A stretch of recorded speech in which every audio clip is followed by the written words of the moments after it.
continuation of the trial of Commonwealth versus Cara Rintala, Hampshire County Indictment number 1180CR128. Morning. Good morning, Your Honor. Good morning.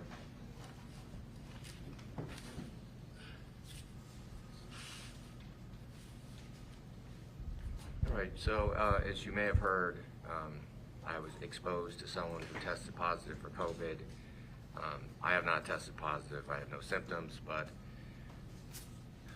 our trial court policy dictates that I wear a mask. I don't believe that this affects any of you, and so as always, if you wish to wear a mask, you may, but I don't believe it's required. And I will let the jury know this as well.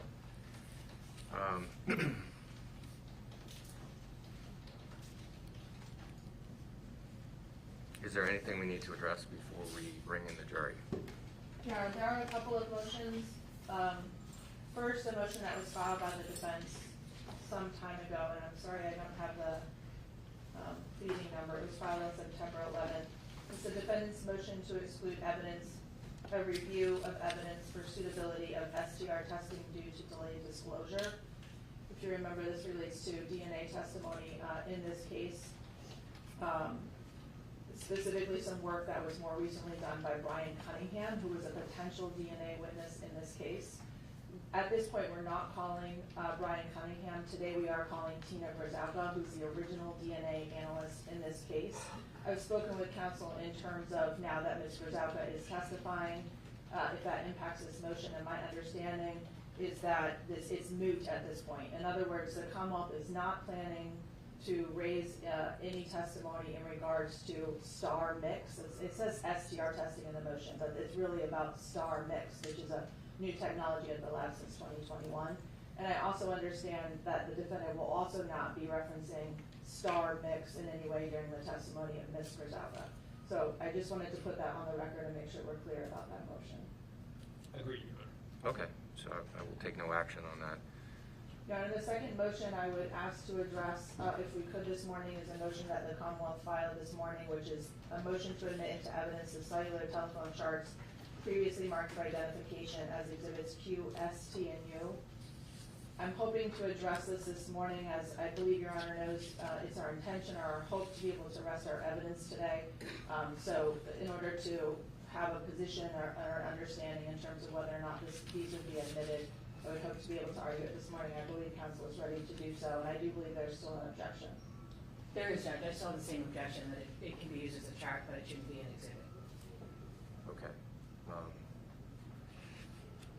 So I've had a chance to read the motion, and I've gone through at least some of the cases, ones that I felt were the most salient. So I'll hear from the defendant. So, Judge, I understand the Commonwealth's position is that the information contained in the charts is already part of the exhibits, and that's the reason that they think that the chalk should now be exhibits. I still maintain the position that it's a chalk and not an exhibit, and once it comes in as an exhibit, I think that the jury considers it much differently than the ability for the Commonwealth to, the Commonwealth can use these charts during closing. They can refer to the charts like everyone else, but the charts themselves should not come in based on the rules of evidence. Okay. Well, I understand that you're objecting, and when this issue first arose, I asked the Commonwealth for some authority which would allow me to, if I made certain findings, admit these charts into evidence over your objection. And so I just have a couple of questions. I assume that you've taken a look at the case or cases that they've cited. I have not. And so let me ask you first, is there any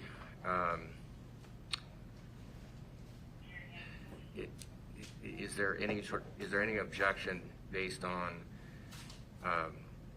the content of these charts? In other words, is there anything on these charts that you believe was not otherwise admitted into evidence or that these charts don't track with the testimony or evidence, or somehow distort or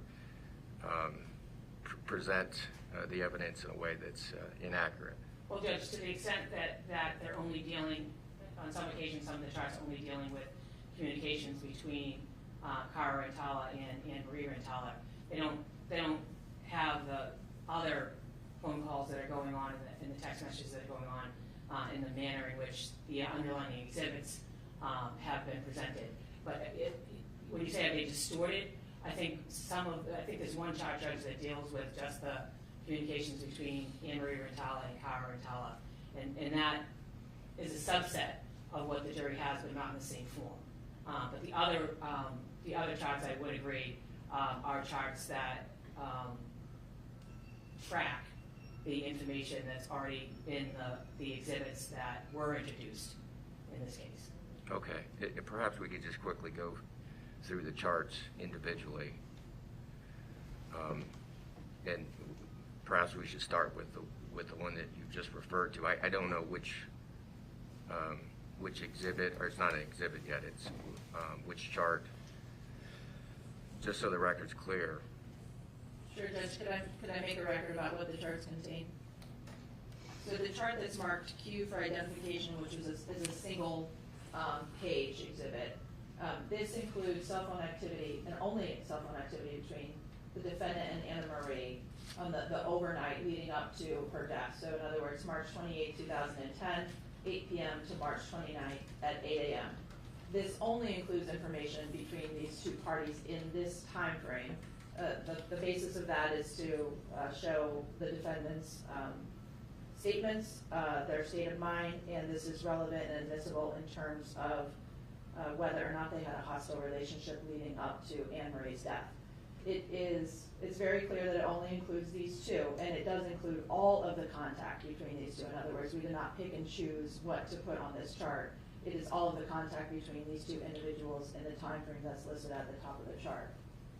The other chart, which actually appears due to its length on 3 separate pages, which is S, T, and U, but it's a single chart that represents the time frame of March 29, 2010, from 8 a.m. in the morning to 8:15 p.m. at night. This chart has 2 columns. One is for Annamarie and the other is for the defendant.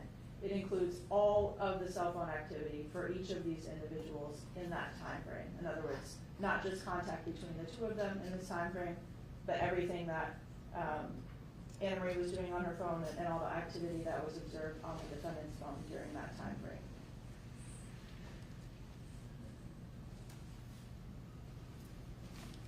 And so the charts you've just described are the ones that those are the ones at issue? Yes. For the purposes of this motion? Yes.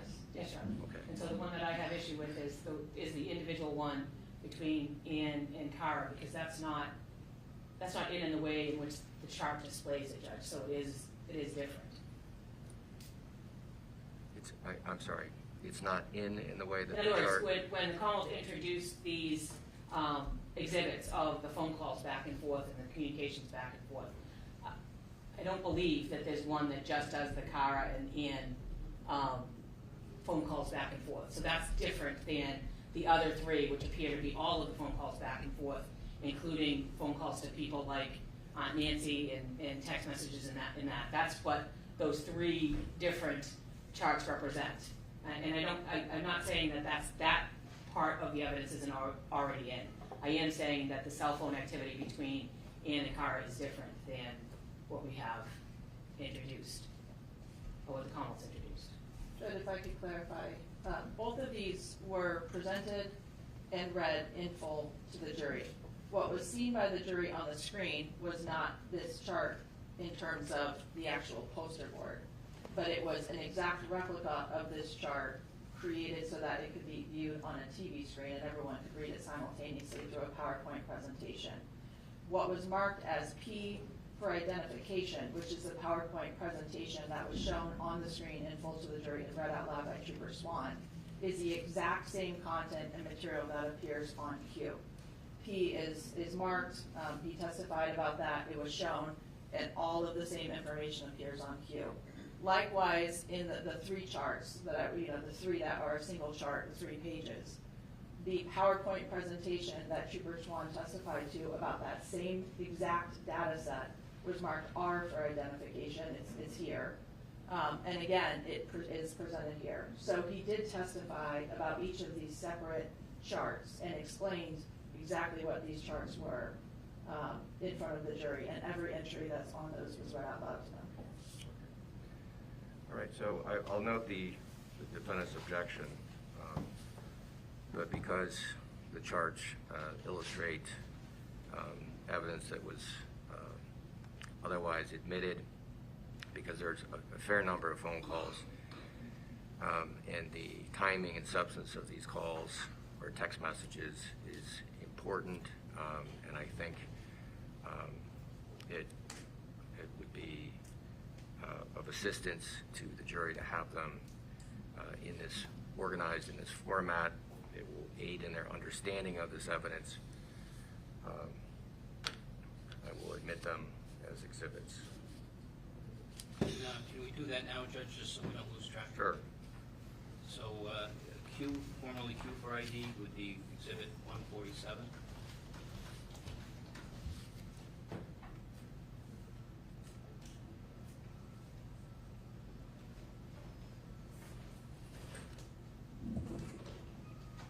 And how would you wish these to be marked? Is each one an exhibit number? I believe that would be the best way to do it. And just for ID, what are they now? S, T, and U. S, T, and U are now 148, 149, and 150 for the record.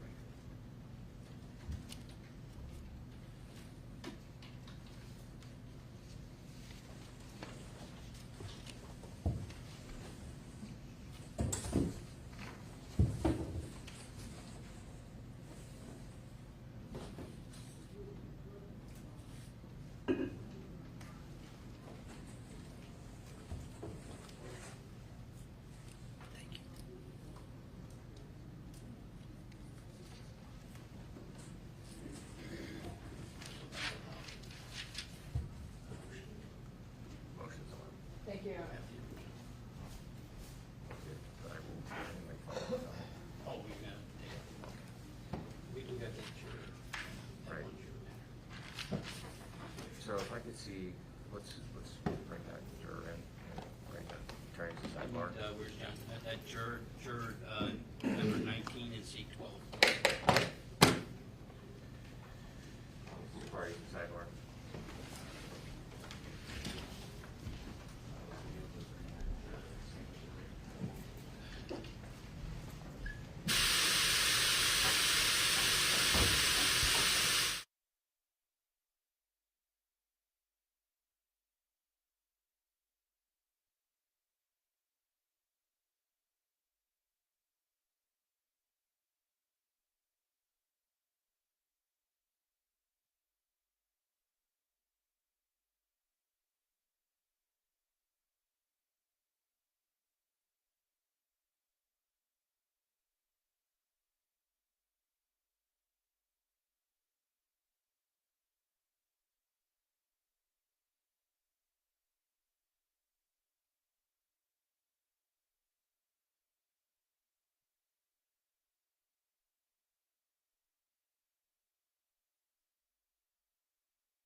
we ready for the jury?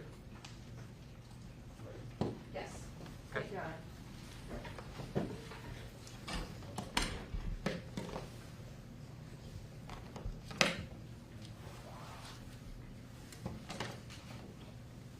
I'm sorry, are we calling a new witness? Yes. Thank you.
Jury intern?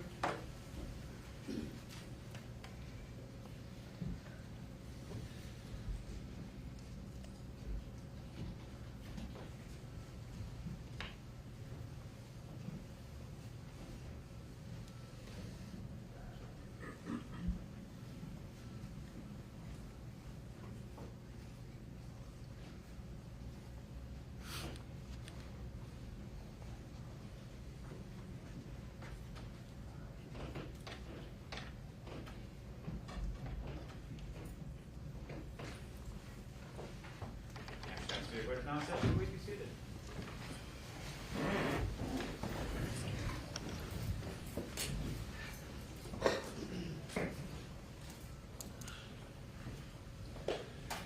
Good morning.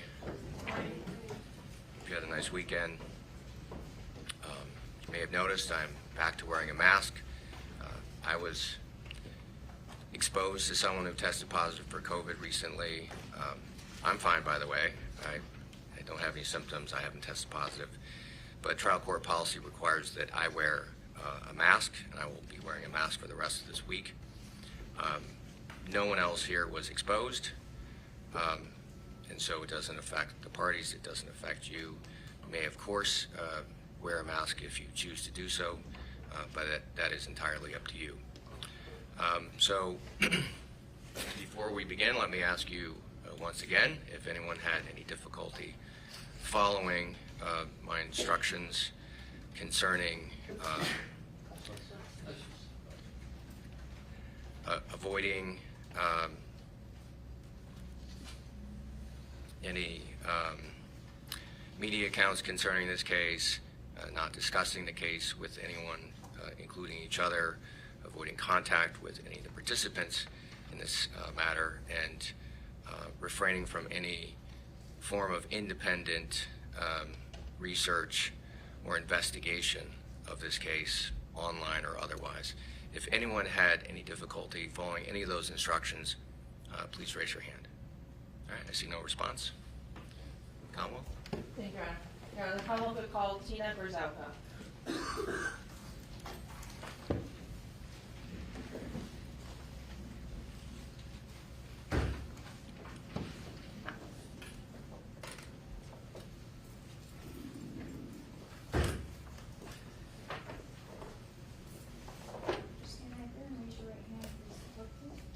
solemnly swear the evidence which you shall give to the court and jury in the matter now in hearing shall be the truth, the whole truth, and nothing but the truth, so help you God, or do you so affirm? Thank you. Watch your step as you get to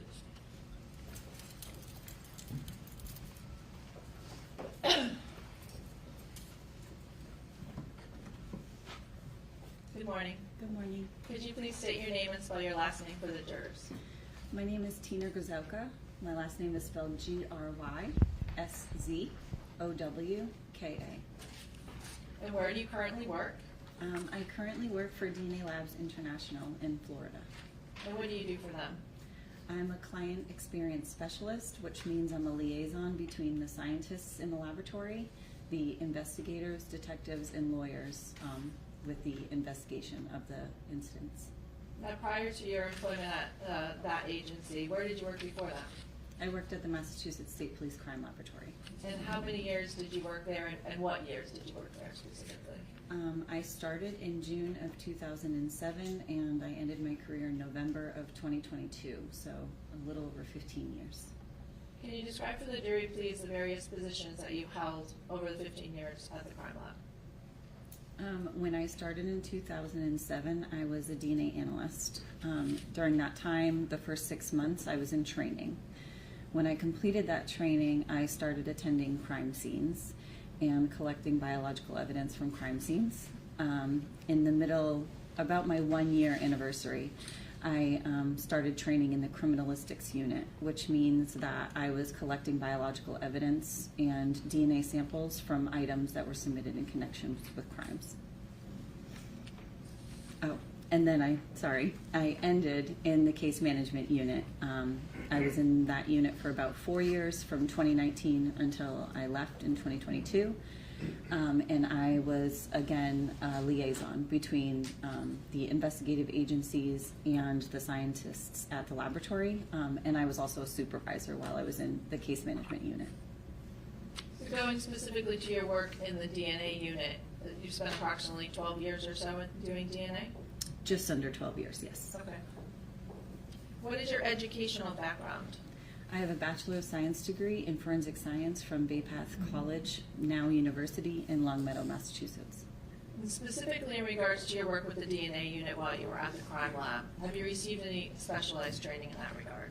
Yes. When I first started in 2007, like I said, for the first 6 months, I went through training.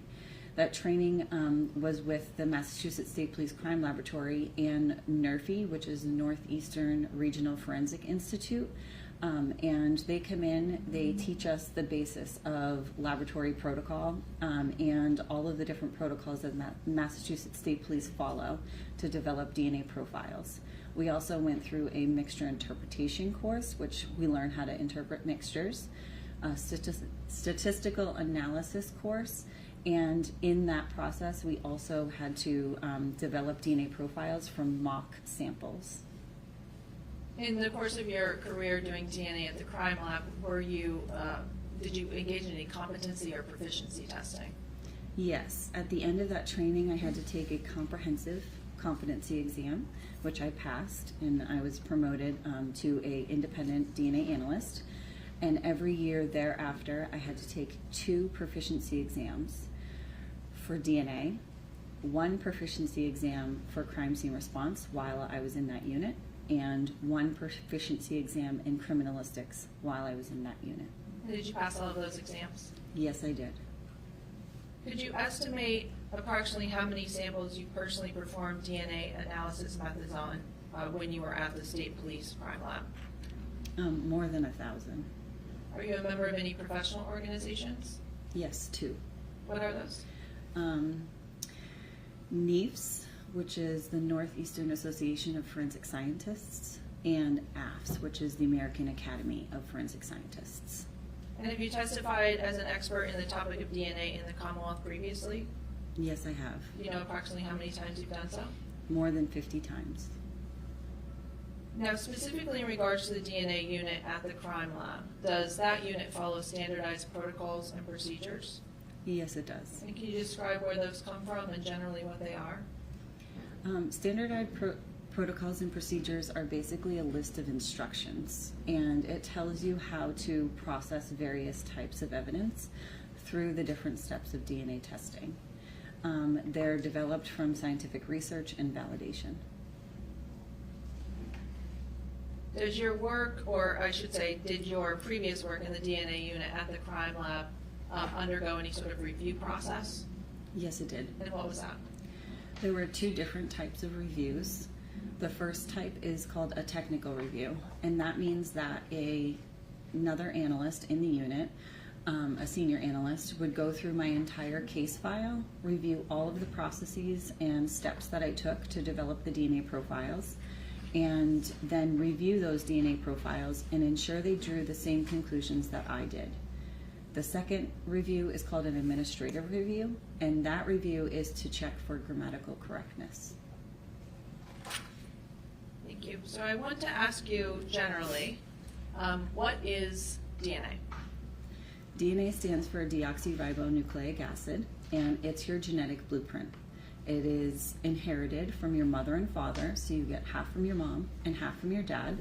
And it's what determines your eye color, your hair color, your height, your skin tone, and everything else about your body. Now, is DNA in someone's body the same in every cell of their body? Every cell of your body, it's the same, yes. Can you tell us where you can find DNA and in terms of what sort of parts of the body or cells you could obtain DNA from? You can obtain DNA from your skin cells, from your blood, from your saliva, from your hair, from your bones, pretty much from everything in your body.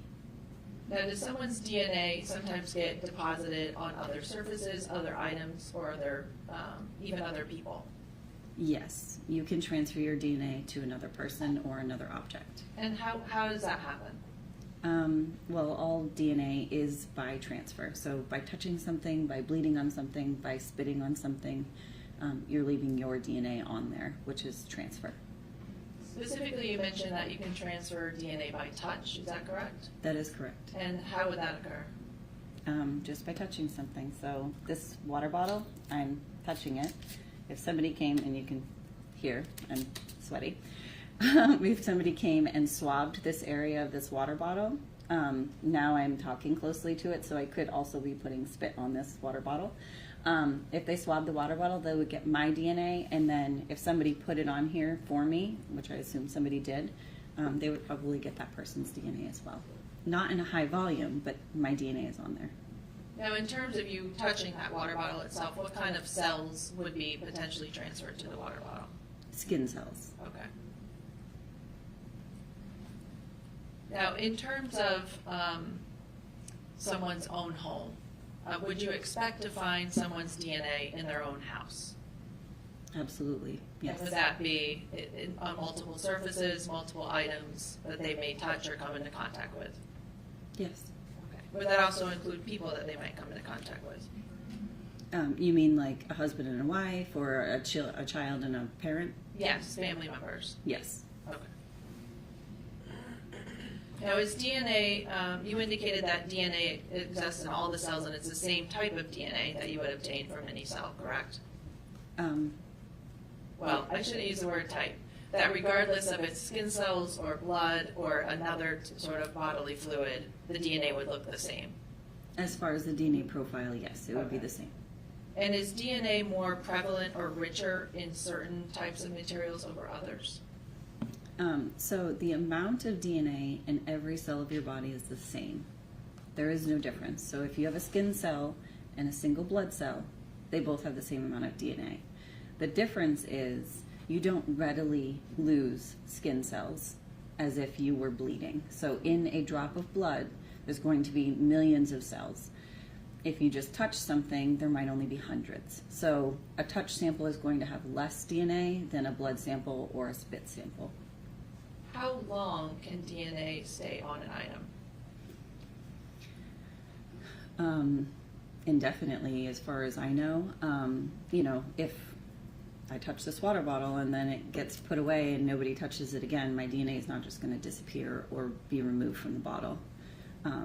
But usually it's removed either from transfer or cleaning. And in bones, I mean, we've developed DNA profiles from very, very, very long time ago. as a DNA analyst, if you find DNA on an item, are you able to determine anything about when that DNA was deposited on that item? I'm not. What is a DNA profile? It's a series of numbers. So if you think of a DNA profile as an address, I guess, there's different locations on your DNA that we're specifically looking at, and then at each of those locations, we're going to see two numbers. And the two numbers are because you inherit one of those numbers from your mother and one of those numbers from your father. And it's a series of 15 numbers, and then the sex-determining region, which is called amelogenin, and there's either an XX if you're a female or an XY if you're a male. When you're testing an item for DNA, what does the process look like?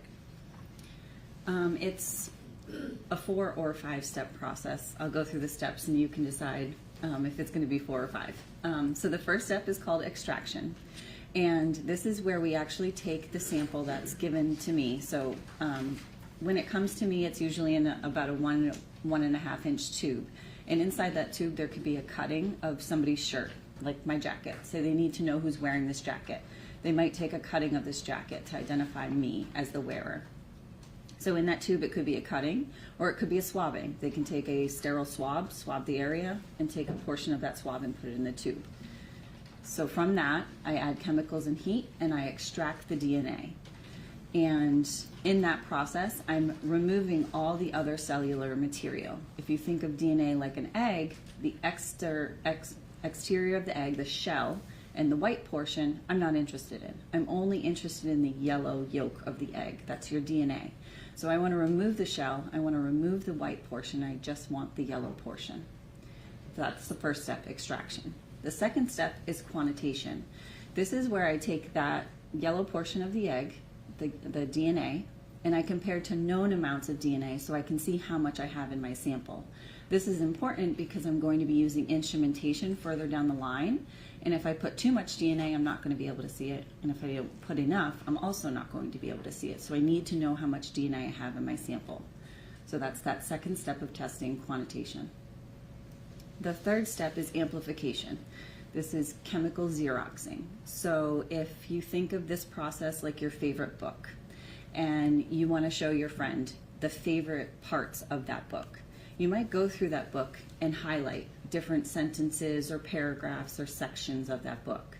I'm doing the same thing with your DNA. I'm highlighting certain segments of your DNA that I need to look at and that I want to reference later on. That's chemical Xeroxing amplification, the third step. The fourth step is interpretation and capillary electrophoresis, which is where I actually separate out your DNA. And I'm using those fluorescent tags that I used in that third step to now visualize your DNA and interpret those results. And then technically the fifth step would be report writing, where I actually report my findings and do any comparisons to any known DNA profiles that are submitted in connection to the case. So I want to ask you about what types of results you can get based on your DNA testing.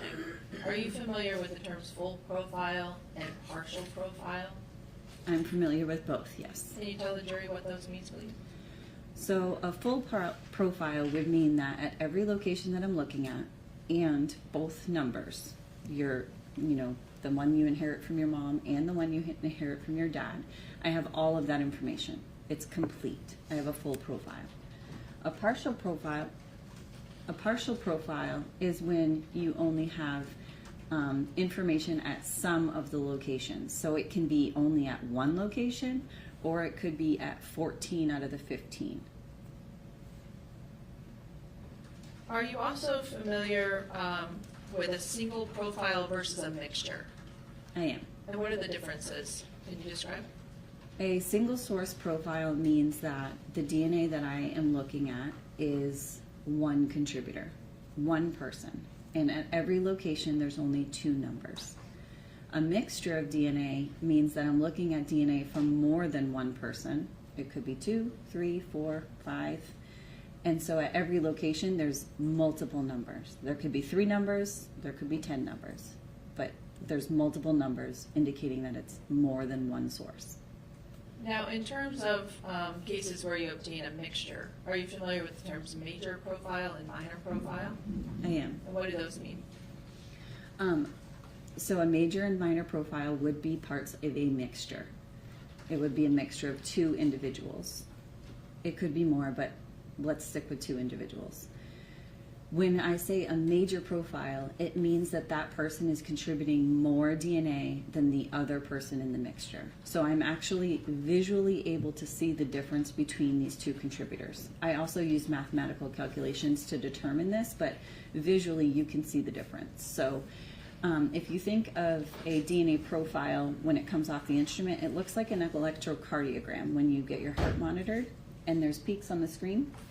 That's what a DNA profile looks like. So at every location, when it's a single source profile, there's 2 peaks for each location. When there's a major and minor, there's going to be 2 peaks up here and then 2 peaks down here. And you can see these ones are shorter than these ones. So this is the minor profile, this would be the major profile. So you can visually see the difference. Are you familiar with the term calling threshold or stochastic threshold? I am, Or yes. those two Terms, I should say. Yes. Am I pronouncing it correctly? Stochastic threshold. Stochastic. Yes. Thank you very much. No problem. Can you describe for the jury what those thresholds are? I'm going to use another analogy for these as well. So if you think of an old radio, the ones with the dials, and you're trying to find a radio station, and when you turn the dial, there are certain parts of the dial turning that will be all static. You can't hear anything, but you obviously know there's a radio frequency because they're static. That's what we call the noise threshold of our instrumentation. When you turn that dial and you're coming close to a radio station, you start to hear voices. And you probably can't tell if it's a male or a female. You definitely can't understand the conversation, but you know you're getting close. You're hearing words. You might not even be able to tell if it's English or Spanish or French, but you can hear voices. That would be what we call a stochastic threshold. And that's because we know in that range that is DNA, but we don't know the whole story. We don't know if it's one person, we don't know if it's 2 people, and we don't know, if there's balance issues or we're missing that second allele from the mom or the dad of the person. So we know it's DNA, we just don't have all the information. That's the stochastic threshold. When you get to that radio station, you can hear everything. You can hear if it's a single person talking. You can hear if it's a male or a female. You can hear if it's English versus another language. And you can hear the whole conversation. If it's 2 people talking, you can hear them talking to each other in their respective conversations. That's our calling threshold. And that's where we know that we have all the information for that location and we have all the DNA that's there. And in terms of your laboratory work, what's the reason a calling threshold exists? That's so that as an interpreting DNA analyst, myself, I know that I have all the information and I can feel safe in drawing the conclusion with a mixture profile that I am making the right allele calls and that my instrumentation and the amount of DNA is not interfering with the conclusion that I'm drawing. And we do this through validations. We do multiple different series of tests and samples to see what these various thresholds are and what our instrumentation's limitations are. What sort of records would be kept by you or the lab regarding your DNA testing? I think what you're asking is if I have a case file. Yes, and what would be contained generally in a case file that you did DNA work on? In the case file, when I submit it for technical review and when it's complete, it has every piece of paper that associates to that case. So my extraction paperwork, quantitation, amplification, any notes, any calculations, electropherograms, which is the DNA version of an electrocardiogram, and then my reports, conclusions, and any known profiles I have for comparison. You mentioned reports. How do you go about making reports and what type of information is contained in them? The report would just have basic case information so that it relates back to the case that I'm working on. And then it would have each of the items that I tested, what my conclusion is for that item, and then the statistical results supporting that conclusion. You just mentioned statistical results supporting the conclusion. Can you describe what that means? Statistics are applied in DNA analysis to present to you, the jury, and lay individuals how common or rare the DNA profile is. And statistics can range from anywhere of 1 in 10 to 1 in a quadrillion or quintillion. So I want to now ask you about your work in this particular case. Did you have an occasion to perform some DNA analysis on certain items submitted to your laboratory in connection with this case? I did. And do you remember what years that testing occurred in? In 2010, all the way to the last report, I think, was in 2016. Now, can you please describe any internal protocols or procedures that dictate how many samples you're able to test in any single case at any given time? Yes, as a laboratory, because we do cover the entire state of Massachusetts and we test different items of evidence from all different types of cases, we do have a protocol as far as how many items per case. And, you know, for example, a robbery case might only be 1 or 2 items. If there's more questions that need to be answered once we test those items and we develop those results and provide them to the agency, if they still have questions on, you know, how was this crime committed or any of those other things that DNA are going to assist in answering those questions, we can do multiple rounds of testing. Now, in any given case, who decides what items may be tested for DNA at the lab?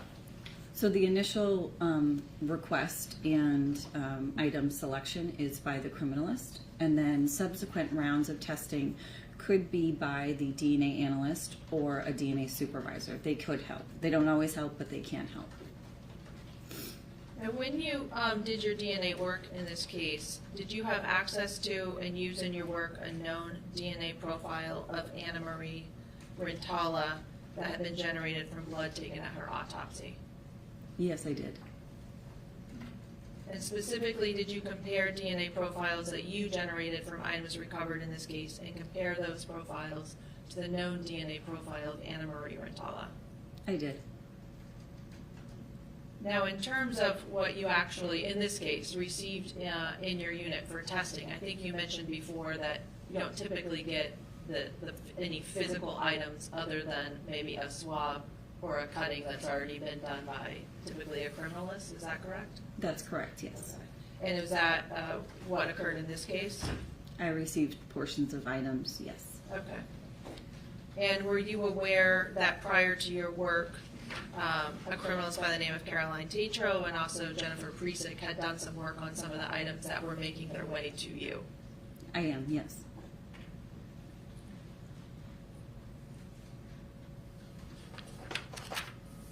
I want to ask you about several items that you did DNA testing on in this case, starting with item 1-12.1. And before I get to that item, the jury's already heard, but every item that comes into the lab is receive an individualized item number. Is that correct? That is correct, yes. Okay.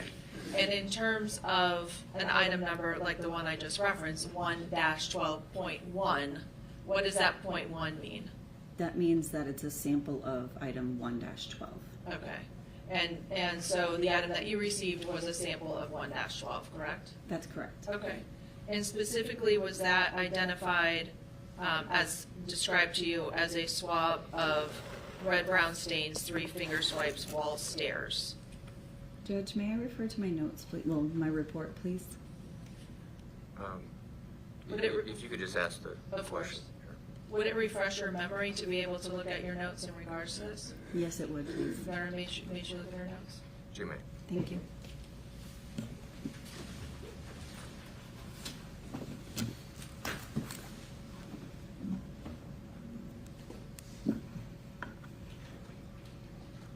Swab of red-brown stain, 3 finger swipes, wall stairs, 1-12.1. Correct. And specifically, were you able to generate a DNA profile from this item? I was. And I'm just showing on the presenter here for reference a photograph that was already marked as an exhibit as Exhibit 108. Can you describe the results of your DNA testing on this particular item? The DNA profile obtained from this item matched the DNA profile from Annamarie Cochrane-Rintala and did not match. Objection. Ms. Judge?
members of the jury, we're going to take our morning break quite a bit early this morning. There's something that the parties and I need to discuss a little further, and rather than have you just sit there, I think it makes sense to, or would be a more efficient use of our time today if we simply broke now for a morning break. Let's take a 20-minute break, and so I'll see you back at 10:30.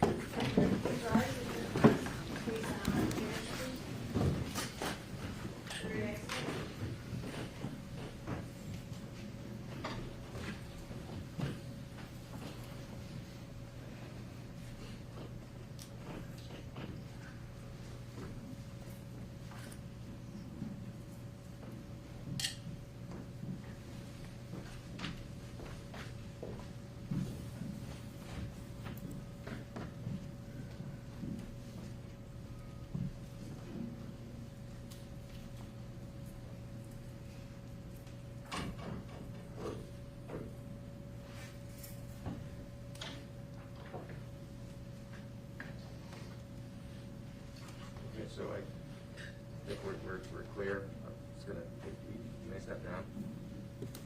We'll see you in 20 minutes. That's fine, Your Honor. I just wanted to indicate that based on what was represented by defense counsel, I'll just have the witness step out in terms of our conversation about certain items that she intends to address and cross. Based on that, there would be an objection at that time. Again, trying to be efficient with our time. I don't know if it's best for us to go ahead and deal with that now, so that it's seamless when we get the jury back in the room.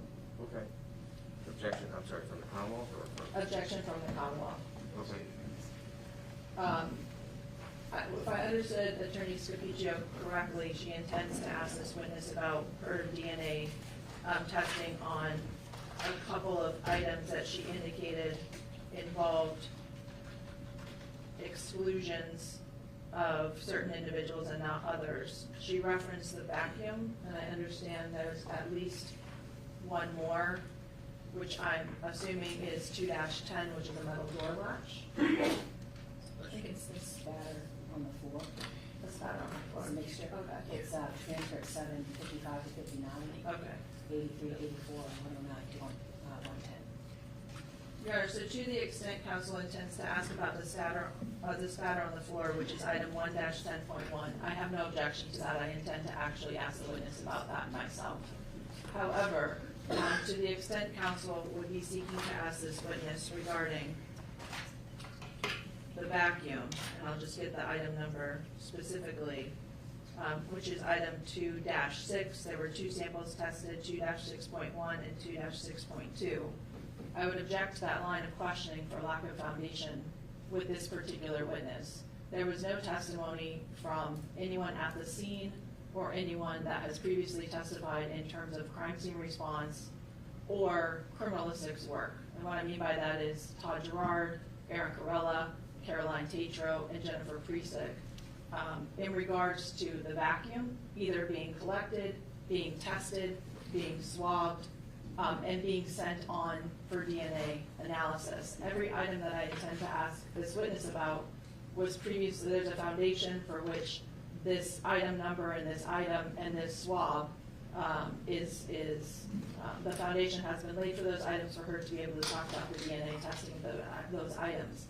But the vacuum, there's been no testimony about any of the foundational requirements for her to be able to say something about DNA from a swab taken from a vacuum that no one has heard yet about. So to the extent counsel would be asking her about vacuum results, I would object for lack of foundation in that regard. Similarly, in regards to lack of foundation for questions regarding Mark Oleksack.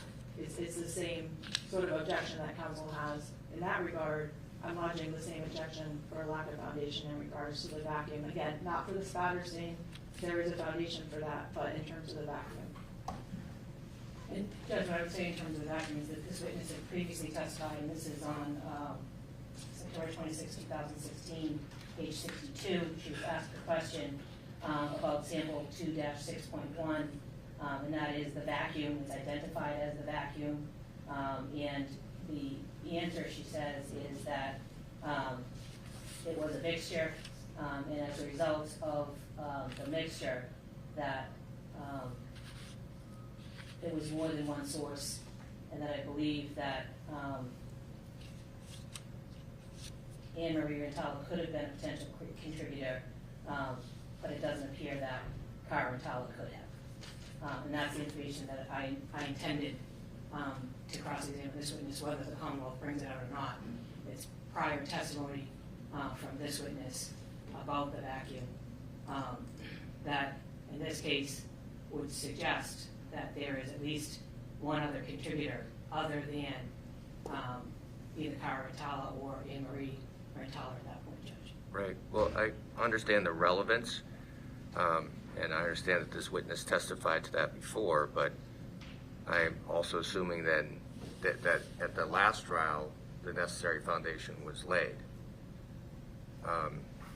So what I'm hearing, and it is more or less consistent with my own memory, is that in the same way that there was no testimony about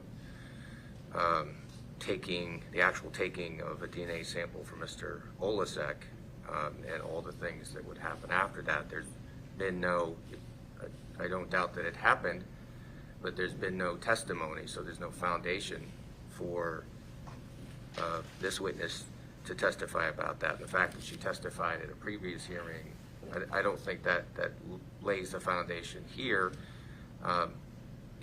It's not something, it's not coming in as impeachment or even as the fact that she's testified before doesn't automatically make it admissible. Right, Judge. I agree with that, but she did a report, and when she mentions it in her report. And I understand that she would likely, if you asked her that question, she would say the same thing, but that's not the nature of the objection. Again, she would also be able to talk about Mr. Olasek's sample and what she did with that. And so there's an objection that's been lodged based on foundation there. And again, as the Commonwealth points out, this is really the same objection. It's one of foundation. And if I'm going to sustain, or if I have to be consistent here. I understand the court's position, Judge. I think it's different when you're talking about excluding a defendant from a possible sample. I think that's different, Judge. And I think it's different when both the defendant and the victim, who both have had samples tested, are excluded, and there's still additional DNA. That goes directly to the failure to investigate, Judge. So it's not whether or not it's true or it's not true that there was additional information there. It's whether or not the police ever followed up and investigated that. And I'm assuming that we're not going to hear that they did. Sure, and it might be, it might come in for that purpose. It just wouldn't come in through this witness. It would have come in through, so this witness is simply, she's doing her job, which is somewhat compartmentalized. She gets samples, she's analyzing those samples, but she's not making decisions based on the results of those tests to follow up this lead or that lead. That goes to the investigator. So it's really the investigator's state of mind that would go to. She's not an investigator in that sense. I'm not suggesting she is, Judge. I'm suggesting she generated some data that suggested that my client's DNA excluded the possibility of her being present, her DNA being present on that vacuum. The victim's DNA is excluded on that vacuum. Somebody else's DNA is on the vacuum. I don't care whose DNA it is at that point, Judge. My suggestion would be that it's appropriate to get that in front of the jury that there was someone else's DNA, because then the argument would be, as I have this entire trial, that there was they didn't hear any evidence of follow-up, they didn't hear any evidence of investigation as to that particular piece of evidence. So it doesn't, the fact that it happens, the fact that she could testify about it because she did the testing and she came to those conclusions, I think is relevant and material. I don't think it's in for the same purposes as the information would be in with respect to either Cara Rintala or Annamarie Cochrane-Rintala, because we do have evidence that their DNA was taken. So I do think, Judge, it goes directly to the theory of the failure to investigate under Bowden. And I understand she wouldn't be able to testify as a piece of the Bowden puzzle that I would seek to get in through her, not asking her whether or not anyone investigated or didn't investigate. Just the fact that she did this test, that it revealed that someone other than Cara Rintala and Annamarie Rintala's DNA was on that vacuum, and the inference being that from all other investigative procedures, we haven't heard any follow-up to that, Judge. Whether it's true or not, I don't know, and it doesn't matter for my purposes whether it's true or not. What matters is that in this case, it wasn't followed up upon. Okay, but this witness would be testifying to the truth of that analysis, the result of that analysis. And I see the issue with Mr. Olasak. His sample and the testing done on his sample is the same. They're both Bowden issues. One is a response to it, and the other is the defendant advancing that theory. And it doesn't prevent you from asking an investigator if they knew the result of this DNA test. But it would be the investigator that you would ask, because it would be going to that investigator's state of mind. This isn't going to this witness's state of mind. This is what she did, and she could testify to it had that foundation been laid. And I understand that, I believe all the witnesses who could have laid that foundation have been on the witness stand. Yes, Judge. But it wasn't, for my purposes, it didn't matter to me whether those witnesses were on the stand as to what was happening. What mattered to me was the testing that excluded my client as a potential source of that DNA, and that's I guess where we disagree, Judge. I don't see, though, if there's an objection to foundation, the fact that the foundation doesn't matter to the party that's attempting to elicit testimony that requires that foundation is not a basis for me to admit it otherwise. The issue, Judge, is that if I call, when Trooper McGarrian testifies and says either he knew about it or he didn't know about it, then I would be in a position of having to call this witness back to get that piece of information in so I can make the argument that I'm trying to make. Well, or all those witnesses. That puts an undue burden on the defendant in this case, Judge. Okay, but again, all the witnesses that had the information. But not the information wasn't what I was looking for, Judge. It was the exclusion that I was looking for. I know, but in order for this witness to testify about what you want this witness to testify about, there has to be a foundation, which could have been laid, but it wasn't. You can still ask if Trooper McGarrian's going to be a witness. You can ask him if he knew about this. I suspect that I don't know what his answer is going to be, but that would be a question you could ask him. Did he have this? Did he know? Did he have this knowledge? And if so, what, if anything, did he do about it? I don't want to take up any more time with this. I agree with the Commonwealth's position here, which is that for this witness, that foundation needed to be laid, and it hasn't been. So I will note your objection,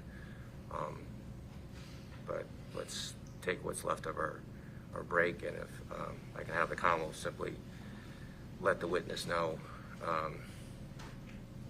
what the parameters are, and if there's any if the cross-examination is such that the Commonwealth feels that the door's been open, we'll go sidebar and discuss that, if that's the case. Okay. Yes, thank you. Jen, I know this is not on your radar right now. The motion that was rendered moot that we talked about, that you couldn't find the document number, was it referred to as STR? Yes. Okay, and it was filed on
for the jurors?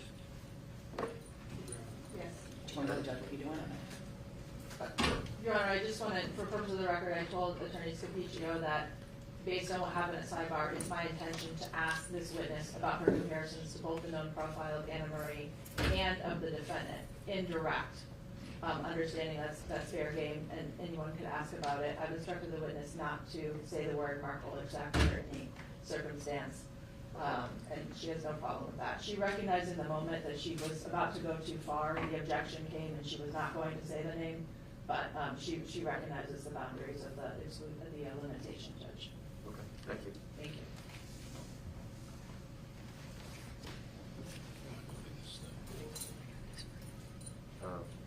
Yes, we could bring in the witness as well. Can you bring in the witness, please?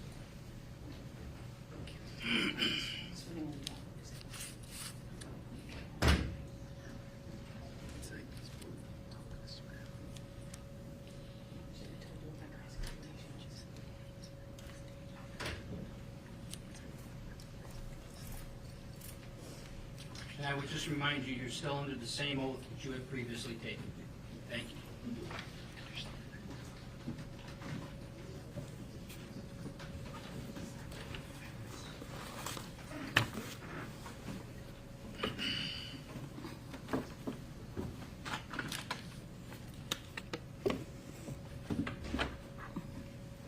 Jury intern?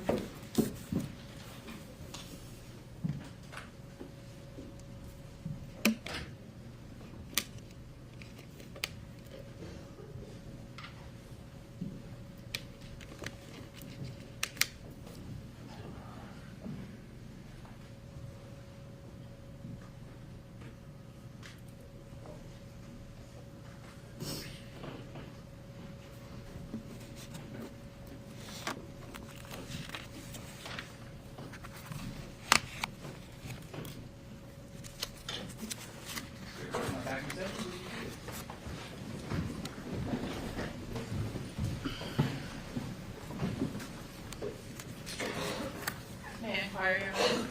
You may. Thank you. Good morning again, Ms. Kozaka. Good morning. Before we took the break,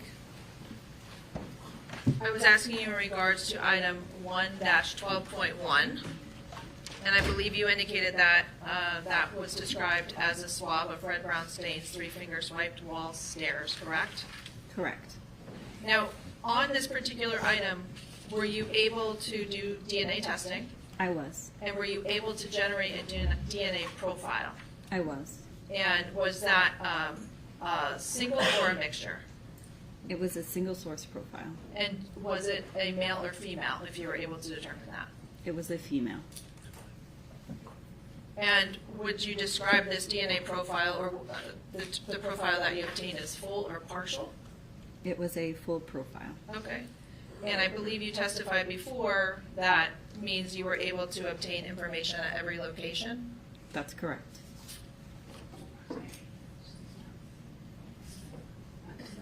It's the same, yeah, that's fine.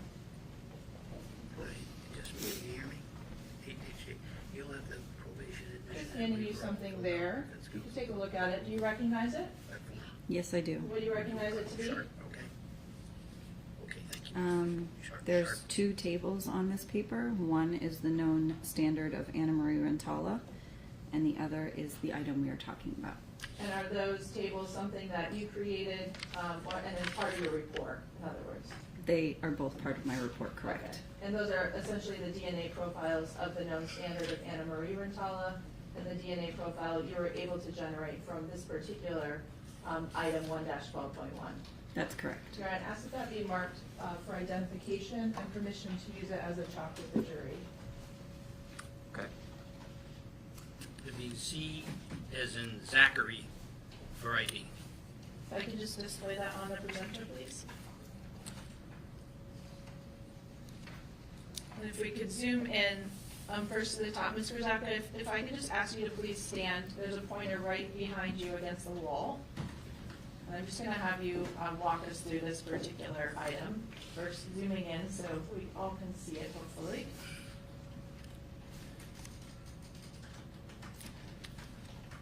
Can you show us what we're seeing at the top of the chart here where the words known standard are?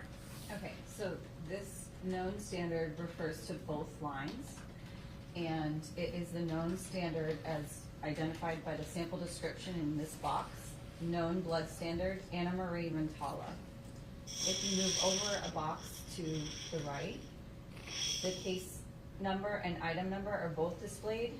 10-04100 is the case number, and 8-1.1.1 is the item number for this known blood standard. Above that, you'll see identifier results table. Identifier is the DNA testing kit that we use. And you'll see also along the table, you'll see different colors. Those are just the highlighters. So remember in that third step of testing, when I'm looking at your DNA, I'm highlighting it like you would in your book for your friend. Those are just the different colors of highlighter that's used to identify those different locations of your DNA. In the same row as the case number and item number, if you keep moving over to the right, you'll see various letters and numbers in sequence. Those are the different locations or addresses on your DNA that I'm looking at. So you'll see D8S1179. That means it's double-stranded DNA, chromosome 8, and location S1179. So you'll see that throughout the entire profile, that those are the various locations that we're looking at. Below that, you'll see numbers, which they're a little bit blurry, but the numbers are 1314 under D8S1179. That means that Annamarie Cochrane-Rintala is a 1314 at D8S1179. If you go throughout every location through the DNA profile, you'll see two numbers, and those are the numbers for Annamarie Cochrane-Rintala's DNA profile at the various locations that I looked at. Are we seeing a location under the red AMEL? Yes. Can you tell us what that means, please? This is the amelogenin location, which is the sex determining location, and you'll see here there's an XX, which means that it's a female. If it was a male, what would be represented there? An XY. Then I just want to take you down to the second part of this chart. Do you recognize this, and can you explain it to us, please? Yes, this is a similar chart, except for this is a questioned item. So the one above was a known standard. This is a questioned item. Swab of red-brown stain, 3 finger swipes wall stairs. Again, the case number and the item number, 1-12.1, are listed. And then as you go through the DNA profile, you'll see 2 numbers at every single location throughout the profile. And there's only 2 numbers at every location indicating a single source profile. And there's an XX at the amelogenin location indicating that it's a female profile. I'm sorry, I failed to ask you, going back up to that first item there. The sample description says KBS. What does that stand for? Known blood standard. Okay. And so, you testified a moment ago that this particular item, 1-12.1, you were able to obtain a full profile. And are we seeing that on this item itself? In other words, that you have a number at each location, or 2 numbers at each location? Yes, we are. Okay. And it's a single source. In other words, it represents that there's only one source to this DNA, correct? That's correct. Okay. And female because of the XX, correct? That's correct. Okay. If you want to resume your seat, please. Thank you very much. Now, in regards to item 1-12.1, were you able to compare the DNA profile, the single source female profile you obtained from that item, to the known DNA standard of Annamarie Cochrane-Rintala? I was. And what conclusion were you able to draw? Annamarie Cochrane-Rintala could have been the source of the female DNA identified on this item. The probability of a randomly selected, unrelated individual having DNA profile matching that obtained from this item is approximately 1 in 226 quintillion of the African American population, 1 in 436.5 quintillion of the Asian population, 1 in 608.6 quadrillion of the Caucasian population, and 1 in 3.602 quintillion of the Hispanic population. So fair to say all of the statistics you just gave us were either in the quadrillions or the quintillions? That's correct. Okay. And to your knowledge, approximately what is the entire world's population? A little over 8 billion. Did you have an opportunity to compare the DNA profile? Well, let me ask you a different question first. During the course of your work, did you have the opportunity to have access to and analyze, I'm sorry, I shouldn't say analyze, access to and use the known DNA profile of Cara Rintala, the defendant in this case? I did. Were you able to compare profiles that you obtained from items in this case to the known profile of Cara Rintala? I did. Okay, so I want to now ask you specifically about item 1-12.1. Were you able to compare the single source female profile you obtained from that item to the known DNA profile of the defendant? I did. And what conclusion were you able to draw? Cara Rintala could not have been the source of the female DNA identified on this item. So she was excluded? Correct. Okay. I want to ask you now about the next item, which is item 1-13. And was this item described to you as a swab of red-brown spatter stain on top of basement stairs? Yes, it was. And for reference, I'm going to show what was previously admitted as Exhibit 109. Did you perform DNA testing on this item? I did. And were you able to generate a DNA profile? I was. Was this single source or multiple sources? It was a single source. Female or male? It was a female profile. Were you able to compare, was this particular profile full or partial? This profile was full.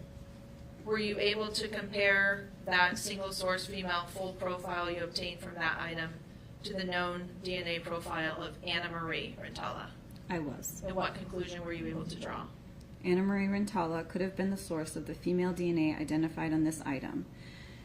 The probability of a randomly selected, unrelated individual having a DNA profile matching that obtained from this item is approximately 1 in 226 quintillion of the African American population, 1 in 436.5 quintillion of the Asian population, 1 in 608.6 quadrillion of the Caucasian population, and 1 in 3.602 quintillion of the Hispanic population. And the statistics you just read to us for item 1-13, are they the same statistics that were generated for 1-12.1? Yes, they are. Okay. Were you also able to compare the DNA profile you generated from this item to the known DNA profile of the defendant? I was. And what conclusion were you able to draw? Cara Rintala could not have been the source of the female DNA identified on this item. I want to go now to item 1-11.1. Was that described to you as a swab of a red-brown stain at base of stairs? It was. And for reference, I'm showing what's been marked previously as Exhibit 110. Did you do DNA testing on this item? I did. Were you able to generate a DNA profile? I was. Single source or multiple? It was a single source profile. Female or male? It was a female profile. Okay. And was this full or partial? It was a full profile. Were you able to compare that profile to the known DNA profile of Annamarie Cochrane-Rintala? I was. And what conclusion were you able to draw? Annamarie Rintala could have been the source of the female DNA identified on this item. The probability of a randomly selected, unrelated individual having a DNA profile matching that obtained from this item is approximately 1 in 226 quintillion of the African American population, 1 in 436.5 quintillion of the Asian population, 1 in 608.6 quadrillion of the Caucasian population, and 1 in 3.602 quintillion of the Hispanic population. Same statistics as before? Yes. Thank you. You're welcome. And were you able to compare the DNA profile obtained from this item to the known DNA profile of the defendant? I was. And what conclusion were you able to draw? Cara Rintala could not have been the source of the female DNA identified on this item. Thank you. You're I welcome. want to move next to item 15, 1-1.1.1. Are you familiar with this item? I am. And how was it described to you? Swabs of 4-tier plastic shelf, combined samples 15-1.1, 15-1.2, and 15-1.3. So this particular item is a combination of several previous swabs, is that your understanding? That's correct. Do you know if that's something that you did or the criminalist in this case did before it got to you? The criminalist, Caroline Tatro, did this. Okay. And all of these swabs were, to your understanding, from the plastic shelf tier, 4-tier plastic shelf? That's correct. Okay. And just for the record, I'm displaying what's been marked as Exhibit 115. Were you able to perform DNA testing on this item? I was. Were you able to generate a DNA profile? I was. Single or multiple sources? It was a single source female profile. And was this full or partial? Full. Okay. And without going into the statistic at this point, are you able to tell us what conclusion you were able to draw of comparing this DNA profile to the known DNA profile of Annamarie Cochrane-Rintala? Annamarie Cochrane-Rintala could have been the source of the female DNA identified on this item. And did you apply a statistic to this particular conclusion? I did. Was it the same statistic as we've heard regarding the other items? It is. Thank you. You're welcome. Were you also able to compare this single source female full DNA profile to the known DNA profile of the defendant, Cara Rintala? I was. And what conclusion were you able to draw? Cara Rintala could not have been the source of the female DNA identified on this item.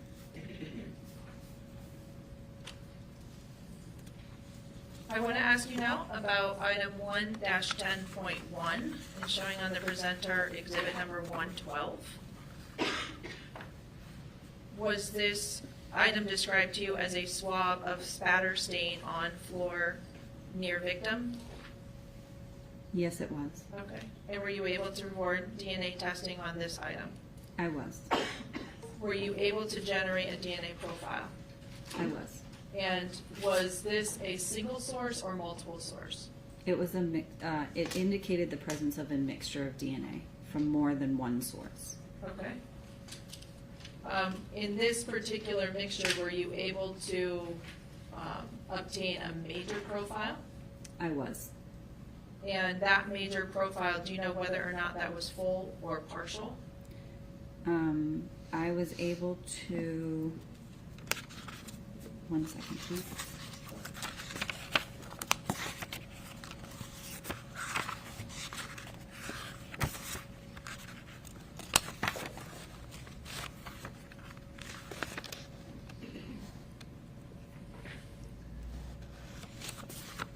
The major profile was obtained at all locations. Okay. And were you able to compare the major profile to the known DNA profile of Annamarie Cochrane-Rintala? I was. And what conclusion were you able to draw? Annamarie Cochrane-Rintala could have been the source of the major female DNA identified on this item.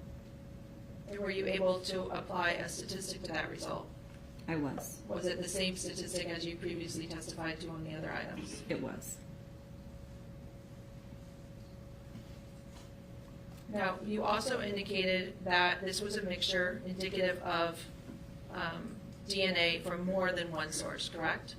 That's correct. And what information did you obtain on this item from which you drew the conclusion that it was a mixture of more than one source? At one of the DNA locations, there was an indication that there was another contributor. Okay.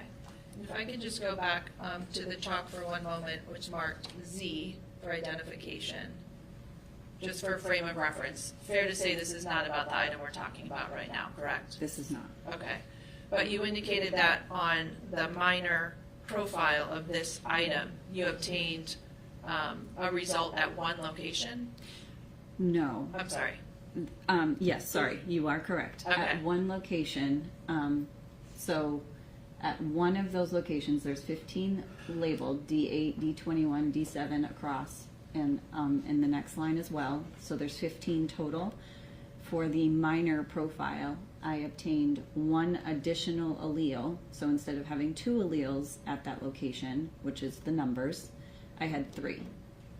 And it was at one location. And that was One it. out of, I think, 30 that are on the chart? 15 locations. Okay, 15 locations. But did you obtain it at both of the 2 in that one location? So those are 2 copies of the same location. You just get different sequences. So that's why there's at D8, there's a 13 and a 14. That means at that location, that person has 13 repeated sequences and the other from the mother or father, and then 14 from the mother or father.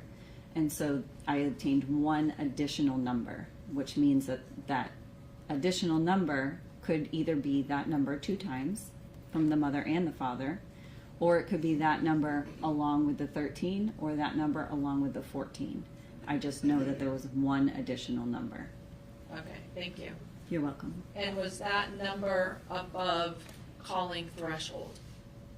It was in the stochastic threshold, Okay, which is where I don't have all of the information. okay. And based on that information that you obtained in regards to a minor profile or another source other than the major profile, were you able to draw any conclusions in terms of comparing them to known profiles in this case? It was an insufficient profile, which means there's not enough information for me to really say anything more than it was indicative of more than one source. So fair to say it would be insufficient regardless of if you had 100 or 200 or 300 people to compare it to? That's correct. So in terms of comparing that profile, the minor profile, to the known DNA profile of the defendant, was it insufficient to draw any conclusions? It was. Okay, so she couldn't be included or excluded. Objection. Basis? May proceed.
members of the jury,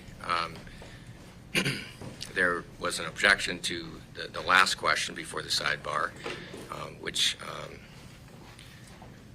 I am sustaining.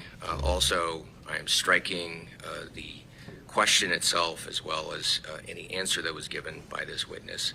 And generally speaking, as you know, when I strike something, that means you are to remove it entirely from your consideration. You are to treat it as if it had never been uttered. So in regards to your analysis of this particular sample, 1-10.1, you indicated that there was a major and a minor profile, correct? That's correct. And you were able to draw a conclusion regarding the major profile as it pertained to the known standard of Annamarie Cochrane-Rintala, correct? Yes. And in terms of the minor profile, I believe you indicated there was only one, I might get the terms wrong, one location where there was additional information other than Annamarie, Correct. and that it was below calling threshold. Correct. Okay. And that it was insufficient for comparison to anyone, correct? That's correct. Okay. Thank you. You're welcome. I want to move on to a different category of items that you tested, in this case. Specifically, item 1-8.1. And in this case, were you able to do some DNA testing on several hairs that have been recovered from the body of Annamarie Cochrane-Rintala? I was. And 1-8.1, is that one such hair or hairs that you were able to do some DNA testing on? That is correct. And that item, was it described to you as 6 medium brown human hairs from chest of Annamarie Cochrane-Rintala? That is correct, yes. Okay. And were you aware that had been collected from her body at the scene? Yes. Now, in regards to these 6 hairs, were you able to generate DNA profiles from them? I was. And were they single source or multi-source? This was a single source female profile. Okay. And on this item, do you know if it was full or partial? It was a full profile. Okay. And were you able to compare the profile you obtained from these 6 hairs to the known DNA profile of Annamarie Cochrane-Rintala? I was. And what conclusion were you able to draw? Annamarie Cochrane-Rintala could have been the source of the female DNA identified on this item. Were you able to apply a statistic to that? I was. Was it the same statistic we heard about earlier? It is. Were you also able to compare the DNA profiles from these hairs to the known DNA profile of the defendant? I was. And what conclusion were you able to draw? Cara Rintala could not have been the source of the female DNA identified on this item. Thank you. I want to move on now to a related item, 1-6.1. Was that described to you as 1 medium brown hair from the right hand of Annamarie Cochrane-Rintala as collected at the scene? That's correct. Were you able to generate a DNA profile from this hair? I was. And in this particular case, do you know if it was full or partial? It was a partial female profile. Okay. Single source? Yes. Okay. And were you able to generate a single source female partial profile from this hair?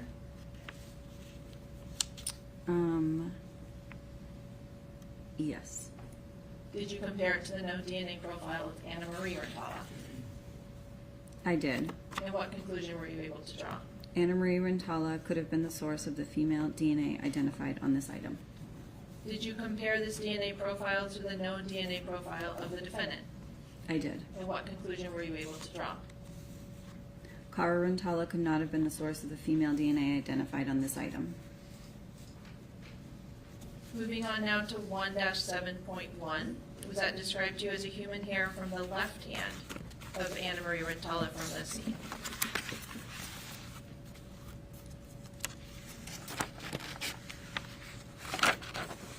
Yes, it was. And were you able to generate a single source female partial DNA profile from this item? Yes, I was. Did you compare that DNA profile to the known DNA profile of Annamarie Rintala? Yes, I did. And what conclusion were you able to draw? Annamarie Rintala could have been the source of the female DNA profile identified on this item.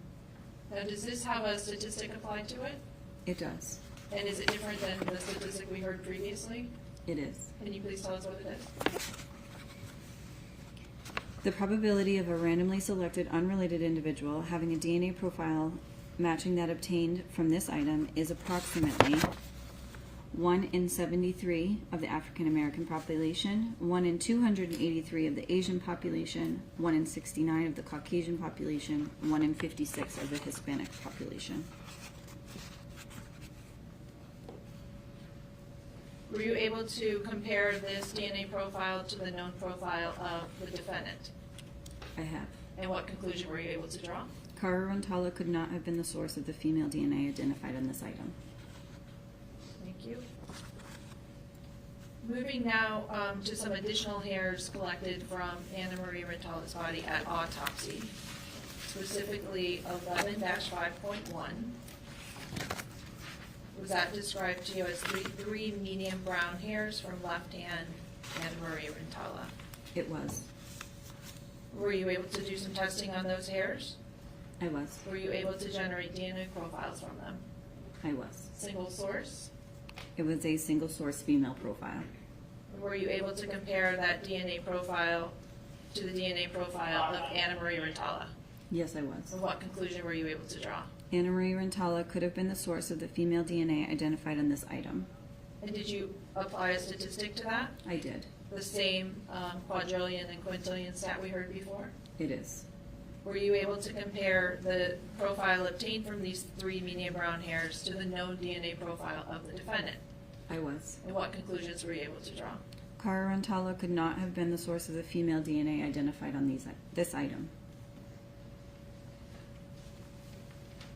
Moving on to item 11-7, was that described to you as also a hair collected from the body of Annamarie, one medium brown hair from her chin area at autopsy?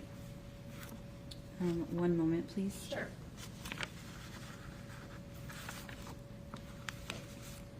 Yes, 11-7, one medium brown human hair from chin. Were you able to generate a DNA profile from that particular hair?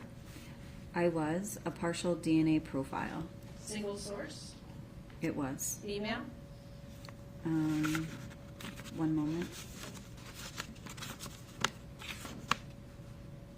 It was. Okay. Did you compare that to the known DNA profile of Annamarie Rintala? I did. What conclusion were you able to draw?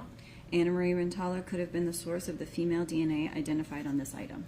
Did you compare the DNA profile to the known DNA profile of the defendant? I did. And what conclusion did you draw? Cara Rintala could not have been the source of the female DNA identified on this item. And then lastly, in regards to hairs, I want to ask you about item 11-8.1.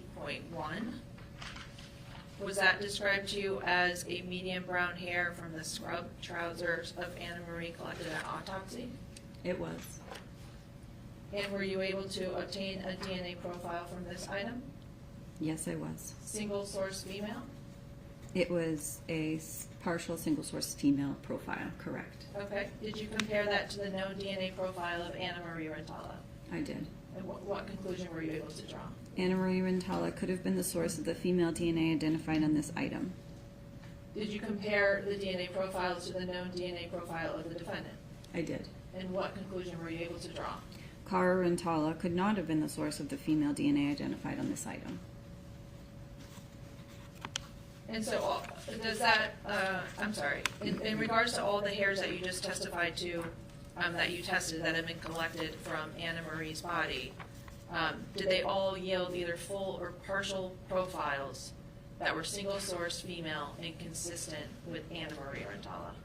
That's correct, yes.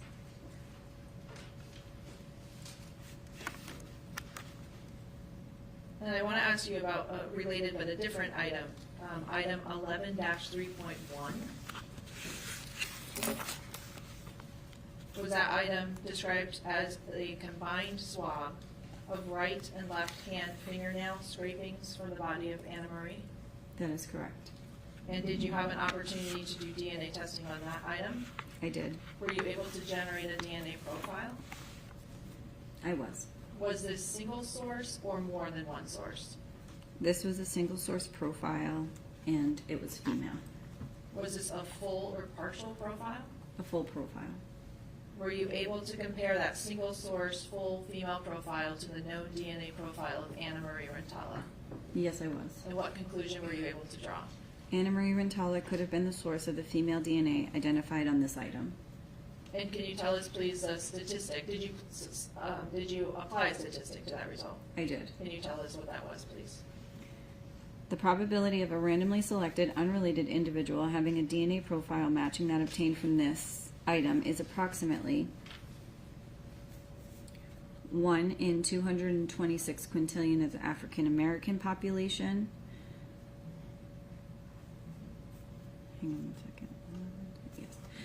1 in 436.5 quintillion of the Asian population, 1 in 608.6 quadrillion of the Caucasian population, and 1 in 3.602 quintillion of the Hispanic population.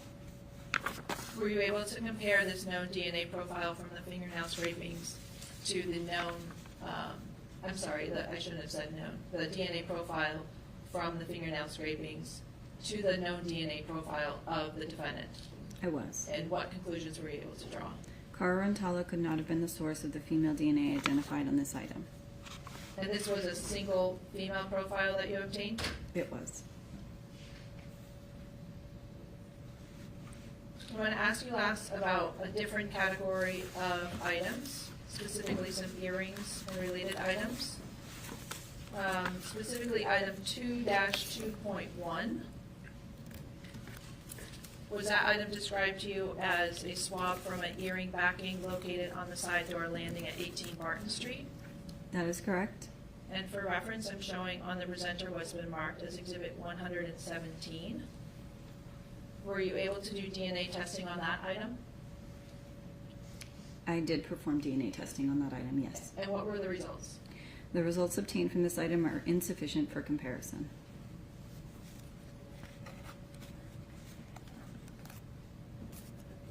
And so based on it being insufficient, were you unable to compare that to any known profiles in this case? Yes, I was.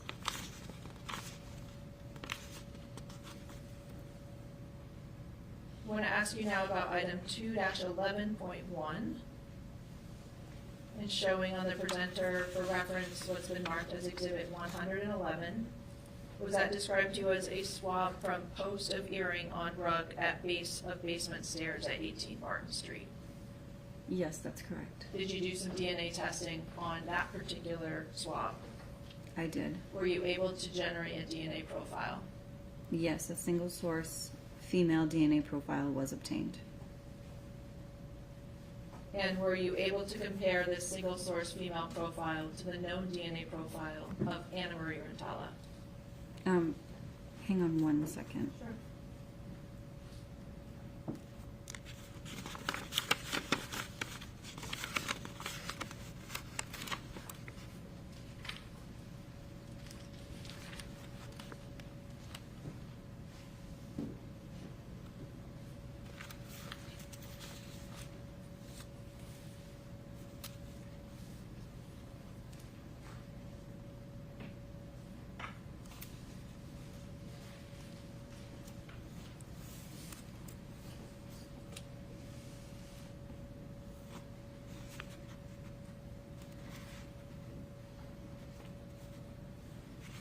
Sorry, it was a partial profile, not a full profile. There was information missing at one of the locations. Are you talking about 2-11.1? I am talking about 2-11.1. Okay. So you were able to generate a DNA profile? That's correct, yes. And you said it was partial? Yes, there was a little bit of information missing, yes. Okay.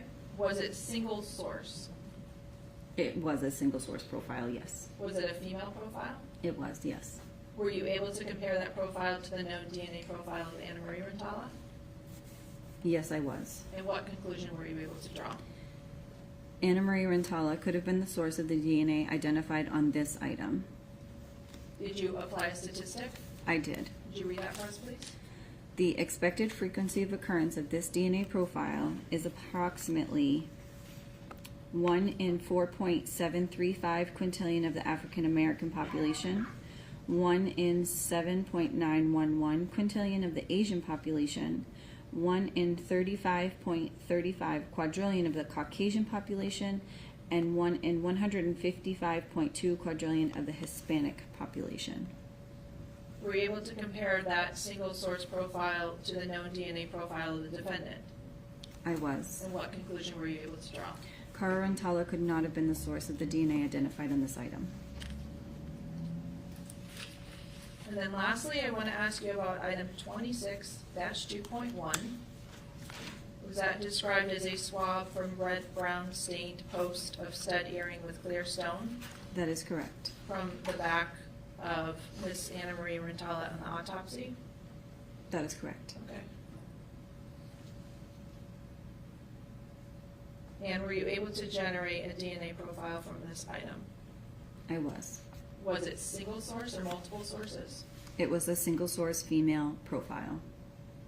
Were you able to compare that single source profile to the known DNA profile of Annamarie Cochrane-Rintala? I was. And what conclusion were you able to draw? Annamarie Rintala could have been the source of the DNA identified on this item. Did you apply a statistic? I did apply a statistic, yes. Can you tell us what that is, please?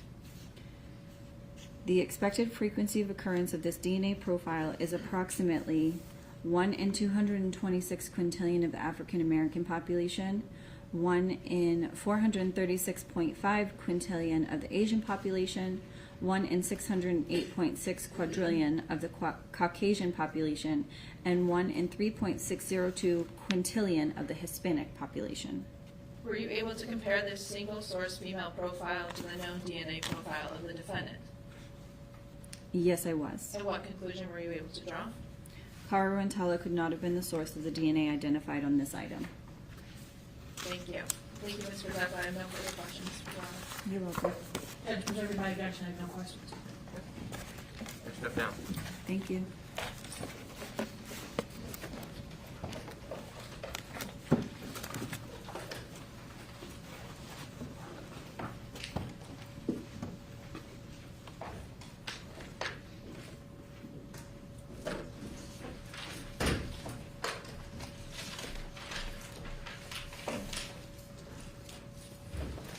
Mayor, may I call the next witness? May. Call Parker Putnam.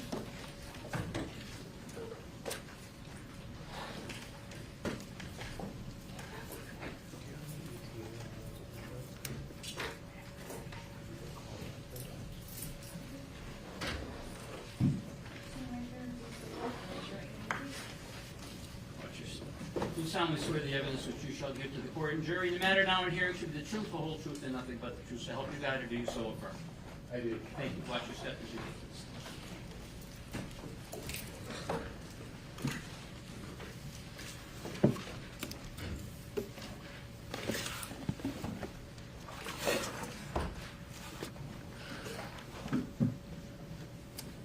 Good morning. Good morning. Could you please state your name and spell it for the jurors, please? Parker Putnam, Putnam. Mr. Putnam, where are you currently employed? I work for a small company in central Massachusetts that sells construction equipment. Prior to your current employment, where did you work before that? I work for the Massachusetts State Police Crime Laboratory. And how long did you work for the crime lab? I worked there for just over 16 years. In what units did you work there? I worked in the drug analysis unit and the trace analysis unit. What is your educational background? I have a Bachelor of Science degree with a major concentration in biology. Can you tell us what years or how many years you spent in the two units that you just described, the drug unit and the trace unit? I worked in the drug unit from 2000 to about 2005, and then I transferred into the trace analysis unit in 2005 to about 2016, fall of 2016. I want to focus on your work in the trace analysis unit that you indicated was approximately 11 years or so, correct? Correct. Did you receive any specialized training in regards to your work in the trace analysis unit? I did. Can you describe that, please? So there's an in-house training program that we go through, which walks you through the different disciplines that you're going to face in trace. Once you complete that training, you take a competency exam. And then outside training, we attended different training possibilities throughout the years that were put on by outside sources. Okay. Can you tell us what is the trace unit? What does it do? So the trace analysis unit commonly examines and compares items. Items such as fibers, glass, and paint. An examination in trace typically consists of a macroscopic exam, which can be followed with a microscopic exam, which can be followed by an instrumental analysis. After the conclusion of those, you can take observations and instrumental data and compare one item to the other. If the items are found to be consistent in microscopic appearance and instrumental properties, it can be concluded that one could have originated from another, or a source that is also consistent. In trace work, you said that you can draw a conclusion that one could have come from another, correct? That is correct. Are you able to be more definitive than that? You are not. Why not? Because the items examined typically in trace are items that are produced in groups. So they share characteristics with a group of items. Now, you indicated looking at items microscopically and instrumentally, correct? That is correct. I think we all understand maybe what a microscope is and looking under a microscope, but what do you mean by instrumentally? So there are different types of materials, as I mentioned, in trace, and there are instruments that are associated with the analysis of those different types of materials. So we have a couple different types of instruments that are in trace analysis that can be utilized to examine different types of materials. And they produce data and information that we can use to compare items to each other. Okay. I want to ask you specifically about your work in this particular case. Do you remember when you first became involved in the case? It was in 2010. Okay. And specifically, how did you become involved? There were items submitted to the laboratory or transferred to the laboratory regarding this case. Okay. From other units of the crime lab? That is correct. Did you go to the scene in this case? I did not. Is that something that typically members of your unit would do? Not typically. Sometimes they would. Okay. But in this case, you received the items in the laboratory, correct? That is correct. And do you know that a criminalist by the name of Caroline Tatro had already done some work and gathered these items for your purposes? That is correct. So in terms of physically what you received to do your work on, can you describe what that was? So there were several different types of items that were submitted for this particular case. My recollection is some were paint standards, and others were wood pieces collected from different areas. And there were also fabric samples that were submitted. And I think there was an article of clothing that was submitted. And in terms of your work on the items that you've just described, fair to say you were focused on looking potentially at paint evidence? That is correct.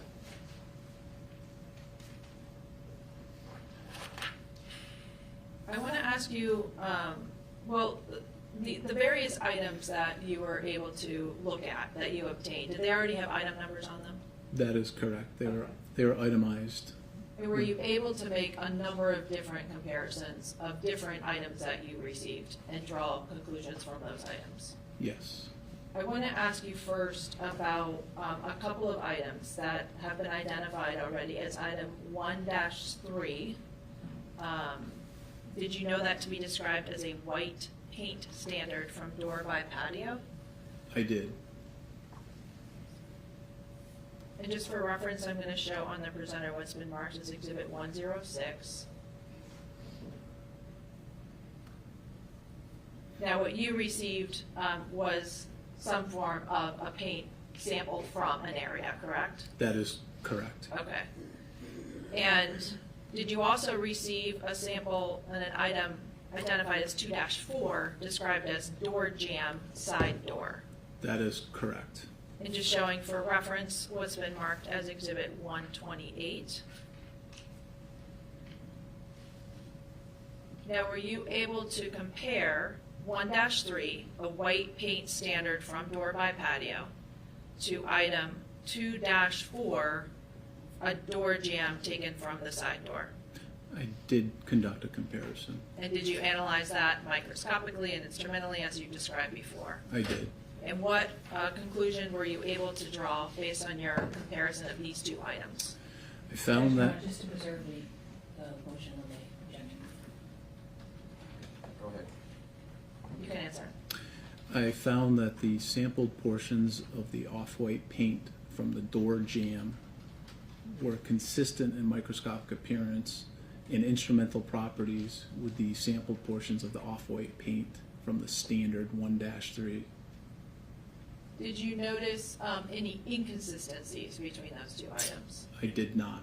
And I don't think we described that before, but if you do observe inconsistency between the items that you're comparing, how does that affect your conclusions?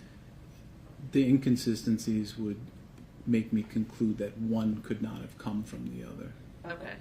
So in this case, you only observed consistencies between these two items, correct? That is correct. And you drew the conclusion that they could have come from one another or the same source? That is correct. Okay. Now I want to ask about a comparison of one of those items we just talked about, 2-4, door jamb side door, showing Exhibit 128, with a couple of other items that you received, specifically 2-2. Was that described to you as wood pieces from the outside side door? It was. Showing Exhibit 107. And did you also receive an item 2-3 described as wood pieces inside door jamb? I did.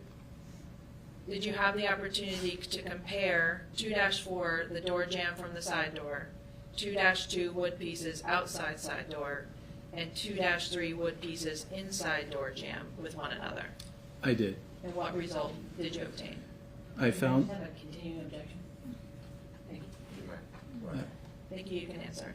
I found the examined portions of the off-white paint on the wood pieces for item 2-3 and the examined portions of the off-white paint from item 2-3 were consistent in microscopic appearance and instrumental properties with the off-white paint from 2-4.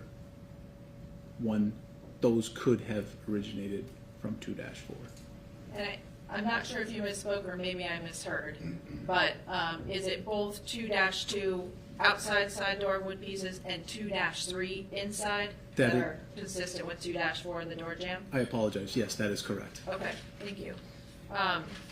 Did you notice any inconsistencies between these items? I did not.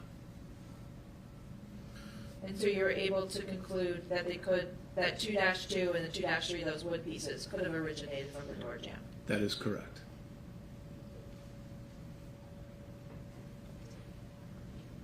At the time that you did your analysis on these particular items, did you know that the wood pieces were found directly below that door jamb? I don't think I knew the general location of them, no. Okay, so you just receive an item and a description and do your work off of that? That is correct. Okay. I want to ask you now about a different comparison of items, starting with an item we already talked about, 1-3, white paint standard from door by patio, and again showing Exhibit 106.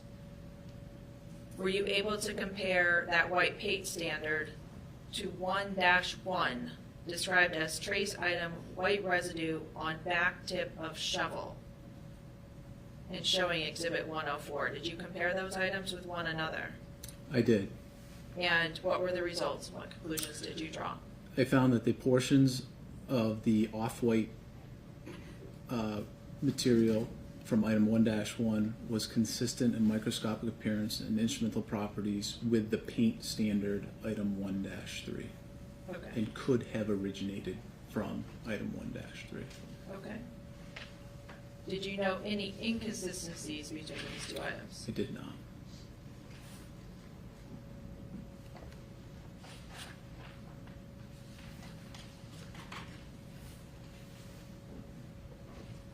And moving on to another comparison, a few additional items. Do you remember receiving an item 1-4 white paint standard from Basement Bucket, I do.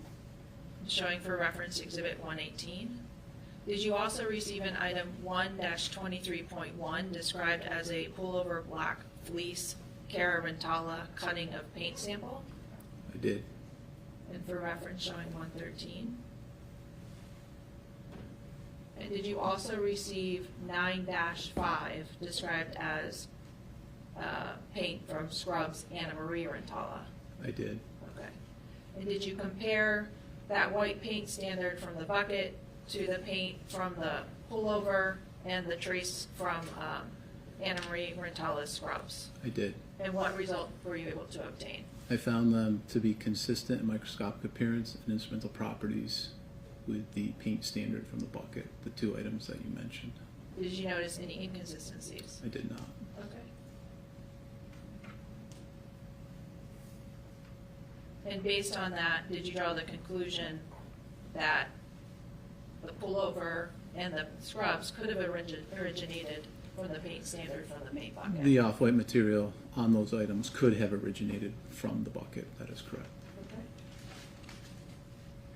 One last comparison I want to ask you about. Were you able to compare 1-3, which we previously referenced as white paint standard from Door by Patio, showing Exhibit 106, with 1-4, the white paint standard from Basement Bucket, showing Exhibit 118? Were you able to compare those two? 1-3 and 1-4? Correct. Yes.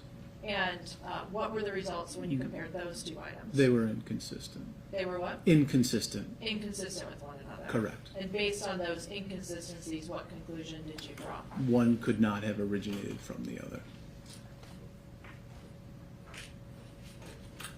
I have no further questions. Thank you, Mr. Bowman. I have no questions, Your Honor. All right, I step down, thank you.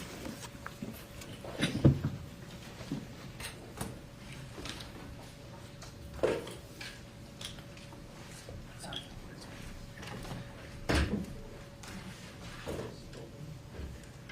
Okay. Yeah, Your Honor. Okay. Thank you. The Commonwealth calls Christopher Dolan.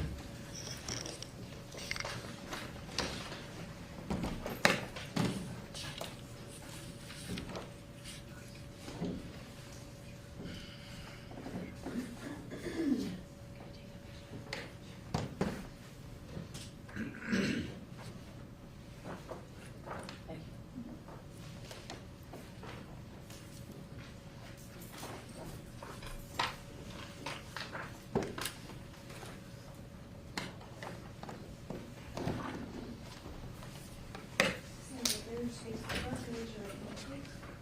Do you solemnly swear the evidence which you shall give to the court and jury in the matter now in hearing shall be the truth, the whole truth, and nothing but the truth, so help you God? I do. So forth. Thank you very much. Watch your step.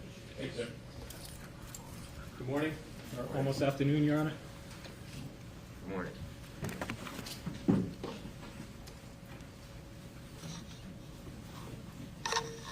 Morning, sir. Good morning. Would you please introduce yourself to the jury and spell your last name for us? My name is Christopher Dolan, D-O-L-A-N. What do you do for work, sir? I'm a trooper with the Massachusetts State Police. How long have you worked for the state police? I've worked with the State Police for approximately 28 years now, 7 years as a civilian in the crime lab and 21 years as a trooper. Could you please, let's go back in time a bit to before you were even with the Mass State Police, in terms of your educational background and any other employment you had before becoming a member of the state police. Before becoming a member of the State Police, I went to North Adams State College. I graduated with a degree in psychology. From college, I did an internship with the Massachusetts State Police in the summer of 1995 and stayed with the State Police from there as a civilian for 7 years. And once you joined the state police, well, in order to become a state police trooper, what did you have to do? I had to go through the State Police Academy. Okay. What did that involve? That involves 6 months of training. And was that culminated in some type of exam or graduation? It did, yes. What was required for that? The requirement was to go through firearms training, defensive tactics training. There was a multitude of trainings that I won't bore you with. But yes, that culminated in my graduation in August of 2002. So now that you're in the state police, tell us what your various assignments and ranks have consisted of throughout the years. When I first got on the job as a trooper, I worked out of the Cheshire Barracks out in the Berkshires, and my duties included basic patrol and things of that nature. After working at the barracks for 2 to 3 years, I came back into the Crime Scene Services section, and my duties in the Crime Scene Services section involve responding to crime scenes, documenting those crime scenes with digital photography and or video, and processing those crime scenes for physical evidence, such as fingerprints, tire tracks, and foot tracks. Now, what sort of trainings or certifications did you need to obtain to do all those things you just described in the Crime Scene Services section? I've taken numerous classes involving hundreds of hours of study in the collection and preservation of physical evidence, as well as documentation of such physical evidence and fingerprint comparisons as well. Now, we'll talk a little bit more about your work with fingerprints in a little while, but right now, sir, I'd like to direct your attention to 18 Barton Street in Granby, Massachusetts. Are you familiar with that location? I am. And am I correct that on the evening of March 29th, 2010, you were called in to assist with an investigation at that scene? I did. Could you please describe what you recall happening, what the scene was like, who was there when you arrived? When I first responded to the scene, I met with Trooper Erin Carella, who contacted me and requested my response. After responding, I also met with Lieutenant Robin Fabry, and at the scene there were various officers from Granby Police Department and the Northwestern State Police Detective Unit. Am I correct that by the time you arrived, your colleagues were awaiting the issuance of a search warrant? That's correct. And am I right that the search warrant arrived sometime the following morning, March 30th? That's correct. Now, once that search warrant was obtained, please tell the jury what steps you took in terms of documenting the scene. I was tasked with taking the video of the scene. Okay. And so the scene video that we watched earlier in this trial, you took that? That's correct. Okay. And was one of your colleagues also sort of working in tandem with you in terms of photography? Yes, Trooper Erin Carella took Okay. the photos at the scene. Sir, what I'd like to do is direct your attention to a particular section of the video that you took, which has been marked as exhibit number 13 in this case. And I'd like to start playing that video 6 minutes and 9 seconds into the video.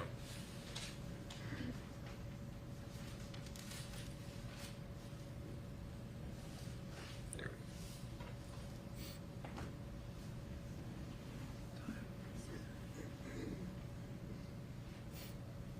You recognize this, sir? I do. This is the scene at 18 Barton Street.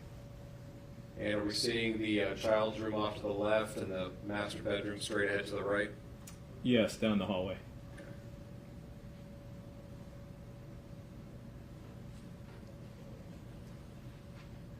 Let me just pause for a moment at 6:35. Sir, this section of the video, you're documenting what appears to be a young child's bedroom, correct? Correct. Now, is it fair to say that you videotaped, you documented practically every room in this house?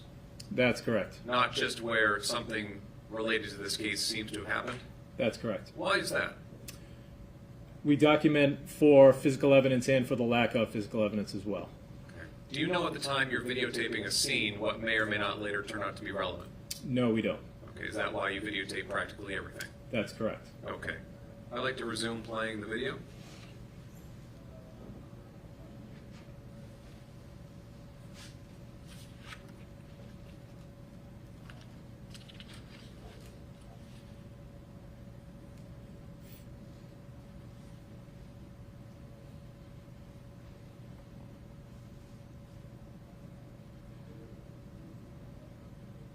And as you're filming each area, you're seeing the area live with your own eyes, correct?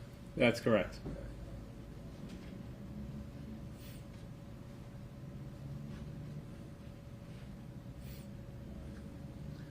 And I'm going to ask that the video be paused 7 minutes and 15 seconds in.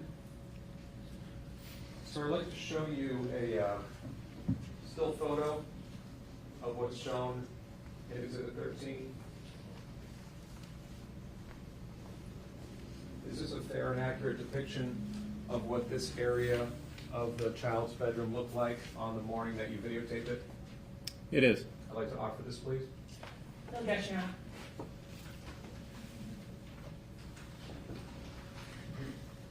Exhibit 151.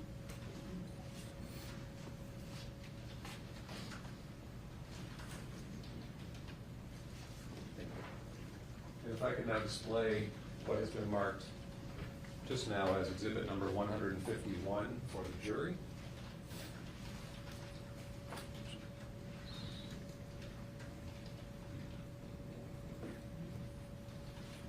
All right, sir, this is a photograph taken of the child's bedroom, correct? That's correct. Okay. And the photos you said were taken by your colleague, Aaron Carella, am I right? That's right. Okay. I'd like to focus in on the upper right-hand corner of this photo and ask you what you saw in this area of the bedroom. It's atop a brown play structure. You see that object there? I do, yes. And what did you observe it to be? That's a disposable diaper. Can you please point out to the jury where on the screen you're seeing this? Great. Thank you very much.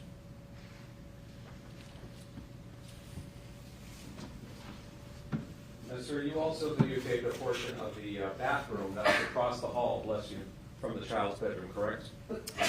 That's correct. Can you photograph? Do you recognize this as a photo taken by your colleague, Aaron Carella, of the bathroom at 18 Barton Street? I do. I'd like to offer it, please.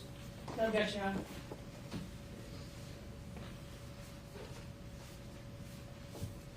On 52.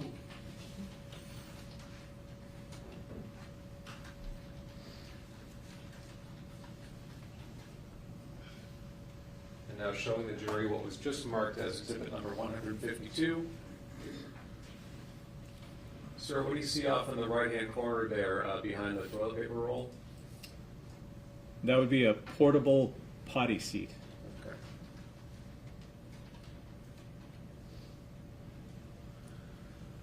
Okay. Sir, in addition to videotaping the scene, am I correct that you also applied a chemical known as leucocrystal violet to various areas on the first or main floor of the residence? I did. And we've heard some reference to LCV previously, but could you remind us what leucocrystal violet is and what you use it for? LCV is leucocrystal violet is a chemical that's used to enhance blood stains, in particularly blood stains that are in footwear impressions and or friction ridge fingerprint impressions. And when you apply leucocrystal violet to a surface, if there's blood there, what type of reaction are you looking for? We're looking for a vibrant reaction, a blue, purplish, a violet color, hence the name leucocrystal violet. Sir, I'd like to direct your attention to the top of the basement stairs between the basement door and the side breezeway door. Did you apply leucocrystal violet in that area? I did.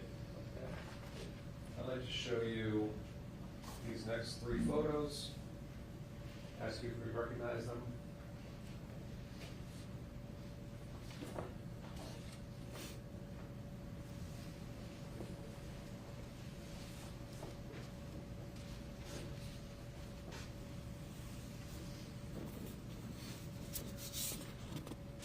Do you recognize those?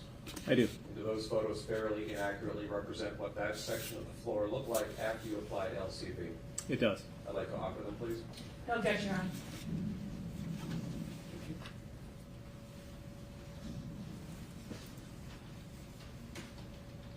153, 154, and 155.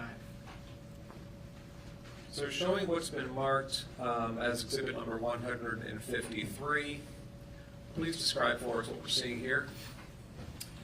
This is the tile at the top of the basement stairs that has been processed with Luco Crystal Violet. And were there areas that reacted? There were. Could you please point them out? You can see the reactions here, here, here, leading over to here. And exhibit 154. Where in this photo? You can see some reactions here. Anywhere you see a violet reaction. Now, while we're on, took place. oh, I'm sorry. While we're on exhibit 154, let me ask you this. Did you also apply Luco Crystal Violet to the threshold of the side door as well as just outside the door onto the mat? I did. I sprayed outside the door and onto the mat. Did you see any sort of purple reactions heading out the door in that direction? I did not. Okay. You can have a seat, sir. Thank you. And now showing you what was marked a moment ago as exhibit 155. Would this be sort of rounding the bend, heading in toward the kitchen area? Yes, this is taking a left from the top of the basement stairs and entering into the kitchen area. And did you only apply LCV in the areas where we are seeing the reactions, or did you apply it more broadly than that? I applied LCV essentially from the top of the basement stairs into the kitchen. I basically followed the trail of the violet stains as I applied it. So it went into the kitchen, over by the kitchen table, and down the hallway and into the bathroom. Were there some areas of the floor which, just with your own naked eye, you could see that there was sort of red brownish staining of possible blood? I didn't observe any red-brown stains on the floor itself. And showing you these next 4 photographs. Just look through those for a moment. Do those also appear familiar to you?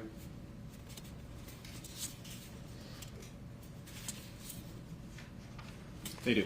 Additional photos of the kitchen area. That's correct. I'd like to offer these, please. Objection, Your Honor.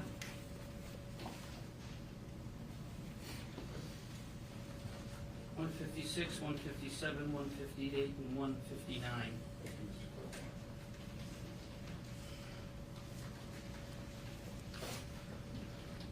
Now showing you what's been marked as exhibit 156.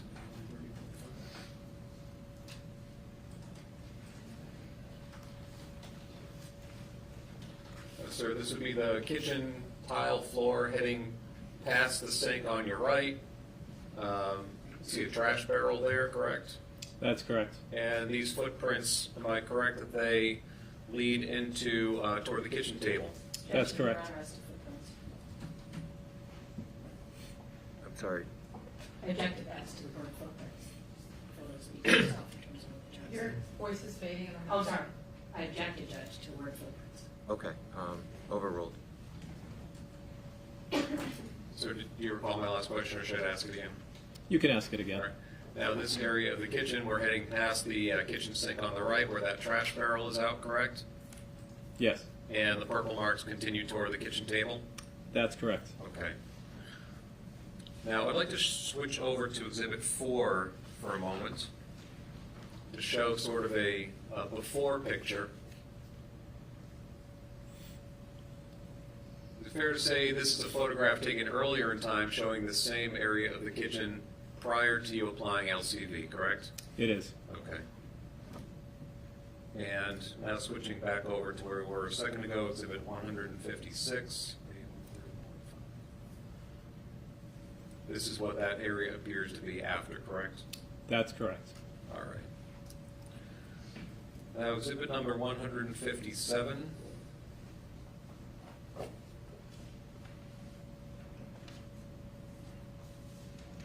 A little bit broader view, which captures now the 2 chairs near the kitchen table, correct? That's correct. And exhibit 158.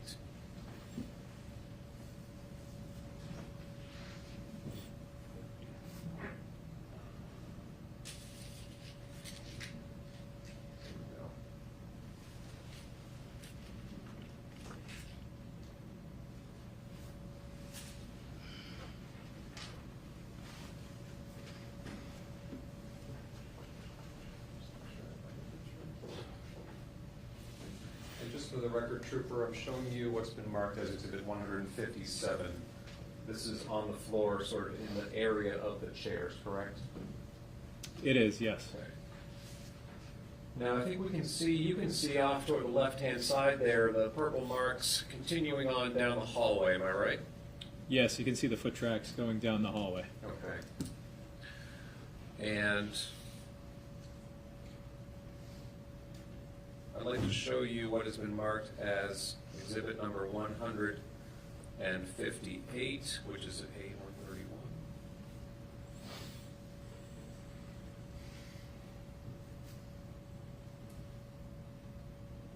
This is what that same section of floor appeared like before you applied the LCV, am I right? That's correct.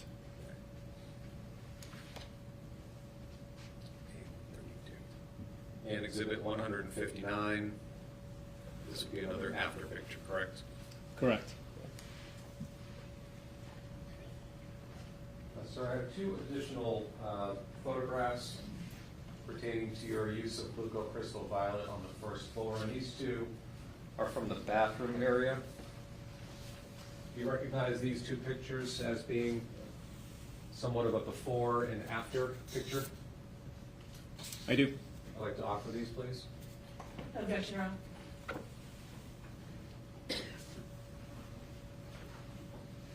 It's 160 and 161.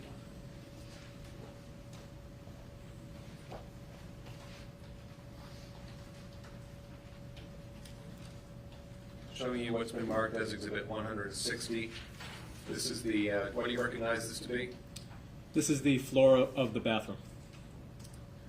And exhibit 161 would be the after photo, correct? This is after applying leucocrystal violet, correct?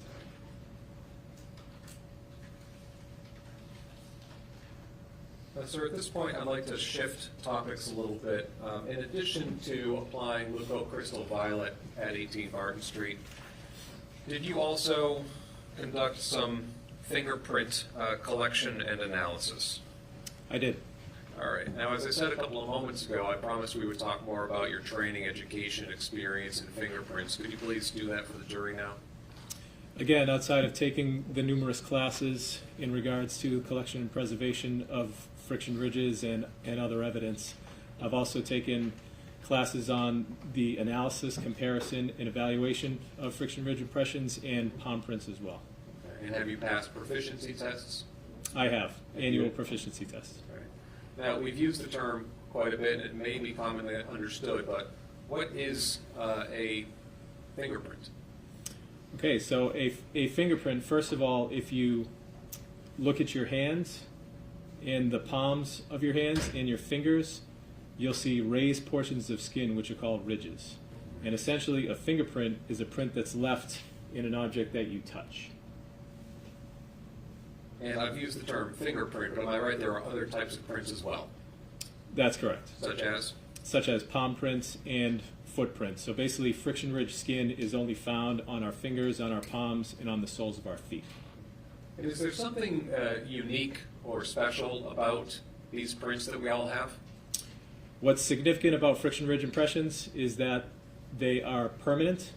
They don't change over a person's lifetime. They're developed in about the 12th week of gestation or while you're still in your mother's womb, and they don't morph, they don't change, even after death. Your friction ridge impressions will remain the same. The ridge flow and the pattern types and the individual characteristics remain absolutely the same. They don't change. So number one, friction ridge impressions are permanent, and number two, they're unique. No two people have ever been found to have the same fingerprints on one hand or both hands, including identical twins.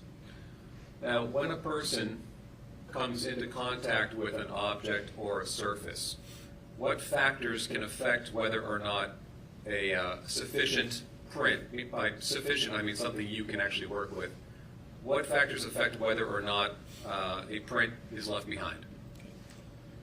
So I already explained that fingerprints or palm prints or feet prints are a result of you touching a particular object. On our ridges are tiny, minute pores which are constantly secreting perspiration. So essentially, when you touch down an object, what you're doing is you're leaving behind your ridges, your prints, in your own perspiration on an object that you touched.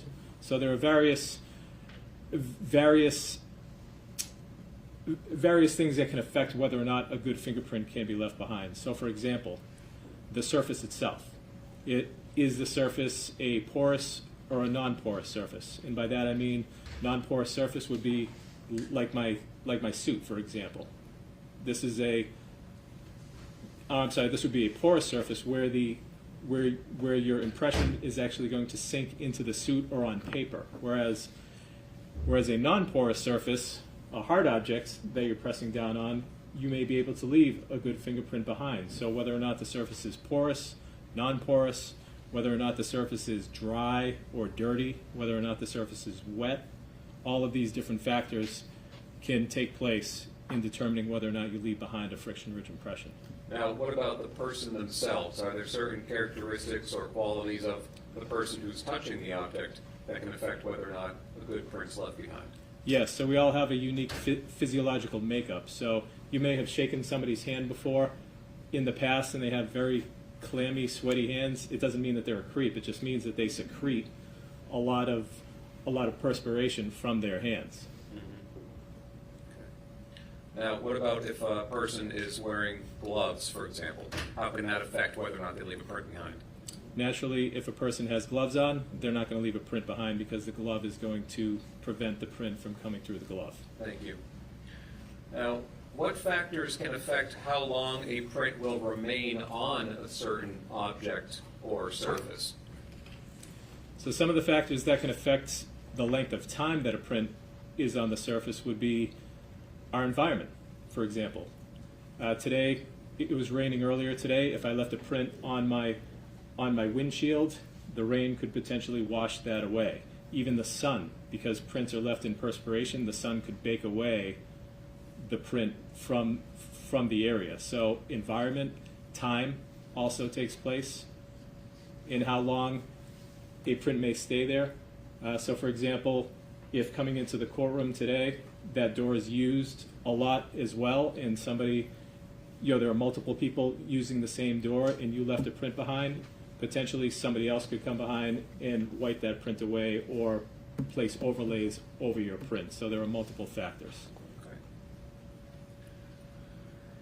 Now, is there any way to tell how long a print has been on a particular surface or the age of the print, so to speak?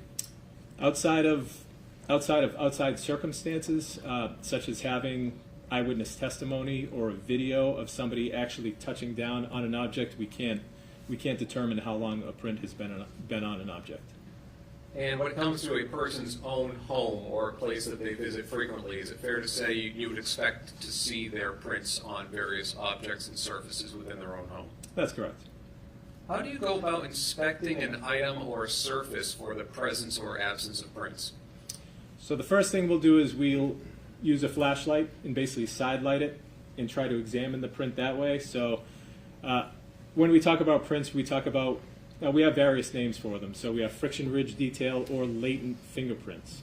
Latent fingerprints, the word latent in and of itself means invisible. So you may touch down on an object and not see the print.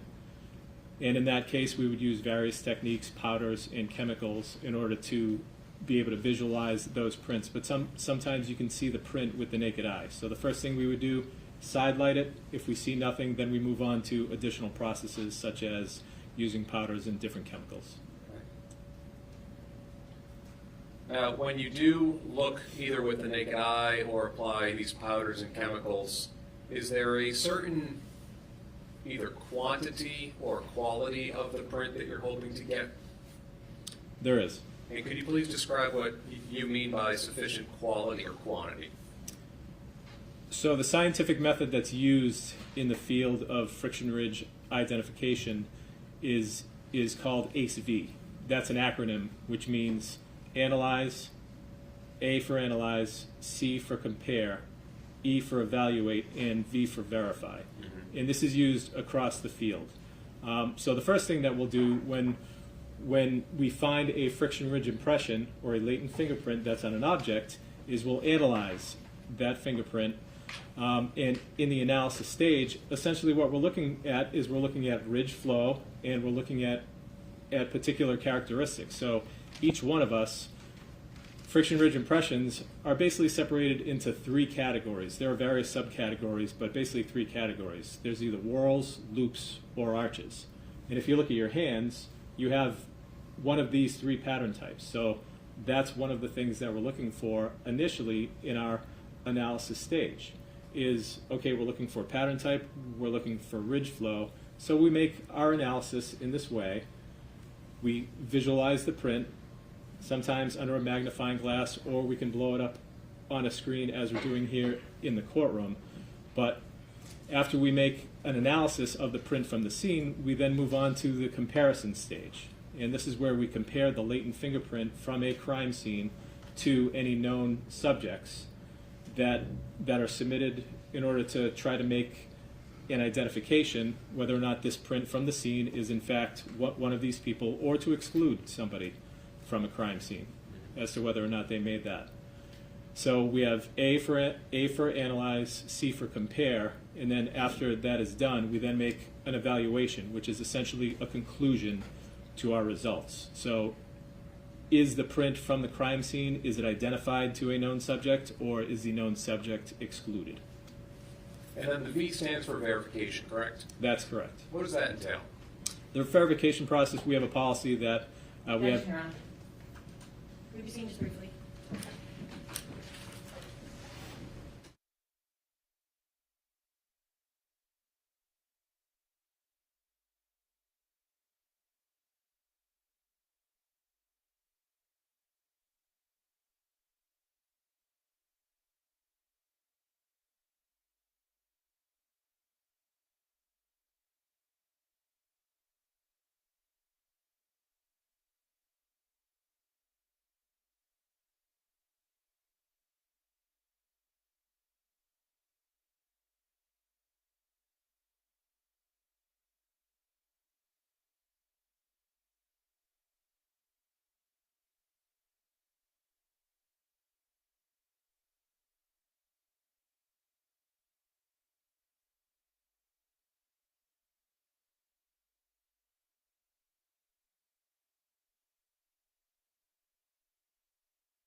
Sir, I believe you were talking about the verification step. That's correct. What does that entail? So the verification step, not only is it part of the ACE-V methodology that is used across the field, V stands for verify, but it's also our policy on the state police that any identification that is made is also verified by at least 1, if not 2, independent examiners. And who would those independent examiners be? Those would be examiners from our office, so it would be a peer, another trooper, as well as the supervisor.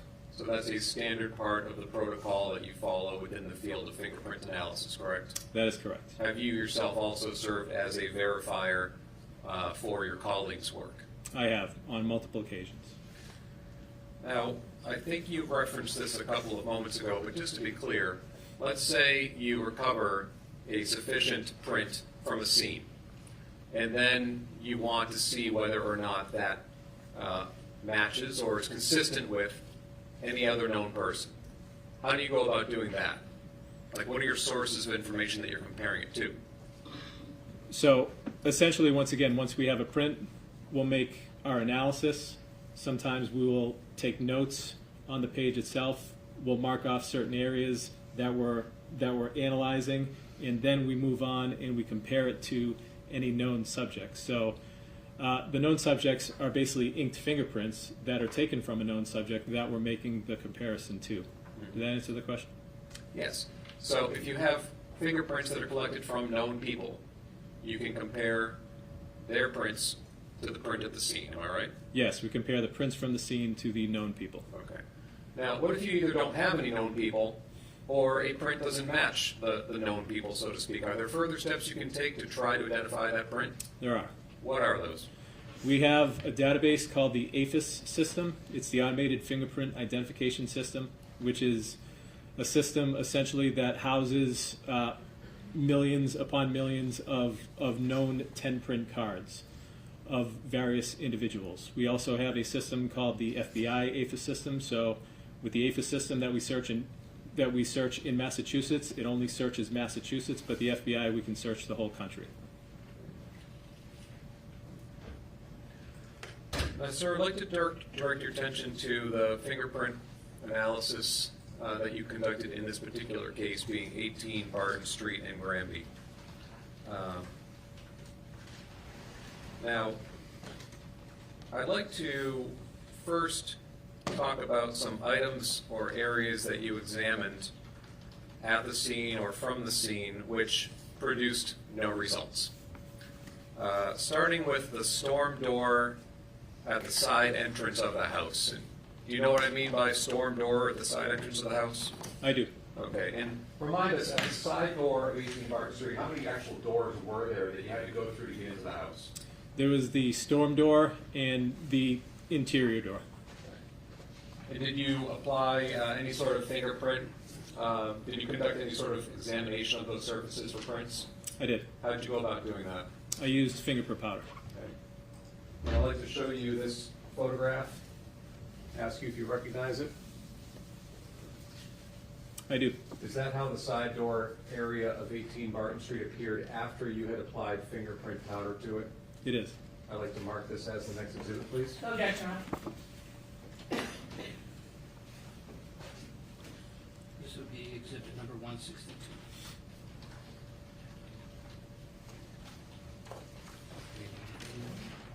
Showing what's been marked as Exhibit 162. Please, sir, describe and point out for the jury what we're seeing here. This is the side door to the residence at 18 Barton Street. Okay. And if I could zoom in a little bit on the surface of the door itself. Now, what is it about this that is attributable to you? All of the mess, all of the black powder that's on the door. So, again, the process, I would have side-lit the door with a flashlight to see if there was any visible friction ridge impressions. After that, I used black powder on the white portions for contrast and white powder on the glass portions, and no friction ridge impressions were located. Now, on the inner door itself, the door that had the thick decorative glass pane to it, where the actual doorknob was, am I correct? You also printed that? I did. And again, did you discover any friction ridge impressions of sufficient quality or quantity? I did not. Okay. Sir, sticking with this exhibit on the right-hand side, is it your understanding that the section of the door jamb had actually been cut out and collected as evidence? It was, correct. And I believe that was entered as item 2-4 at the laboratory. Am I correct? This was another item, another surface that you examined for prints with no results. That's correct. Okay.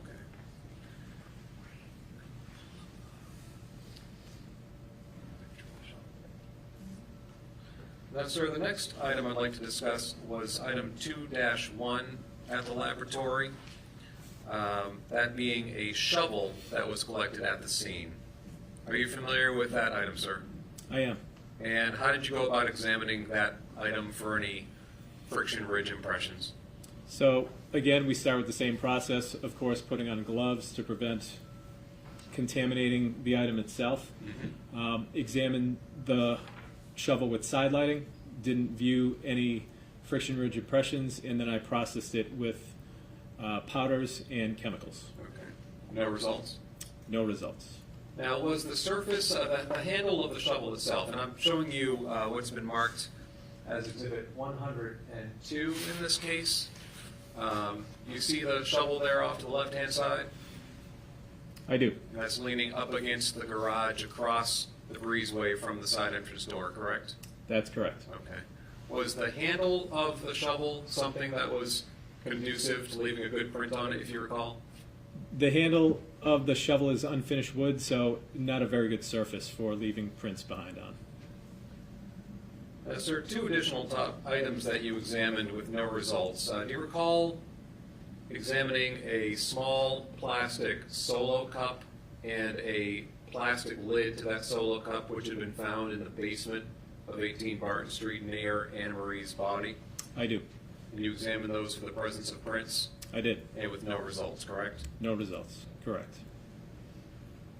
All right.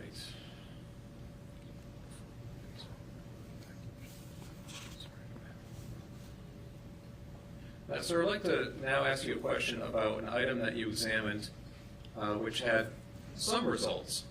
And specifically, I'm drawing your attention to a blue vacuum from the basement floor, which was item 2-6 at the laboratory.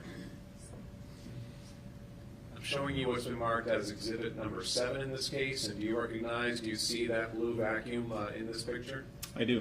And would you have examined that blue vacuum there at the scene, or was it collected up as evidence and brought to the lab? It was collected as evidence, and I examined it at the lab. Okay. How did you go about examining it? Same process, side lighting, and with this particular item, it was also super glue fumed, I believe, and used powders, and I also used a chemical on this item, I believe, called Hungarian Red. Did you get anything back in terms of results? There were some friction ridge impressions that were on the item, but they lacked value for further comparison purposes. And just explain for us what you mean they lacked value. They didn't have sufficient quantity and quality of detail in the prints themselves to be able to compare to a known subject. All right, sir. Lastly, I'd like to turn to item 2-8 in this case, which I believe was identified as a paint bucket lid. Are you familiar with that? I am. And I'd like to show you what's been marked, well, has been marked, yeah. I'd like to show you a photograph and ask you if you recognize it. I do. And is this a photograph of the lid from the paint bucket that was recovered in the basement at 18 Barton Street? It is. I'd like to offer this as the next exhibit, please. No objection, Your Honor.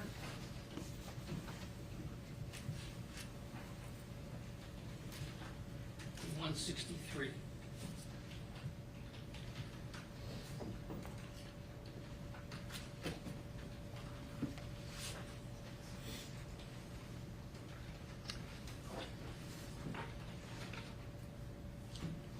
Okay, sir, I'm showing you what was just marked a moment ago as exhibit, is it 163, Mr. Clerk? Yes, sir. Thank you.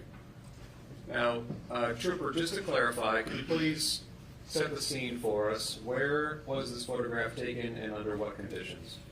So this photograph is taken at the State Police Crime Lab in our processing room. You can see the white butcher block paper in the background that the item is laid out upon. Okay. Now, first of all, that little smidge of ruler tape there, did you put that there? I did. Okay. And why does the lid, the top of the lid, appear to be yellowish in this photo? So the process that I used for this, again, side lighted it, examined it for friction ridge impressions. I didn't see anything. We then used a processing called super glue fuming. So essentially what you do is you place the item in a tank, very similar to a fish tank that you would have at home.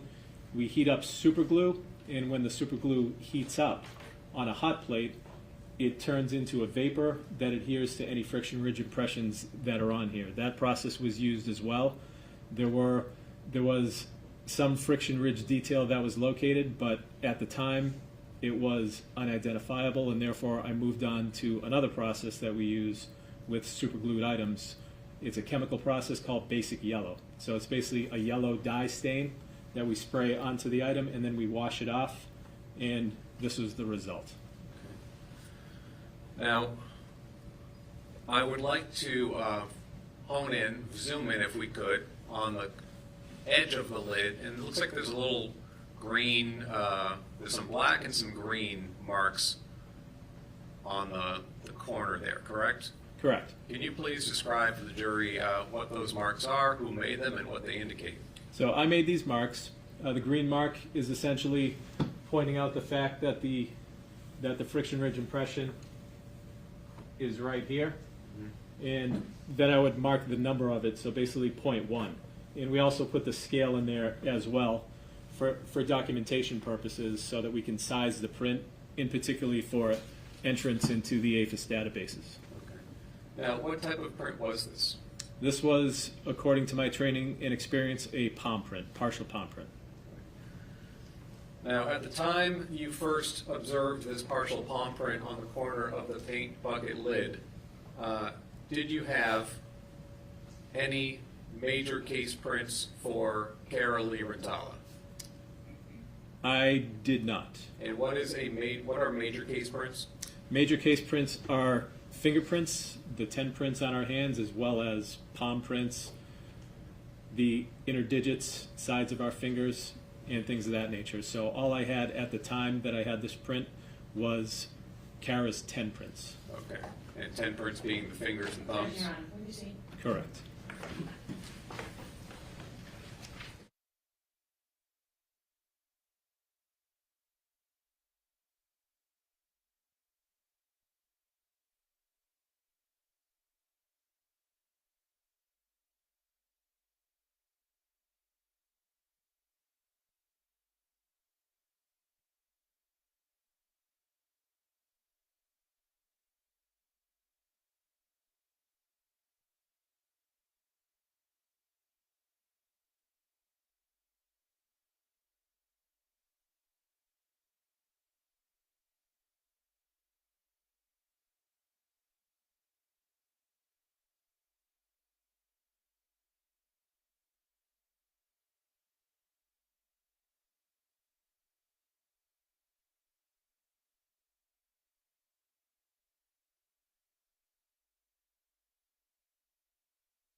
Members of the jury, I'm sustaining that prior objection, and the last answer from this witness is stricken.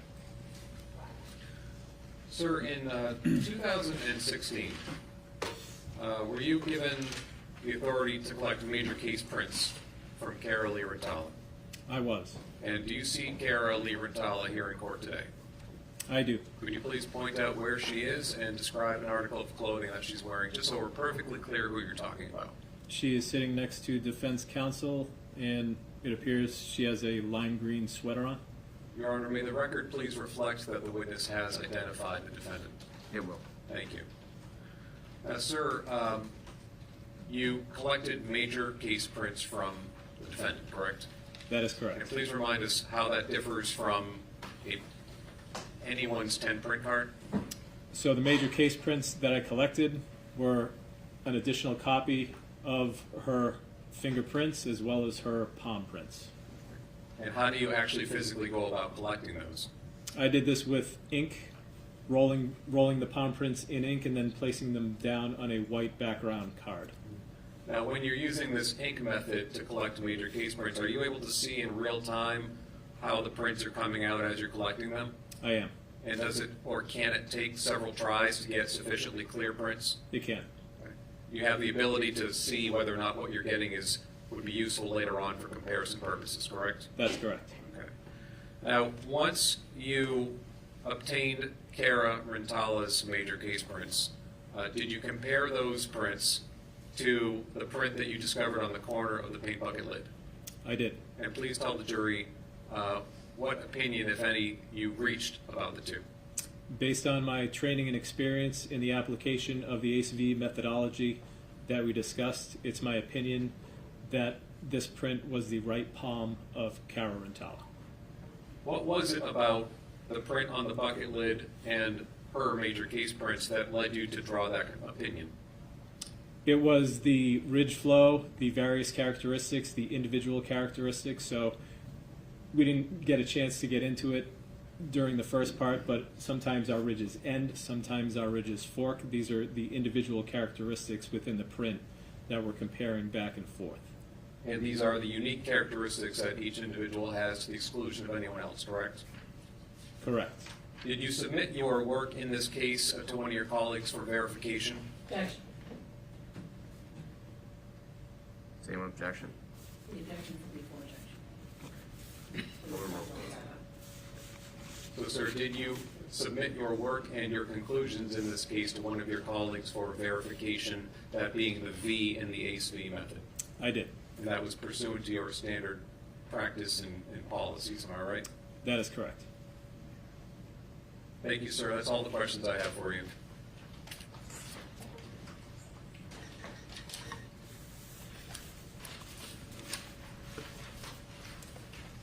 May I, Your Honor? Go ahead. So, sir, no one asked you to get these palm prints in 2010, is that right? That's correct. 2011, is that right? That's right. 2012, is that right? Correct. And not after your first testimony in 2013, is that right? That is correct. Not in 2014 after your second testimony, is that right? That is correct. And nobody asked you to, somebody asked you to do this before your testimony in 2016, is that right? That is correct. So from 2010 to 2016, nobody asked you to get these, is that fair to say? That is correct. I don't have any further questions. Nothing further, Your Honor. Thank you. Okay. Thank you. Please step down. Thank you, Your Honor. May we first sidebar, Your Honor?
May I proceed, Your Honor? You may. Call calls Thomas Andrew.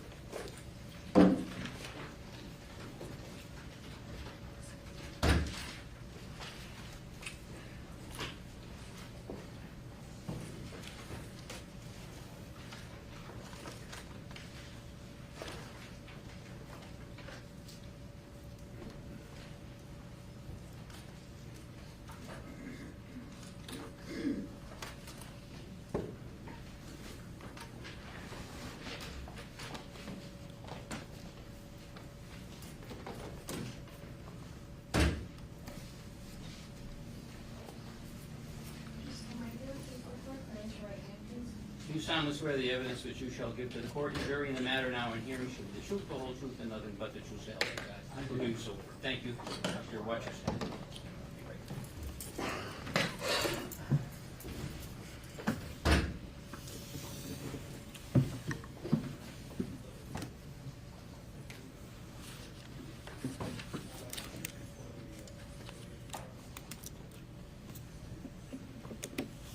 Good afternoon, sir. Good afternoon. Would you please introduce yourself to the jury and spell your last name for us? My name is Thomas, middle initial A, last name Andrew, Andrew. And sir, am I correct that you are the former chief medical examiner for the state of New Hampshire? Correct. And how long did you hold that title? 20 years, 1997 to 2017. Can you please describe for the jury, going back first to your educational background? I did my undergraduate work at the University of Dayton, Ohio, graduated in 1978, and then my medical degree is from the University of Cincinnati College of Medicine in '82. Subsequent to that, I pursued a residency in pediatrics at Cincinnati Children's Medical Center and stayed there an extra year as a co-chief resident of pediatrics in '86. After that, I joined a 6-person ambulatory pediatrics private practice group, but went back to the University of Cincinnati in '88 to do a residency in anatomical pathology, specifically to get qualified to do what's called a fellowship. It's an additional year of pathology training in the subspecialty of forensic pathology, and that was done with the Office of Chief Medical Examiner in New York City. And I stayed on staff there after my training, and subsequently was appointed as Chief Medical Examiner for the state of New Hampshire in 1997. Before coming to New Hampshire, am I correct that you worked in Richmond County, specifically Staten Island, New York? Yes, in my time in New York, I did my fellowship in Manhattan, in the main office, but there are 5 separate borough offices. And after I trained in Manhattan, I was transferred to the Brooklyn office, where I worked until the Richmond County or Staten Island office was opened in, I believe it was April of 1997, and I was placed there as the acting Deputy Chief Medical Examiner for Richmond County. Now, along the way, did you obtain any sort of board certifications? I'm board certified in pediatrics, anatomical pathology, and forensic pathology. Now, we've heard these terms a few times and there's been some explanation, but could you please, in your own words, tell us the difference between anatomical pathology and forensic pathology? Anatomical pathology is the type of pathology that's practiced basically in the hospital setting. It's the anatomical pathologist that may examine tissues, for example, that are removed in the operating room or during biopsies or whatever. They'll examine those tissues both with the naked eye and under the microscope and answer the questions, what kind of infection this is, or is this a tumor? If it's a tumor, is it benign, malignant? And if it was a surgery, did the surgeon get it all, et cetera, et cetera. Forensic pathology is a subspecialty of that anatomical pathology that applies all of those medical and scientific principles to largely the investigation of sudden, unexpected, or violent death.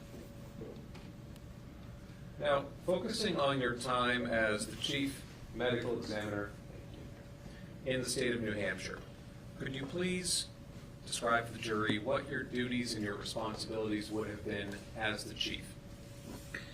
Well, much like the Massachusetts office, the Office of Chief Medical Examiner is established by a specific law, and our primary duty is the investigation of sudden, unexpected, or violent death. In New Hampshire, there are 25 categories of death that are required by law to be reported to the medical examiner's office for investigation. It doesn't necessarily mean an autopsy would be done, but that's our primary charge. In addition to that, the medical examiner's office participates in or is involved in various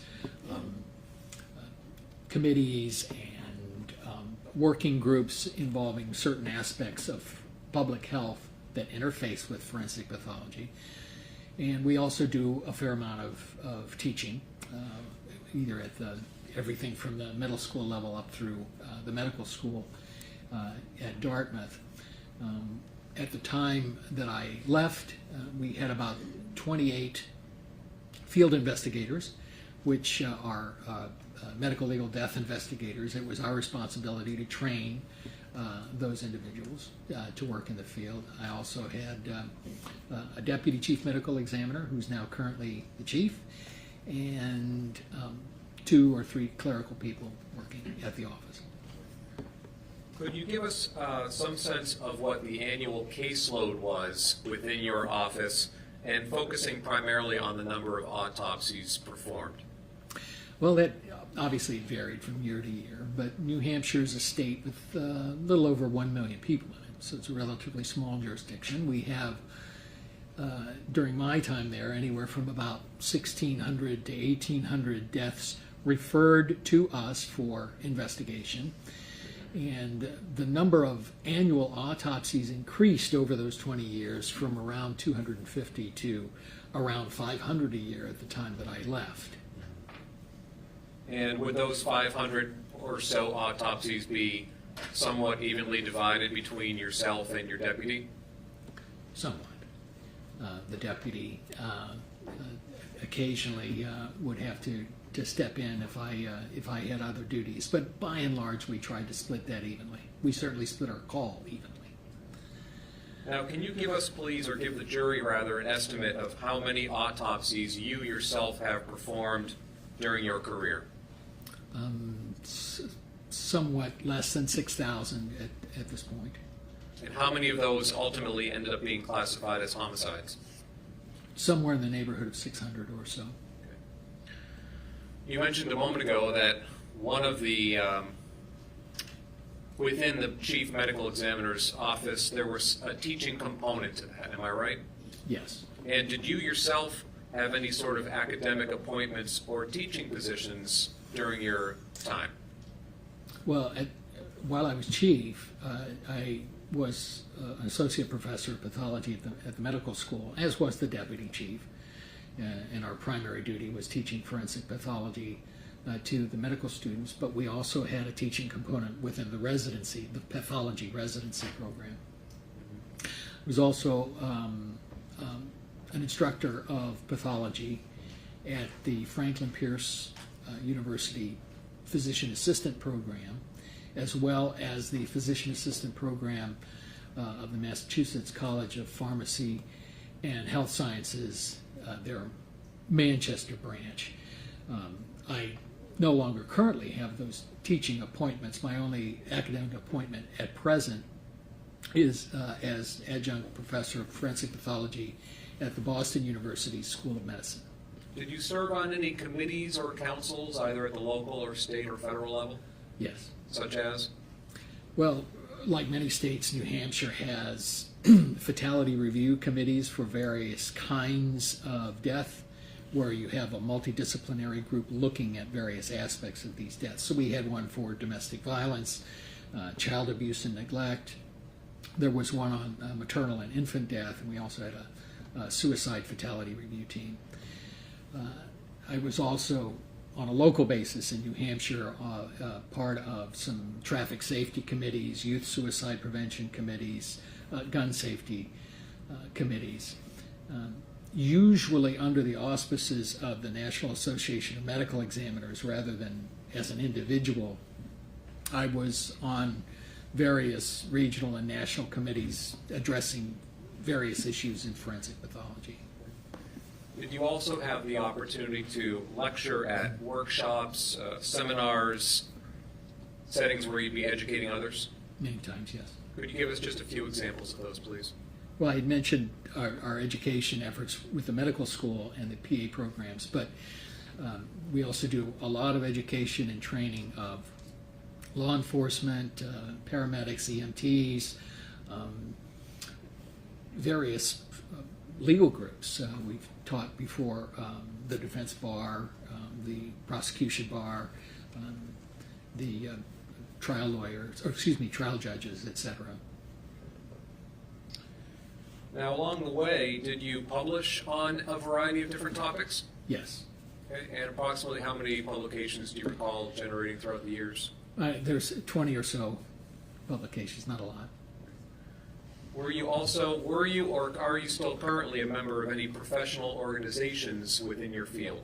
Yes, I currently am a member of the National Association of Medical Examiners, the American Academy of Forensic Sciences, the College of American Pathologists, and the American Academy of Pediatrics. Have you testified in Massachusetts before as an expert? Yes, I have. Any other jurisdictions? All of the states of New England except for Rhode Island. I don't know how I escaped that. And a number of cases up and down a number of states up and down the eastern seaboard down to Florida. All right, Doctor, I'd now like to shift into discussing what you've been doing as far as employment goes since you retired as Chief Medical Examiner in New Hampshire. Am I correct? You have a private consulting company? Yes. Describe that for us, please. I do private consulting under the name White Mountain Forensic Consulting Services. I've actually had that consulting service going back to 1998. But during the years I was Chief Medical Examiner, obviously had to maintain a rate of outside consultations to make sure that my primary duties were discharged. But after retirement, the number of consultation cases increased. Give us a sense of who some of your clients are. It can vary. Insurance companies, law enforcement agencies, certainly attorneys. They are the primary folks who reach out. Very rarely it would be an occasional private consultation to a private citizen. Now, when you were testifying, I imagine when you were the Chief Medical Examiner in New Hampshire, that job ended you up in court more than a couple times. Yes. And in those situations, am I right, you'd be testifying largely for the state? Yeah, almost exclusively, yes. Now, in your private consulting experience, do you tend to testify more or less on one side of the V versus the other? No, not really. It depends on the kind of case. There are civil trials and criminal trials. And in civil proceedings, I probably do about 35% defense, 65%, or whatever the math is there. The rest of them, plaintiffs. On the criminal side, obviously, the state has the medical examiner at their disposal, so the decided majority of my work in criminal cases is as a defense consultant, but occasionally, as is today, I'm consulted by the prosecution. How does the process go of you being approached, of you being consulted, retained, and ultimately whether or not you end up working on a case? Describe that for us. Yes, Your Honor. Could you see?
Roger, let me ask my question again.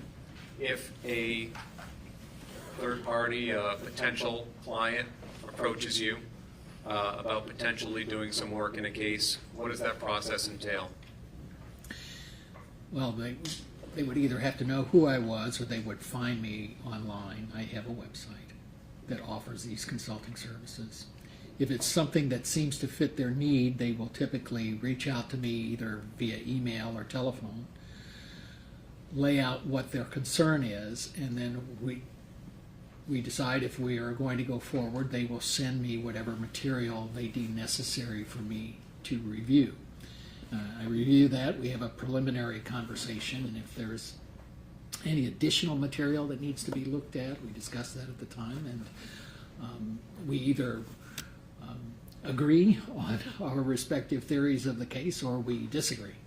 And obviously the next steps are taken after that. And as you said a moment ago, this is regardless of who's approaching you, correct? That's correct, yes. And when you say if your theories of the case disagree, what do you mean by that? Well, if one side or other in a dispute has a specific issue that they want addressed from a forensic pathology point of view, and my opinion, based on my experience in education, is not favorable to their case, they will not likely call me as a witness. And you'll likely just part ways at that point? At that point, yes, we would go our separate ways, and obviously I could not be called by the other side in a circumstance like that. Your Honor, this may be a natural time to break. Okay. All right, we're going to take our lunch break now, so I'll just ask that you be back here for 2 o'clock. Great, please rise and turn up with some chairs. Very excellent.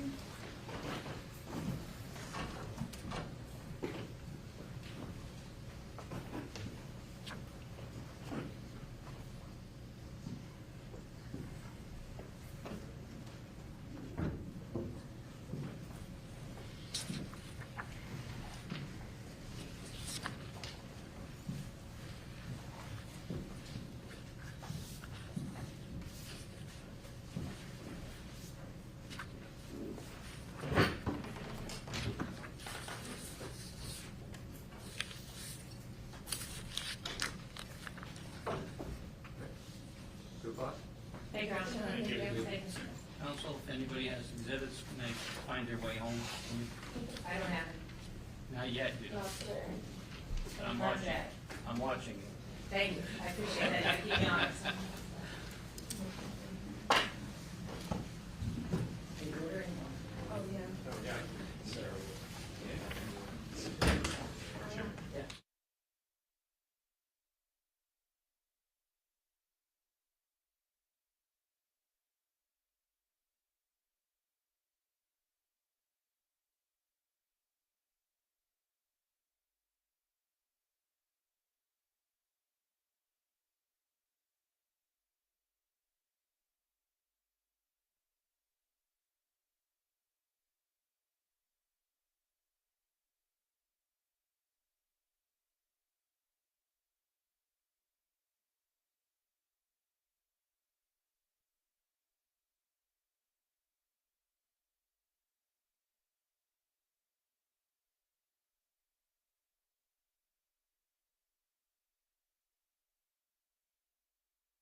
anything before we bring back the jury? No. Okay, sure. Doctor, you can come up and take the stand. Doctor, I just remind you, you're still under the same oath you previously taken. Thank you very much.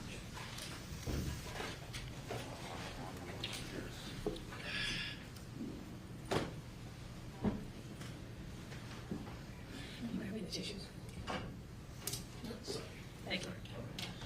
Thanks.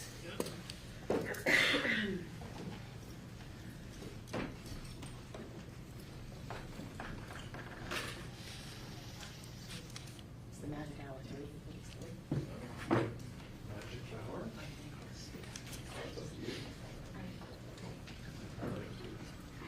Jury intern?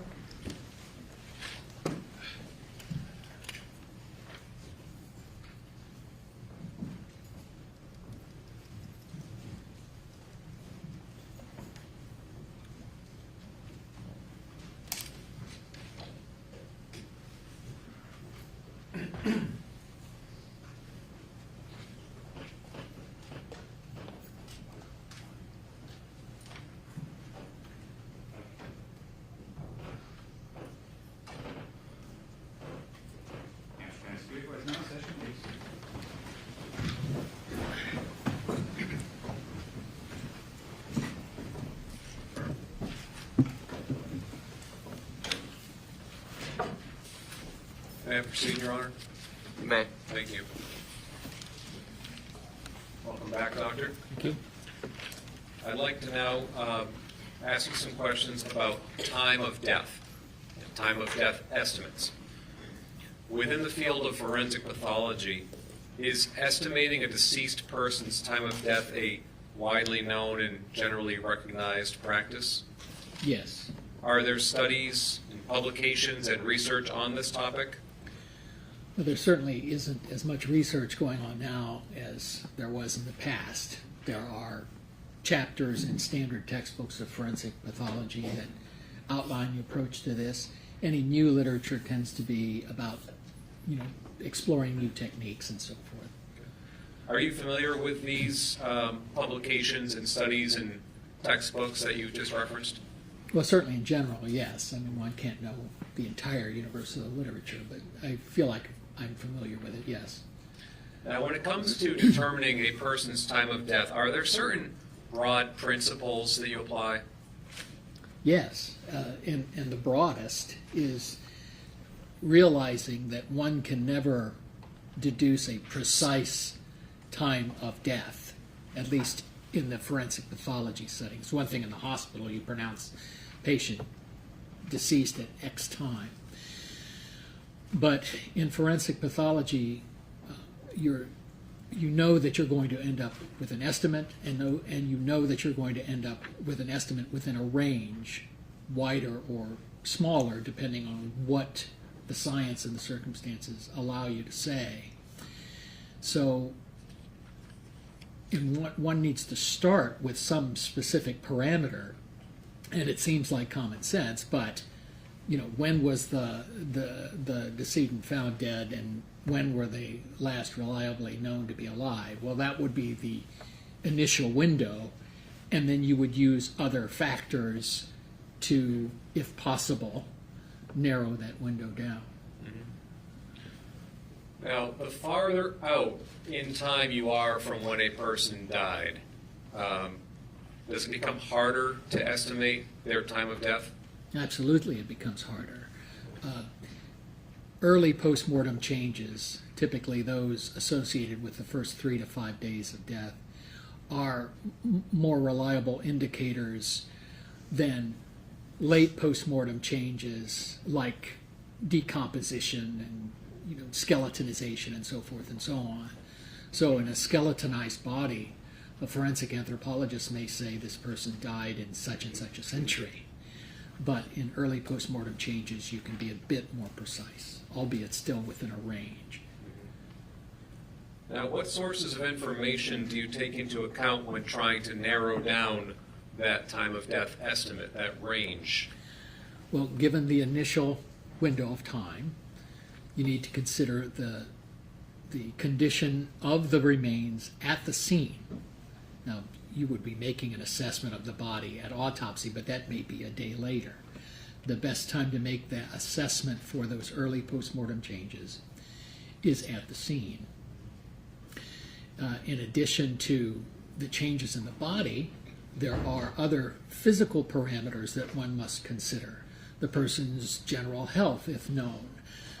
If the person was ill and had a fever, for example, prior to death. Is the person well-nourished, poorly nourished? What's the body habitus? Are they muscular? Are they very thin? Are they obese? And from a physical standpoint, the environmental conditions in which that body lay, environmental temperature and clothing and other factors that may come into play regarding how those postmortem changes occur. Doctor, I'd like to talk about some of those variables a bit more in a couple of minutes, but first off, you mentioned the condition of the body at the scene, meaning where the body was found deceased, correct? Correct. And in your experience, the folks who typically observe and come into contact with a deceased body at a scene, are we talking about law enforcement, for example? That would be one. Paramedics and EMTs? Yes. Lay persons? Absolutely. And as a medical examiner, how much weight or value do you assign to the descriptions of a deceased body that come from those variety of people? Starting off first with laypersons. Layperson or professional, it largely depends as well on their training and their experience. Now, a layperson would have no training, but if a layperson works in a funeral home and has seen a lot of bodies, I guess that person may know more than the average person. But lay people would typically know less about what postmortem changes are all about. But certainly first responders, whether they be in law enforcement or in emergency medical services, if they have experience with deceased bodies in various states of postmortem change, I have found in the past that their descriptions are by and large reliable. Now, have you relied upon the descriptions provided by EMTs and paramedics when you were investigating deaths as the chief medical examiner in New Hampshire? Yes. And what is it about EMTs and paramedics in particular that would lend weight to their observations? Well, it's the training and experience that they have. In addition to life-saving measures, there's generally some component of their training that involves detecting what are called signs of death to guide whether or not they're going to proceed with their attempt at life-saving procedures. Now, you've used the term post-mortem changes a few times with respect to the body of the deceased. Could you please, I'd like to walk through some of these post-mortem, meaning after-death bodily changes, and ask you to describe what you mean by them, starting first with rigor mortis. Rigor mortis is a post-mortem change in the body wherein the muscles, over the course of time, become stiff and rigid. Over a succeeding period of time, that reverses and the muscles become flaccid again. And what causes that stiffening of the muscles? That's a passive chemical reaction in muscle. It has nothing to do with life or enzymes during life. It's a passive chemical reaction. There is a chemical in muscle that provides energy called ATP. That molecule will spontaneously break down into something called ADP, and when that occurs, the muscle fibers that normally slide back and forth across each other become locked, and when that occurs, the muscle becomes stiff. So the muscles, just to be clear, the muscles are not contracting, like if a person tries to make if there was a muscle here and I tried to flex it, we're not talking about contracting muscle. No. Passive chemical reaction, locking of muscle fibers. Okay.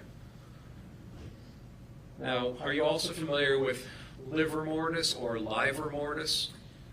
Livor mortis, that's spelled L-I-V-O-R, mortis, is the term that's used to refer to the postmortem settling of blood after death. You die, your heart stops. With the stoppage of the heart, blood is no longer being actively circulated. Blood, being a combination of solid and fluid elements, will settle to the most dependent part of the body, meaning if I were to be on my back, it would be to the back. If I were laying prone, it would be toward my front. But the blood would settle to that area. The solid elements of that blood, over the course of several hours, may congeal and become more solid. With each passing hour, that livor mortis becomes less and less fluid, and that's reflected by your inability to move it. In very fresh livor mortis, you press on it, and you can blanch out the livor mortis from the skin. But after about 8 to 10 hours or so, you can't do that, no matter how much pressure you put on it. In the interval between those two, if the body is moved, the livor can shift front to back or back to front or vice versa. Now, a third post-mortem change that may be relevant to determining time of death is algor mortis, correct? Algor mortis, A-L-G-O-R. What is that? That's the change in body temperature after death.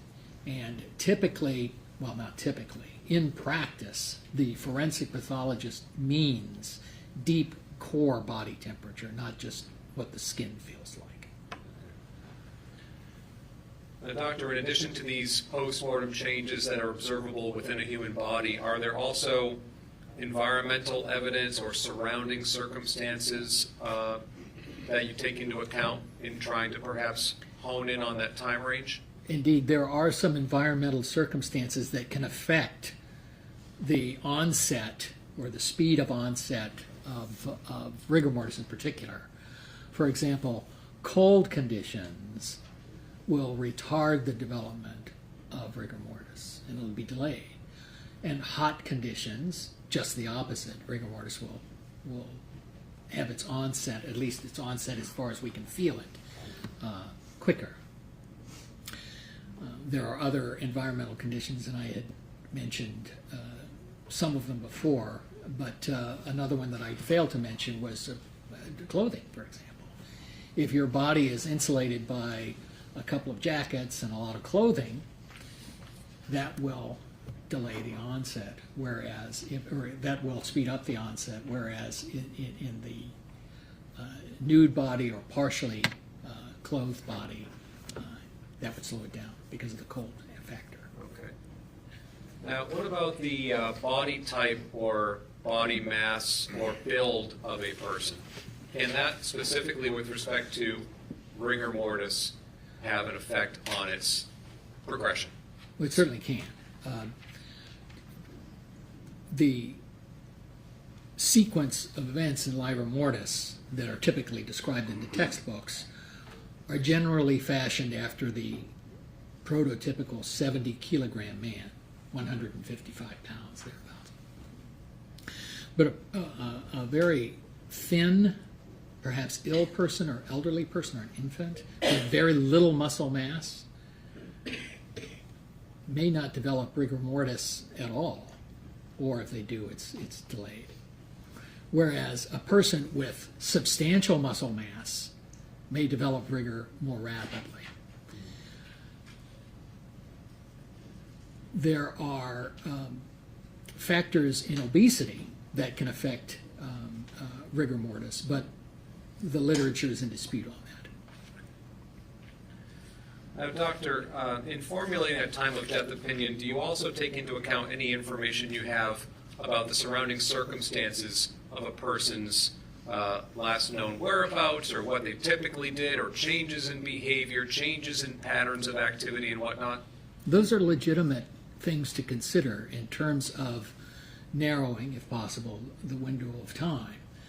Uncollected mail, newspapers at the door, breakfast prepared and sitting on the table but not consumed,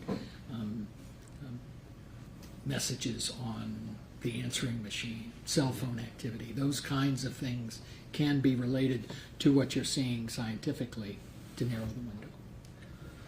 Doctor, during your career, both as a medical examiner and as a forensic consultant, have you had occasion yourself to form opinions as to a person's time of death? Yes. And in what settings or contexts have you done that? Well, to be honest with you, most commonly it's basically for the family. Sometimes a family who maybe was not with their loved one at the time that they died, want some guidance as to when this may or may not have happened. It will be a regular feature of suspicious or violent deaths that are being investigated to at least have an initial window for those investigating such deaths to look into activities of the deceased or the deceased's associate. So at the autopsy table or even at the scene, those kinds of opinions can be elicited to guide investigation. And probably least commonly would be for proceedings like this. Now, in those cases where you're asked to form an opinion as to somebody's time of death, such as in this case, what level or threshold of confidence do you hold yourself to? Well, I'm applying medical and scientific principles. I'm using my expertise and experience. This isn't a haphazard guess. This isn't speculation. This is based on what the evidence tells me, and therefore, if I express an opinion, it's an opinion that I'm willing to stand behind. Doctor, I'd like to now hone in more specifically to your work in this particular case. Am I correct that you were contacted in November of 2014 by the Northwestern District Attorney's Office? That's correct.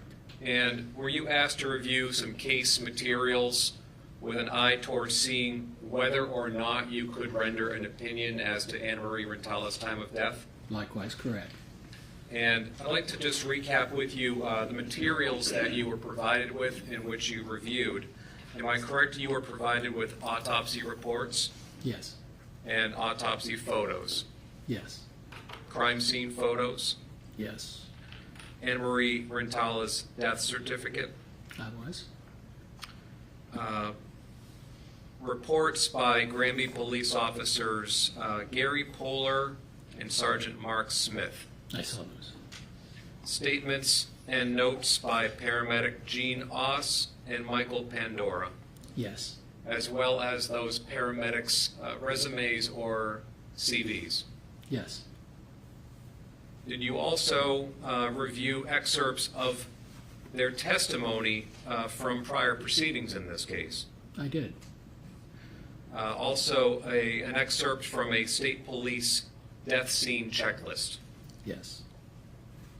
As well as a chart showing all cell phone activity on the phone of Annamarie Rintala and Cara Rintala on March 29, 2010, between the hours of 8 a.m. and 8:15 p.m. Yes, sir.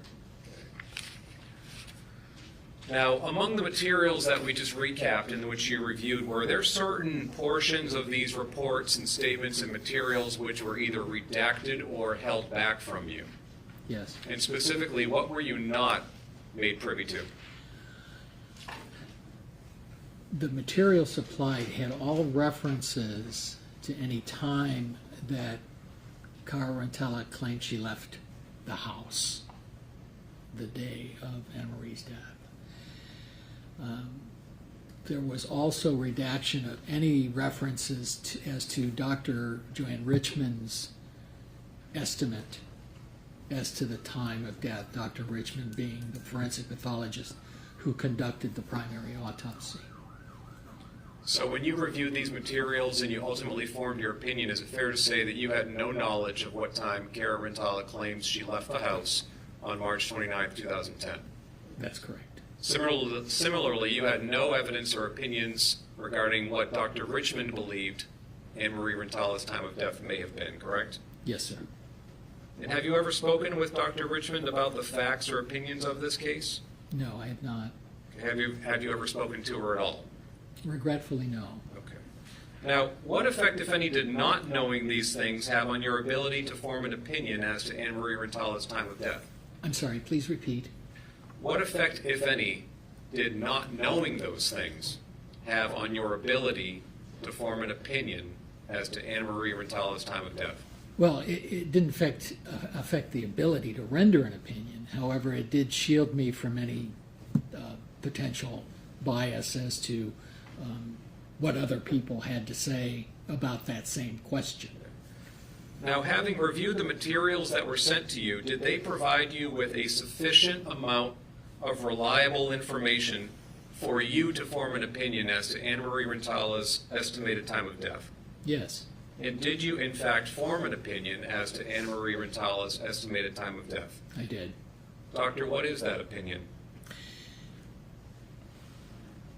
My review of the evidence that I was provided suggests that Annamarie Rintala died in a window of time between mid to late morning and early afternoon on March 29th, 2010. On the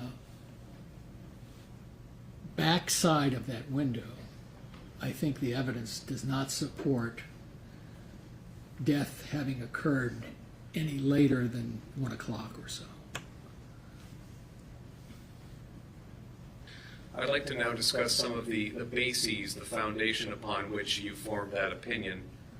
Am I correct that when you reviewed the materials, they contained descriptions of Annamarie's body by the first responders that evening, specifically 2 Granby police officers and 2 paramedics? That's correct. Please describe for the jury what was it about their descriptions that you found relevant or helpful to forming your opinion? Jackson Brown, can we be seen?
Doctor, I'd like to repeat my last question.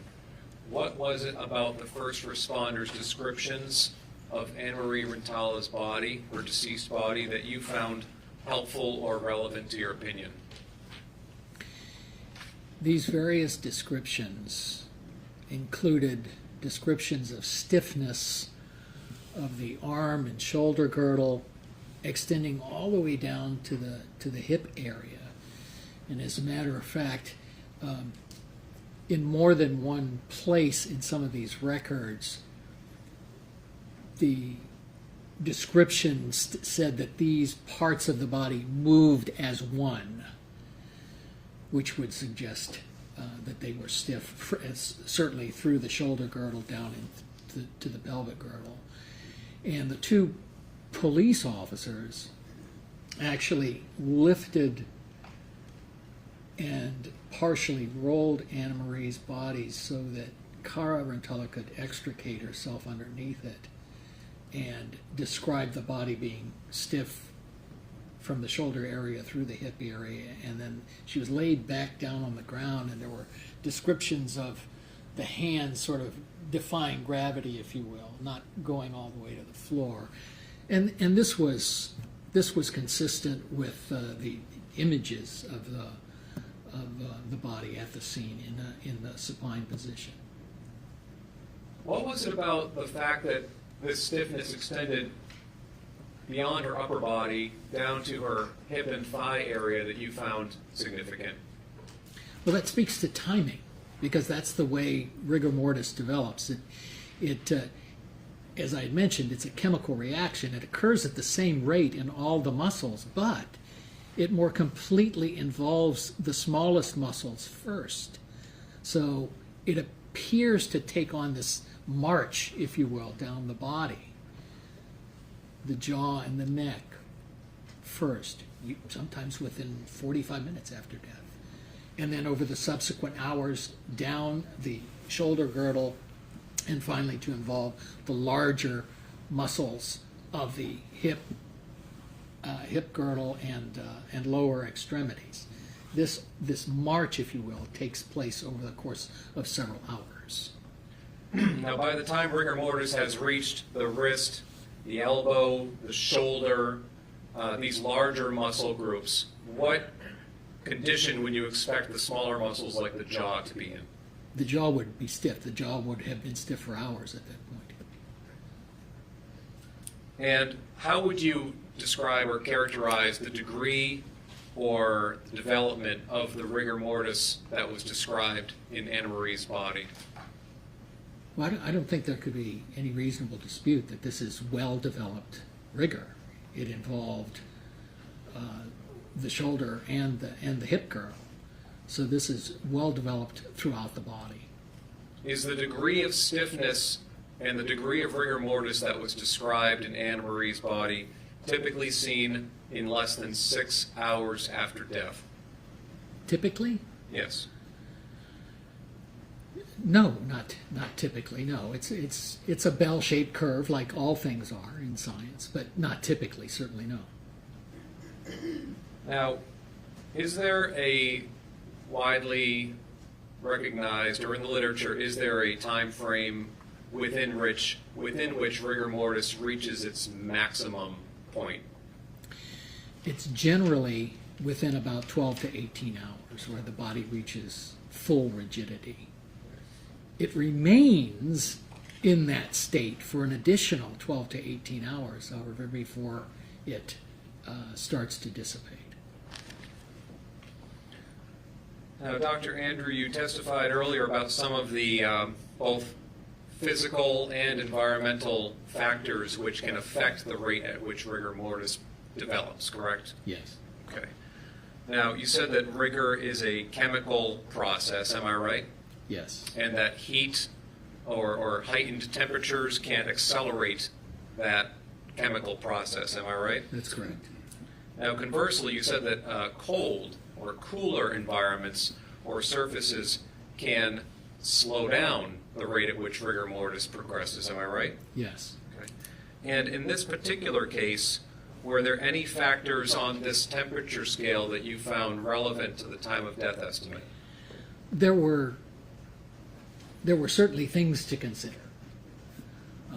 This was a rather cold, rainy day. The ambient temperature outdoors was in the low to mid 50s. There was a crime scene image of a humidifier in the basement that had a visible temperature on it of 72 degrees. However, the floor of the basement was concrete, and one can reasonably intuit that that would be a cool surface. Furthermore, Annamarie Rintala was rather sparsely clothed at the scene. She had a sports bra and sweatpants on, I believe. So she was on this cold cement floor, minimally clad, in a 72-degree microenvironment, but in weather conditions in the 50s. So all of those things were sort of factored into one's opinion as to how it may or may not affect the onset of rigor.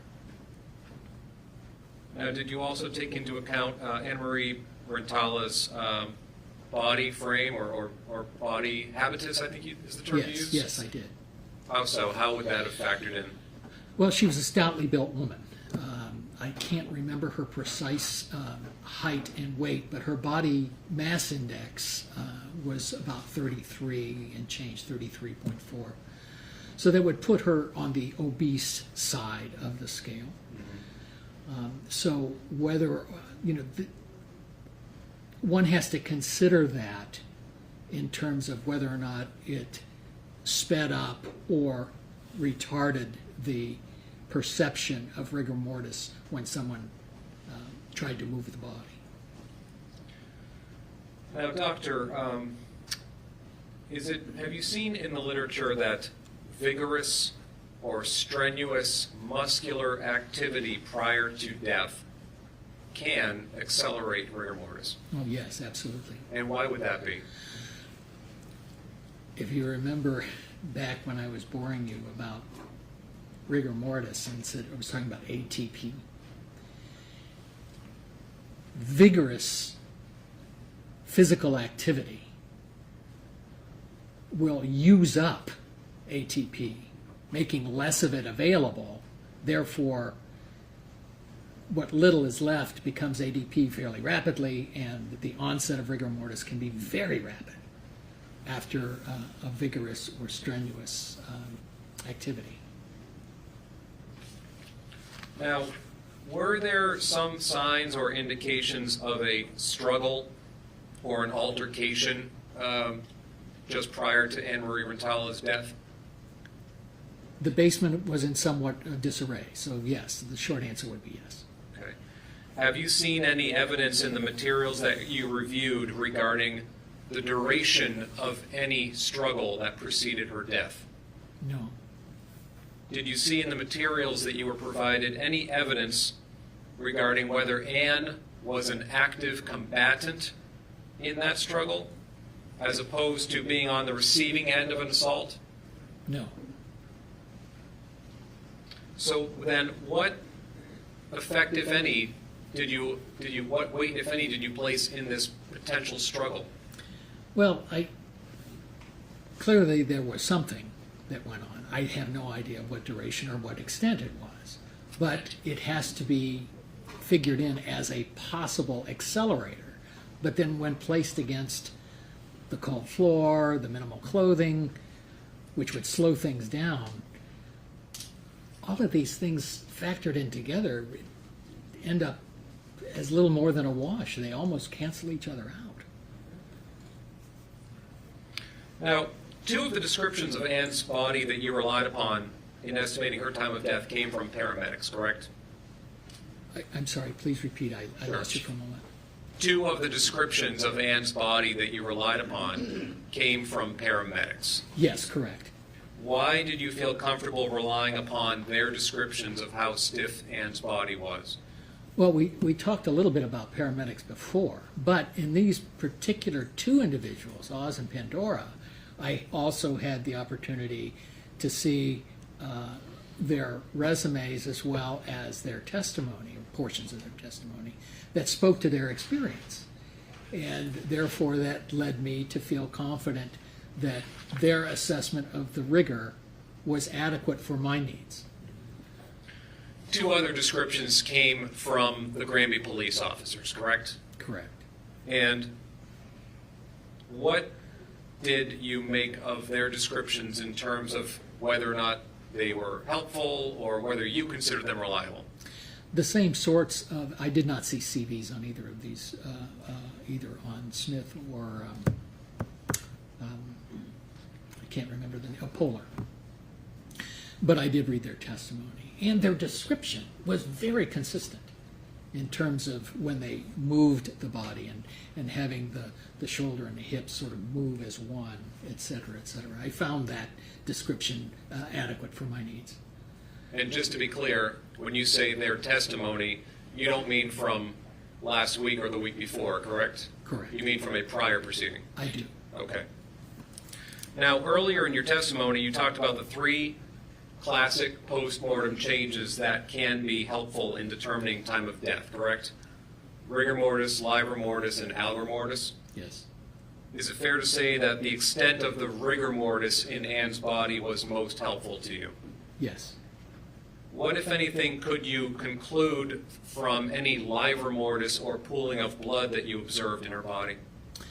Well, it said something about the case, but it didn't speak directly to time of death. There was livor mortis observed both on the front of the body and the back of the body, so Annamarie's body had been moved or was moved during the early postmortem period, but that was not a factor in my ultimate conclusion because there isn't enough information for me to use in that case. Now, what, if anything, did you make of the first responders' descriptions of Anne's body being, quote, ice cold? That made no scientific impact on me. It's meaningless. Why is that? When circulation stops, the surface temperature, what you feel on the surface of the body, becomes fairly cool to cold fairly soon. And when one is talking about algor mortis in the forensic pathology setting, you're talking about a deep core temperature. That's very different than what the skin feels like on its surface. Forensically speaking, how do you go about getting a deep core temperature on a deceased body? In the past, we have used, well, I say we, I've never done this routinely, but there is a very long rectal thermometer. It's not the rectal thermometer you get at Walgreens for your kid. This is a very long rectal thermometer that allows you to probe fairly deeply into the rectum to get a deep core temperature. There are devices, and I don't use them, I don't recommend their use, that allegedly get a core temperature from placing a probe on the eardrum, but there's no way to control for that. And who knows what's in that ear canal. Some jurisdictions, very few, actually make a small incision just under the ribs on the right side of the body and insert that same thermometer that I was talking about, or another temperature probe, deep into the liver. Those are deep core temperatures. Now, in your experience as a medical examiner, as the chief in New Hampshire for nearly 20 years, how commonplace is it for investigators to obtain a core body temperature from a deceased body at an active crime scene? Not common at all. Why is that? It runs the risk of introducing artifact into the postmortem examination. Now, when it's hugely important, infant deaths, for example, we generally get a deep core temperature. In deaths where there is some excited delirium or some grave concern about stimulants, we may get a deep core temperature. But routinely in homicide cases, no. Doctor, I'd like to just sort of circle back. I think earlier you said that there are some surrounding circumstances. You said, for example, the mail that's still in the mailbox or the breakfast that's on the table but uneaten. Now, in this particular case, am I correct that you reviewed the cell phone activity on both Annamarie's phone and Cara Rintala's phone on March 29th, 2010? That's correct. And when you reviewed those cell phone records, particularly with respect to Annamarie's phone, was there anything that you reviewed which was relevant to or supported your conclusion as to her time of death? Yes. And describe to the jury what you saw and what it meant to you. Looking at those records, I have the time frame or a time frame in mind, and I outlined that to you earlier. But then to see that in the early morning hours from 8 o'clock on, Annamarie's phone is very active. There are almost 40, phone calls, texts, pictures, that sort of thing. In relatively little time between activity. I mean, things were answered, very quickly. Everything abruptly sort of comes to a stop at around 12:20 or so. And a little before 2, there was a phone call that just went unanswered. I don't know if it was a message. Can't remember the precise aspect of it. But I thought that was certainly compelling in the light of the medical and scientific and scene evidence, bolstering my conclusion that regardless of how early the death may have occurred, it certainly was very unlikely to have occurred much later than 1 o'clock in the afternoon. Thank you very much, Doctor. That's all the questions I have for you.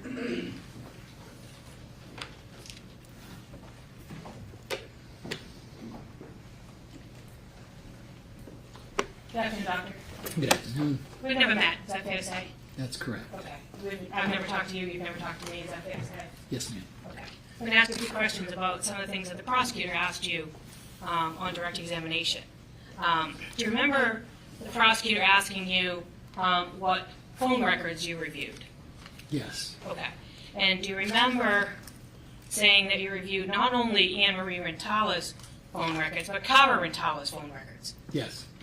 Do you know why they gave you Cara Rintala's phone records? No. Did anyone tell you why they gave you Cara Rintala's phone records? No.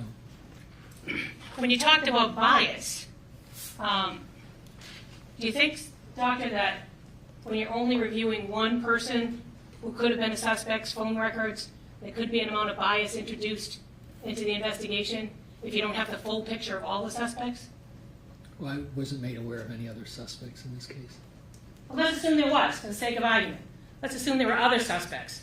Do you think it could lead to bias to only have one set of phone records to review under these circumstances? I'm not certain that it would. You're not? I'm not certain. I'm not saying no. I'm not saying yes. But it could? Maybe. Okay. Now,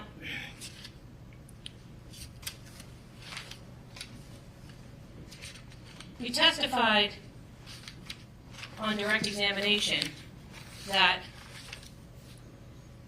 well, I don't think you did this time, but last time, you testified that there was a window of death that you thought could occur somewhere between 11 and 1. Is that right? I think I said mid to late morning to 1. But you said there was a window. Right, Of exactly. about 3 yes. hours, right? You're correct. Yes. So it's 11 to 1, right? There's a window of 3 hours, and your absolute outside is 1. You all back to 11. Is that right? Well, I don't know that I was specific about the front side of it. I think I said something like mid to late morning, but no later than 1. So is the window 4 hours? Is the window 5 hours? It's in that range. So if your outside is 1, then 4 hours before 1 would be 10 or 11 in the morning? Yes. Okay. So your window was either 10 or 11 in the morning till 1 o'clock in the afternoon. Is that right? Roughly, yes. And that's what you started with. It's 10 or 11 in the morning till 1 in the afternoon, No, right? you've misinterpreted what I said. You start with a broader window, and then you use the evidence that you have available to you to narrow that window down. So the broader window is last known alive and found dead. That's the broader window. That's the window you start with. This mid-morning to 1 o'clock window is what I ultimately concluded after weighing all of the evidence that I had available to me. So, but the window is, you said, somewhere before 1 o'clock and all the way to 3 or 4 or 5 hours before 1, is that right? That was the final, yes. Okay. And you agree with me that 3 to 4 to 5 hours before 1 o'clock gets you all the way back to 10 a.m., is that right? Yes, And you said you reviewed phone records in this case, right? yes. And you saw on the phone records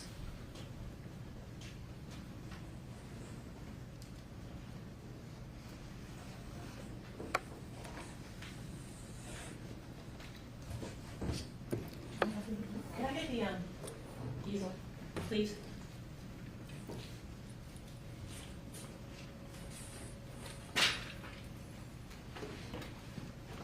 Thank you so much.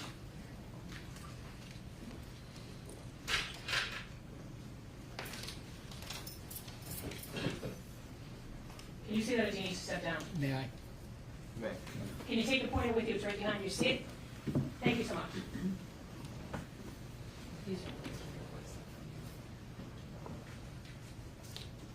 Do you mind if I? Sure.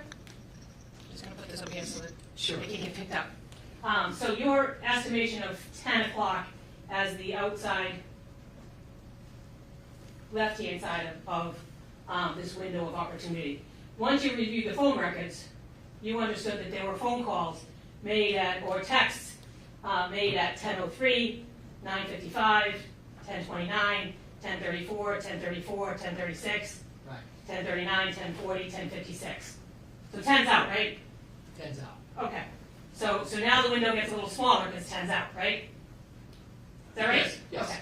And then let's go to 11, because that's part of your testimony was it could have been as early as 11, right? But then you see these phone calls at 11, 11:03, 11:04, 11:05, 11:07, and 11:11, right? Right. And then if we could go to the next chart.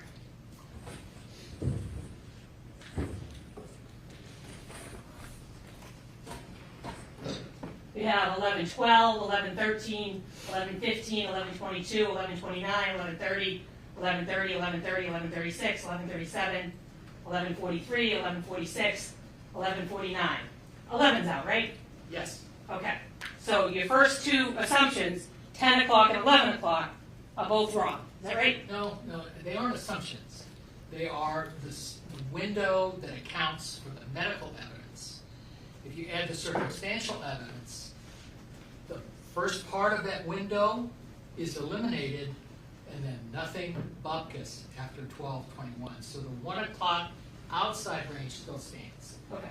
But you always consider it a range, right? You can't say, Absolutely. It's not like you see on TV, they died at 10:21. That's not a thing, right? I agree. Okay. And you usually have a range of a couple of hours, right? Yes, You don't have a range of, say, 39 minutes, right? correct. Okay. But in your case, we've eliminated 10 o'clock to 11 o'clock. We've eliminated your range of 11 o'clock to 12 o'clock, right? You're mischaracterizing what this range is about. And that's what needs to be made clear to you. Scientifically, the range was mid-morning to the outside of 1 o'clock. Clearly, the circumstantial evidence suggests that there was activity during that 10 o'clock hour, 11 o'clock hour, 12 o'clock hour, or excuse me, at least up to 12:21. Right. So my range is still my range, but what the evidence says pushes that time of death to the outside of my original range. It's not narrowing my range. That's a mischaracterization of what the process is. What it does do, I think, in my opinion, is bolster my opinion that it was not likely at all that Annamarie Cochrane-Rintala was alive after 1 o'clock. Yeah? Unless you have another question. Yeah. Well, I just want to make sure you finish your question. Yeah. My next question is, your time was 12:21. Is it fair to say that when you testified in 2016, you weren't even aware of the 12:21 telephone call? Is that right? I don't remember my testimony from 2016 Okay. in that detail. Okay. Well, did you have a chance to review your testimony before you came to court here today? I'm sorry, counsel, did you still need this witness at the? Oh, I'm sorry, Judge. No, I'm all set. Thank you. Okay. You can resume the stand. I apologize.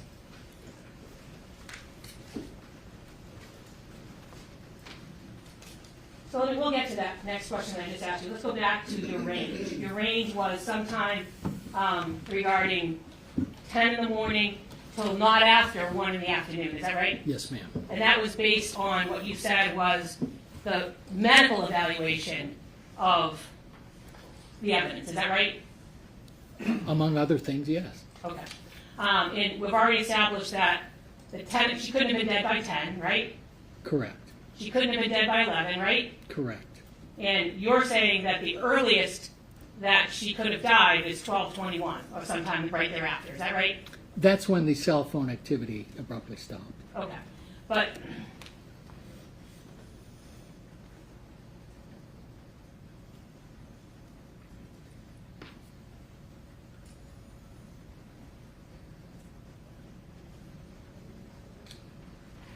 do you remember being asked on September 27th of 2016 about that 12:21 call? This is page 153, lines 16 through 20.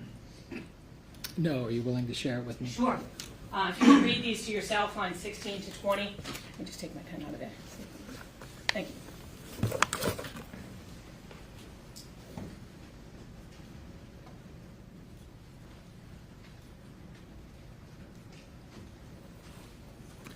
I don't have any independent recollection of it, but obviously it was recorded. I was asked about it, and I did not know about the 12:21 call. Okay.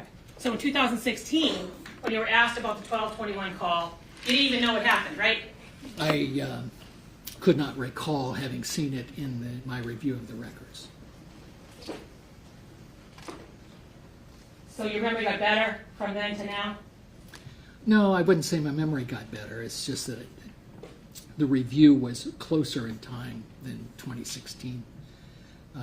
I can't remember when, in relationship to that testimony, I had reviewed those phone records, and it, that one wasn't in my recollection. All right, so let's get back to that range, the range that we just talked about. The bottom end of the range, when you said the medical evidence suggested 10, 11, or 12, and the top of your range is 1 o'clock. You'd agree that if 10 o'clock is out, if 11 o'clock is out, and 12 o'clock is out, at least as until 12:21, that you now recognize the phone records showed that you didn't know in 2016. Would you agree that 75% of your range is not viable, based on the evidence that you reviewed that was non-scientific? That's a very complex question. I'm going to have to ask you to sort of reframe that thing. Sure. So you'd agree that with respect to your range of 10 to 1, based on the phone records, 10 o'clock is not a viable option for her to be dead. Is that right? Yeah, we've gone over all of that. Yes. Okay. Nor is 11. Correct. And nor is 12, at least up until 12:21, right? Correct. So if your original window was 10 to 1, would you agree with me then that 75% of your window includes the time period that Annamarie was alive, at least according to the phone records? Yes. Okay. And so that leaves from 12:21 to 1 o'clock, which is about 39 minutes. Is that right? Correct. And you just told us before that you could never narrow it down to 39 minutes, right? I also told you before. So answer my question, sir. Your you told me question that is- you could never narrow it down to 39 minutes. Hold on. You can ask him the question, but you have to let him answer. Sure, Judge. So you, Yep. I'm sorry. oh, sure, yeah. I'm sorry, I didn't mean to block your view. I am not going to Hold on a answer. second. Is this blocking your view as well? Thank you. I am not going to answer a misleading question unless I have an opportunity to explain it, which I previously did. Medically, the range was that 4 to 5 hour range. I think that's very clear to you. Circumstances, particularly these phone records, eliminate the early part of that range, but they don't eliminate the backside of the range, and they certainly don't make my range 39 minutes. That's a mischaracterization of the scientific process that went into the formation of this opinion.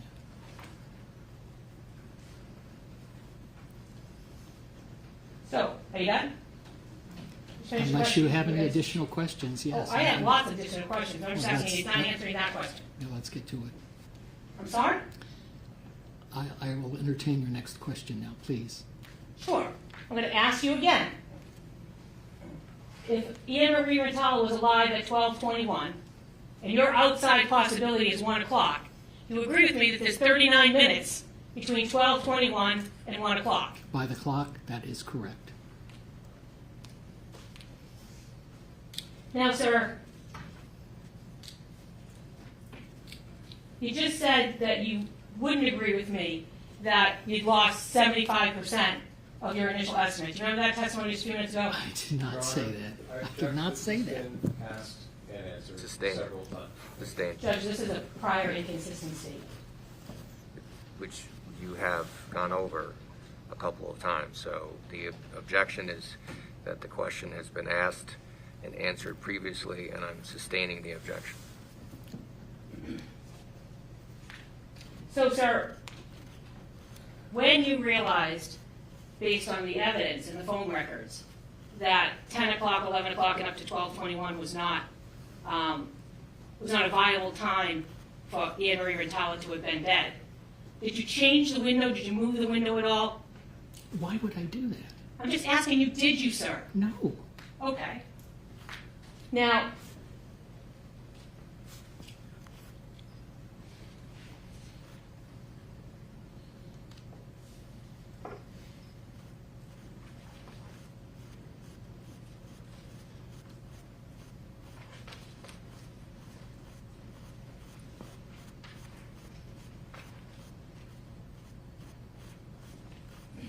sir, one of the things that you reviewed before you made your determination of time of death were crime scene photos, is that right? Yes, ma'am. Okay. Do you remember, in reports, is that right? Yes. Do you remember before you made your estimate of no later than 1 and sometime after 10, did you know that Annamarie Rintala had worked the night before? She did an overnight shift? Yes. You did? Okay. Do you remember testifying in 2016 that you didn't know? Oh, I know now. In 16, I did not know. I answered Attorney who said I didn't know because I didn't. I didn't know that she had worked an overnight shift in 2016. I subsequently learned that she did. Okay. So when you gave your opinion, the same opinion that you give me today, when you gave that in 2016, you didn't even know that Annamarie Rintala had worked an overnight shift, right? Correct. And when you gave your opinion in 2016, which is the same opinion you're giving here,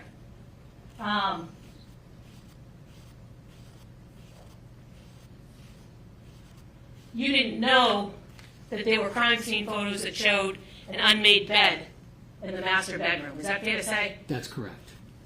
And when you gave your opinion in 2016, which is the same here, 10-1, you didn't know that that the shades were drawn in that master bedroom. Is that fair to say? That's correct. And when you gave your opinion,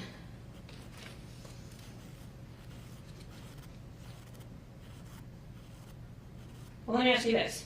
Is one of the reasons that someone could stop using their cell phone is because they're sleeping? Yes. And you didn't consider that drop-off in phone activity in 2016 when you gave this opinion because you didn't know about it. Is that right? Didn't know about what? Didn't know about her overnight shift.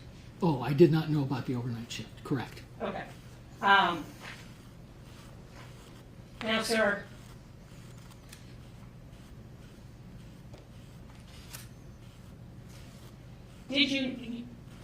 let me ask you this. You also didn't know in 2016, when you gave the same exact opinion, that there was a cell phone that was Annamarie Rintala's cell phone in her bed, tucked under or right around her pillow, did you? No, that was news to me that day. Okay, so you didn't know that when you testified in 2016 either, is that right? Correct. And you gave the same exact opinion that you gave today, is that right? That's correct.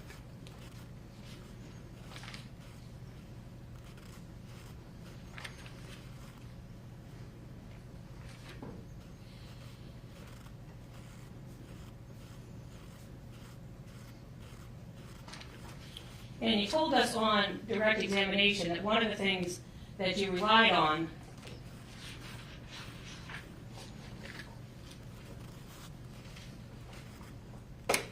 in making your determination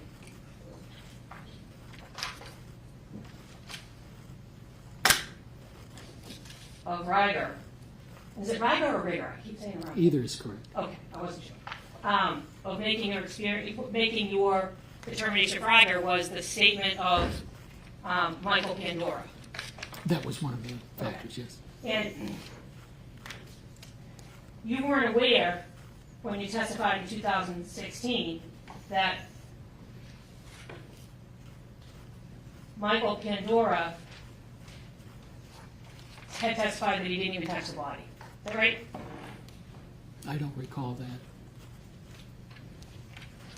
It says page 165,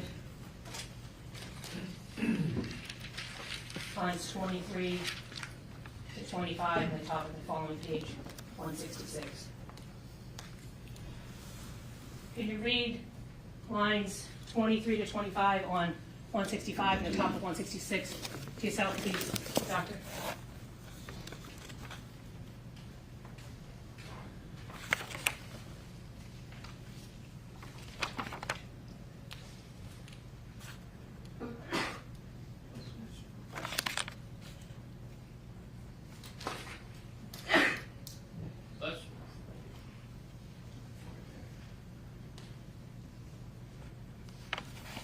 Yes, ma'am. So does that refresh your memory as to whether or not when you testified in 2016, you didn't know that Pandora had indicated he didn't touch the body? Is that fair to say? I'm not sure at this point what I did or didn't remember about that in 2016. Well, sir, do you remember being asked the question? As a matter of fact, what you looked at last week from the testimony last week didn't even give a description of him touching the body. Isn't that correct? And your answer correct? Yes, that is what is on the transcription. You think the transcript is wrong? Oh, no, the transcript is undoubtedly correct. Okay. These folks are experts at what they do. Okay. But, so let me ask you the next question then. In terms of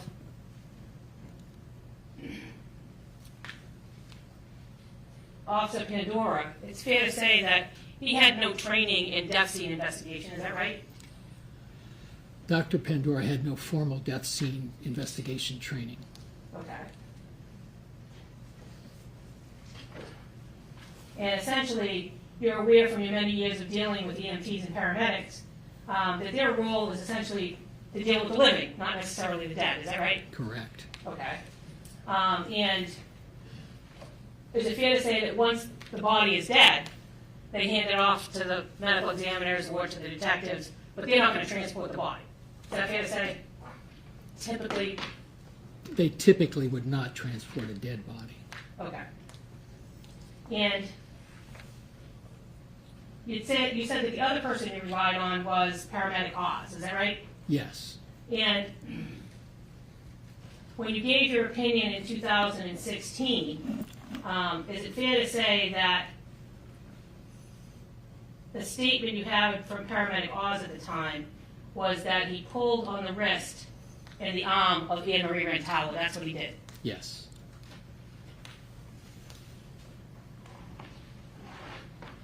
And that he hadn't manipulated the arm at all, is that right? Other than what you just described. And he hadn't manipulated the jar at all, is that right?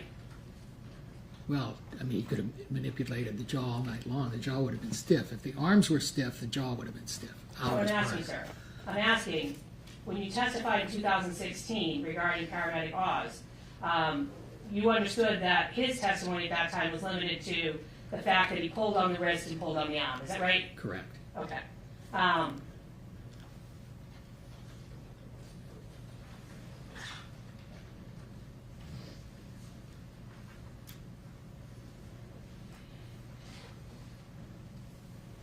And is it fair to say with respect to Pandora, that at least as far as back as 2016, when you testified, that you didn't even recall that Pandora, in his report, said he never left the carpet at the bottom of the stairs? Remember that in 2016, sir? I don't remember it. I'm sure it's in the transcript. Page Happy 168 to lines. concede the point. Well, let's be sure. 168 lines 5 through 8.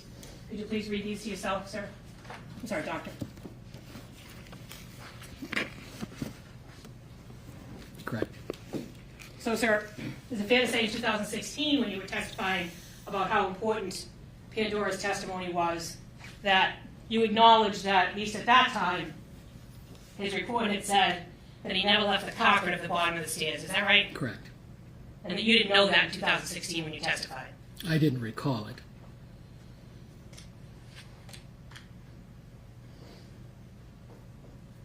And in fact, in his report, at least in 2016 when you testified, you acknowledged that Pandora doesn't describe touching the body at all. Is that right? If that's what the transcript reflects. This is 169, lines 6 through 9. Can you read those lines to yourself, please, sir? Sorry, doctor. 6 through 9? You said? 6 through 9, yes. The highlighted portion.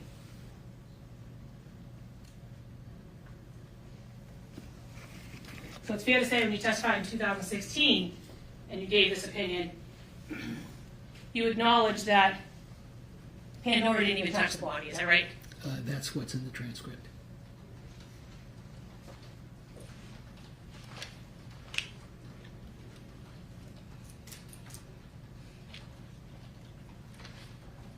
Now,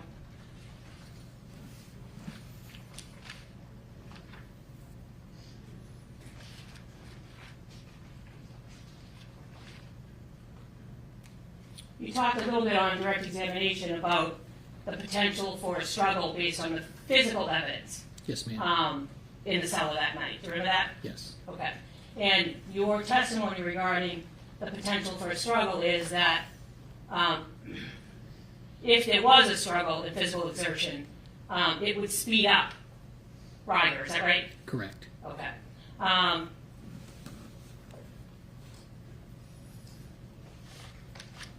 And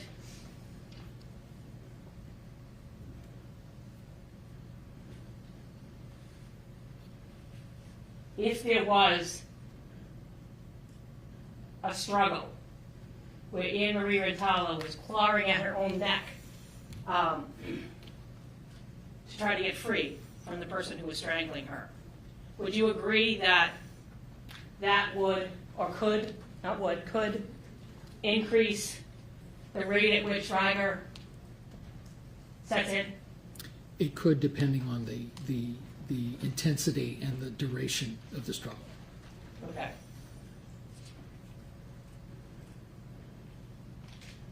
And you'd agree that, well, let me ask you this. You have personally seen rapid onset of Ryder within minutes, is that right? Yes. And you acknowledge that it's possible for Ryder to set in within minutes of someone dying, is that right? Correct.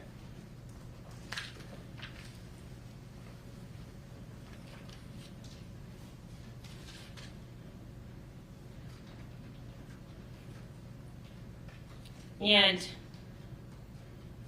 in terms of the scene in the basement and the disarray, and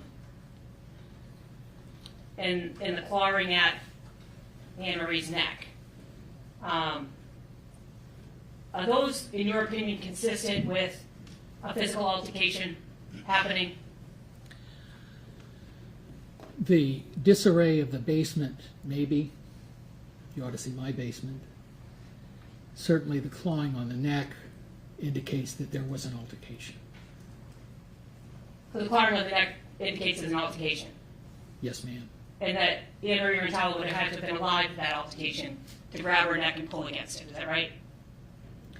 Well, if that's what those marks are, they could just as easily be violence fingernails too. Certainly an altercation occurred. So with respect to the marks on Annamarie Rintala's neck, you couldn't rule out the possibility that they're Annamarie Rintala's fingers pulling at the person who's trying to strangle her. Is Well, that not at all. Absolutely, yes. okay? And they're consistent with physical altercation. Is that right? Yes.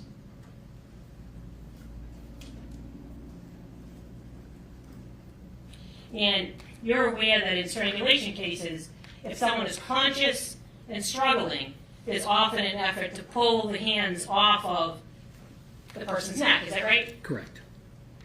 And we see some indication of that in the photos. Is that right? There are marks on the neck. And it's fair to say that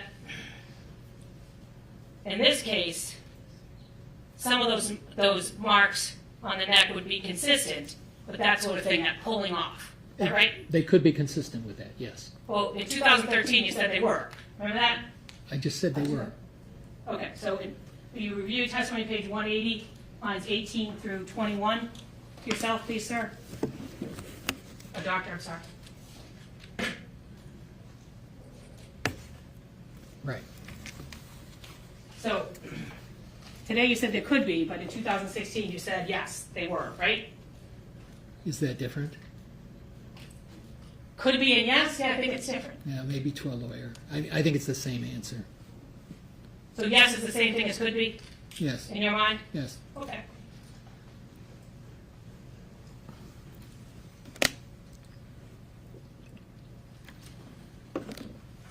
And in addition to what's going on with the neck, the crime scene photos also show a number, in the autopsy photos, show a number of bruises on Annamarie Rintala's body. Is that right? Yes. Indicative of a struggle. Yes.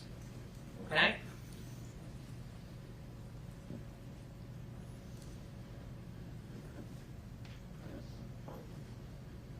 And would you agree that time in which your arms would lock, which was important to what you described for Mr. Pandora, that can happen in as little as 4 hours? Is that right? Yes. Okay.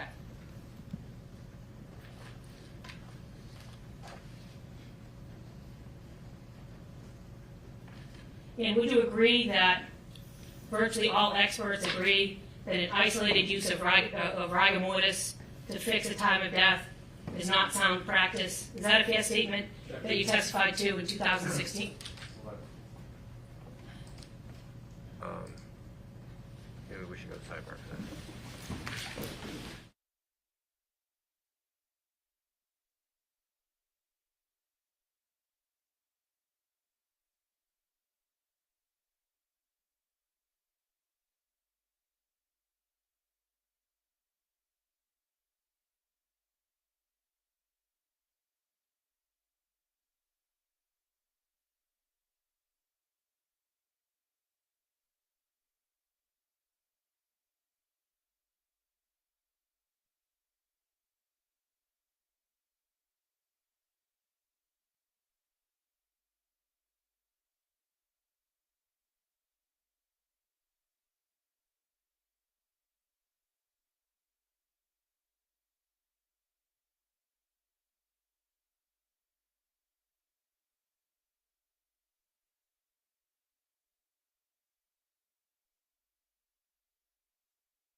So, let me ask you this question.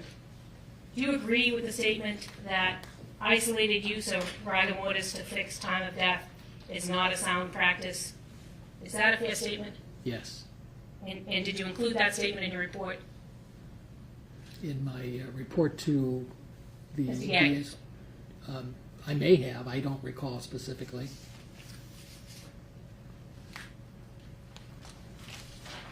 This is page 2 of the report. Can you read the second to last paragraph? Starts with virtually. Virtually all No, experts stop, agree. stop, I'm sorry. Yeah. I did not make that clear. Yeah, that first sentence is exactly what you quoted to me, so you quoted my own report. I'm sorry? Yes, You agree with that statement? yes, And you included that statement in your report yes, to Mr. Gay? I did. Okay? Now,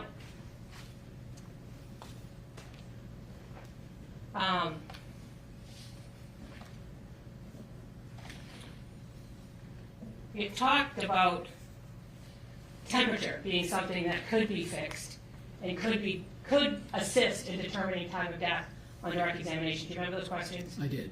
And in this case, is it fair to say there was no effort to take Annamarie Rintala's temperature? There was no temperature taken. And you're basing your determination of cold on the temperature outside that day, is that right? 50 degrees.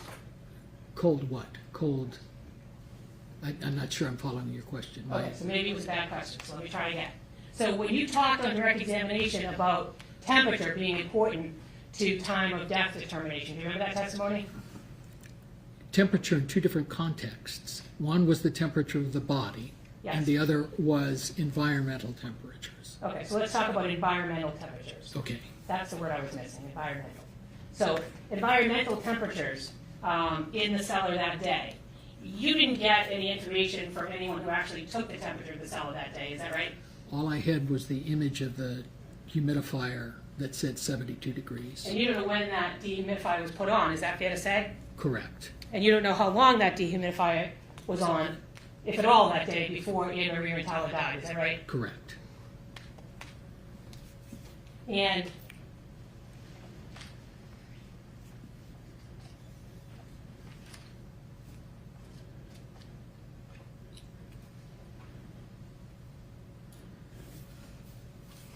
in addition to core temperature, which wasn't done in this case, is there another way to determine time of death where you talk about I'm going to say this wrong, vitreous fluid?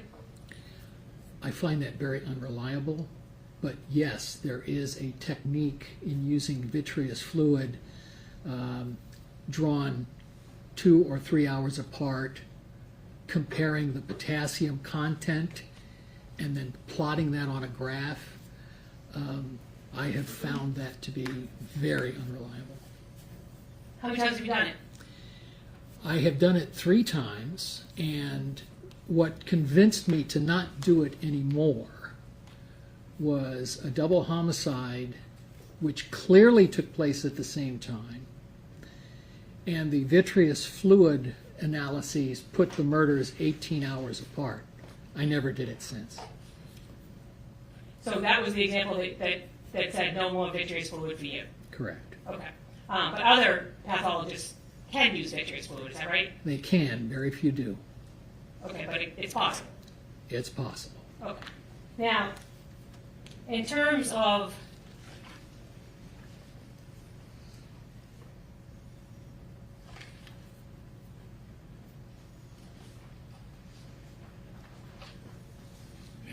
the questions that the prosecutor asked you about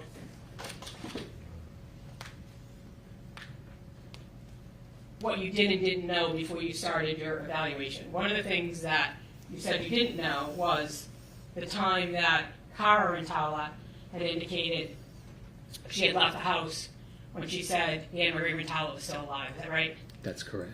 Now, normally, she wasn't a defendant in the case, a description by a person as to when someone was last alive is a viable issue to consider unless there's evidence to the contrary. Is that a fair statement? Yes. And in this case, there was no evidence that when Cara Rintala said she was at the house at 3 o'clock, that her phone records were somewhere out of the state, right? Correct.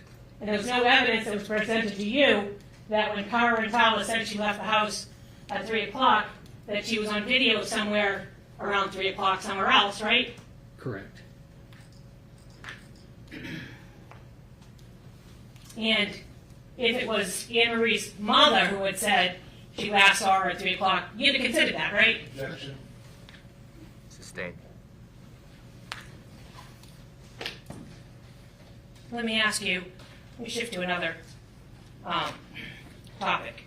When you talked about, when you first started to testify and you talked about time of death, you agree that there's no certainty with it. It's all an estimate. Is that right? It is an estimate. Okay. And when you're giving an estimate, there is typically a mean on the bell curve, the top of the mean, the top of the curve. That's when death usually occurs, right? Yes, ma'am. Now, that bell curve at the top, is that the 6 to 8 hours? Or is that your 2 to 4 hours? I'm not sure I'm following. Sure, so if you have a bell curve of when death usually occurs, if the top of that bell curve is 6 to 8 hours. See, that's where I'm losing you. I don't know what that means. I mean, when I'm referring to the bell curve in terms of time of death, where rigor is concerned, 6 to 8 hours is on the uptake. It's at maximum at 12 to 18 hours. Okay. So that's where I'm. So that's what you testified to, and that's what we're going to talk about. So the maximum is 12 to 18 hours, right? And Yes. 6 to 8 is on the way up. It's not at the top of the bell curve, is that right? Correct. Okay. And in that 6 to 8 that you talked about, that is the mean, is that right? So where everyone lies, if you did these in a controlled environment, and you could figure out what was going on. 6 to 8. 6 to 8, well, let's just say 6 to, did you say 18 was the top? No, 12 to 18 is where when you're at maximum rigor. Okay. 6 to 8 is on the uptake. So of on the curve. left-hand side of the curve going up. Yes. Okay. So if 6 to 8 is on the left-hand side of the curve going up, and 12 to 18 is at the top of the curve, Yes. is it fair to say that that curve doesn't necessarily take into consideration vigorous physical exercise or struggle right before death? That's just all deaths. That's correct. Okay. So if you had vigorous physical exercise right before death, you would expect that 6 to 8, or what would you say, 12 to 18? It would speed up rigor. It would speed up rigor. Okay, that was my point. And when you're talking about rigor, I think you testified already that you've seen rigor happen instantaneously. Is that right? Yes. And you're aware that if there's this bell curve that has the 6 to 8 on the left-hand side, the top to be somewhere between 12 to 18, and then it starts going down on the other side, that there are outliers on either side. Is that right? Yes. And the outlier on the left-hand side can be as quick as an hour or two. Is that right? Yes. And the outlier on the other side can be as much as 13 hours. Is that right? Or more. Or more. And in order to get a confidence level of 95%, is it fair to say that you have to consider the outliers and not just what's on the bell curve? That's true. You have to consider outliers. But if there's an outlier, it needs an explanation. Outliers need explanations? Yes. But you said you saw rigor start instantaneously, right? Yes, I did. It has an explanation. Okay. This was a very slightly built woman, less than 100 pounds, who was viciously raped on a rooftop in the Bronx in an attack that may have gone on for as long as an hour. Her rigor set in very, very quickly, and the explanation for that outlier was the circumstances of her death. So in this case, sir, did you ever look into explanations of outliers for 2 hours, 1 to 2 hours of onset of rigor with respect to this case? Right, and that's what I talked about during my entire direct testimony. Just yes or no, sir, did you? It is not a yes or no question. Hold on. I will permit the witness to answer the question. All of the things that I considered were the kinds of things that could speed up or slow down rigor, and I found that in a lot of cases they basically canceled each other out, leaving her on the more typical sort of bell curve. So yes, I considered those things. but you didn't, in considering the bell curve, that curve doesn't consider vigorous struggles, is that right? Correct. And your estimation doesn't consider the outliers because you said there's no explanation for the outliers, is that right? No, that's not right. Okay, so let me ask you a different question then.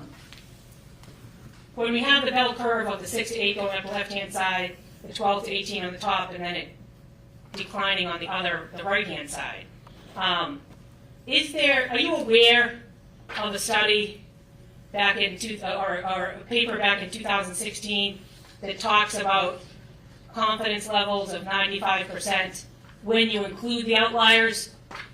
Is this the what's the name? What's the name of Methods the of author? determining time of death. Yeah, the author's name. The author's name is, hold on, Burkhard, I don't know if I'm saying this right. The German guys. The German. M-E-D-E-A. Yeah, yeah. He's from Germany, yes. Yes, yes, I'm familiar with that. And is it fair to say, well, first of all, you're familiar with it.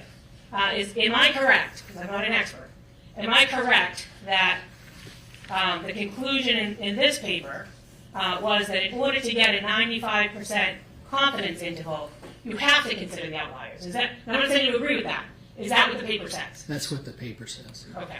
And as far as you're concerned, you can't, your testimony isn't at a 95% confidence interval, is that right? Well, I never quantified Right. my testimony, but I did tell you that I considered what could possibly explain outliers, and nothing rose to that level.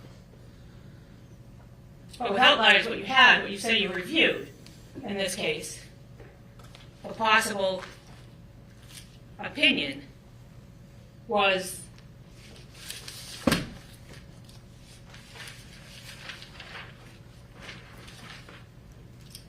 the autopsy report and death certificate associated with Annamarie Cochrane-Rintala, right? Yes, The crime scene images, right? yes, Excerpts of trial testimony from Kohler and the first responders, is that right? yes. And is it fair to say, sir, in the cell phone records, we know about the cell phone records. Is it fair to say, sir, you know what, that's a bad question. Let me start again. Sir, when you read the report or the study done by the German guy, Burkhard and the M-E-D-E-A, who indicated that in order to get a 95% confidence interval, you have to consider the outliers. You disagree with that, is that right?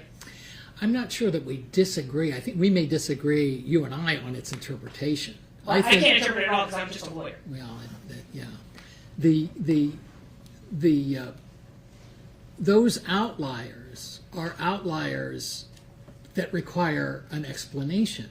So you have to consider for the possibility, but you can't raise them to the level of sort of being the determinants in a case. If you rule out reasons for there being an outlier, then you're left with what is that typical center of the bell-shaped curve, and that's what I found in this case. There wasn't sufficient evidence that for struggle or obesity or environmental temperature or body habitus or anything to push that needle very far to the left or very far to the right. Hence the conclusion that I reached. But the conclusion you reached, that bell curve of 6 to 8 going up, 12 to 18 on the top, again, that doesn't take into consideration the violent struggle, is that right? In the curve itself, not in your testimony, in the curve itself. Well, in the curve itself, it does, because at the far left end of the curve, oh no, that's right. That curve would not consider violent struggle. That curve is based on the 155-pound man, the 70-kilo man. Yes. And in this case, so the answer is it doesn't take into consideration violent struggle. Correct. And it doesn't take into consideration women, because there wasn't the study on women, it was men, is that right? Yes. And it doesn't take into consideration a woman who could weigh about 200 pounds, is that right? Correct. Next time, Your Honor.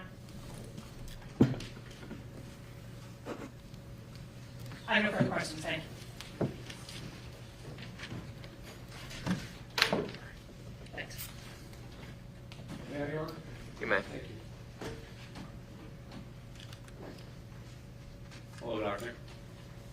questions for you. Sure. Do you recall Attorney Scapiccio using the phrase vigorous physical exercise Yes. multiple times? Yes.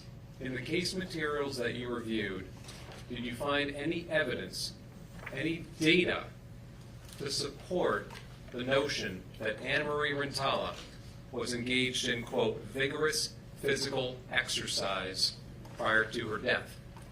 No. Did you find it, for example, a photo of a rowing machine where she just completed a 2,000-meter erg? I did not. Jump rope next to her body? No. Did you find any evidence in this case to support the notion that this was an outlier, as it's been called? I did not. Now, you were also asked some questions about this journal article by Burkhard Medea, correct? Yes. And am I correct that in that article, Professor Medea discusses an earlier study by a fellow named Niederkorn? Yes. And what was the Niederkorn study? The Niederkorn study, you'll have to refresh my memory as to the specifics of it, because that was a long article. Yes. But I remember the name Niederkorn. And you recall this Professor Niederkorn examined 113 bodies. Oh, that's right. That's right. This was an old study. This was an old, it might have been done in the previous century, but they looked at over 100 corpses in terms of onset of rigor and basically developed a bell-shaped curve. And of those 113 bodies, am I right that the number of bodies in which rigor mortis reached its maximum within 2 hours? Remember there was only one? Yes, there was one. It's an outlier.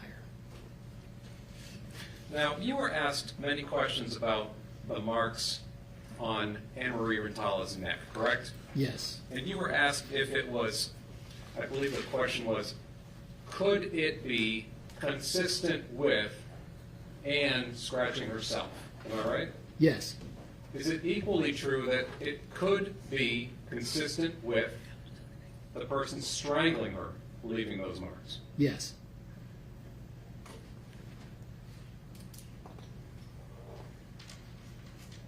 You were asked many questions about what may be possible. Do you remember those questions? Yes. In fact, you were asked the question, is it possible that rigor could reach its maximum within minutes, correct? I don't know that she said minutes, but it was within 2 hours or something. It was very quick. And you gave that example of the rooftop assault in the Bronx as an example where it was at least possible to occur. Yes. But that was an outlier. Yes. Do you consider there to be, within your field of forensic pathology, a difference between what is possible and a difference between what is probable? I do. And what's the difference in your mind? Well, anything that doesn't violate the laws of science and physics is possible. But when you're talking about probability, that's when you have to add the layers of evidence that are used to evaluate a specific question. Thank you, sir. That's all I have.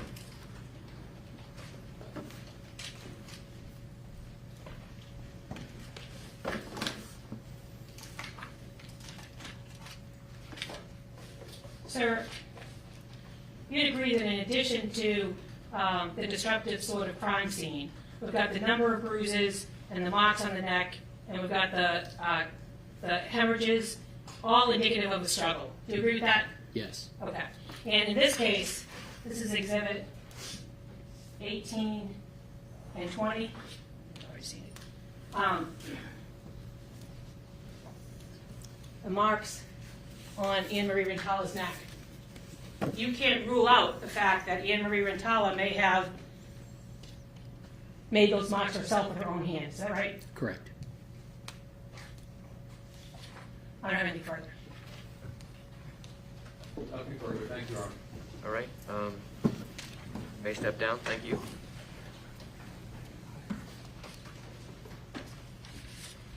Can you grab those from the witness stand? Those two exhibits so we don't lose them. Yeah, thank you. Thank you. Thank you.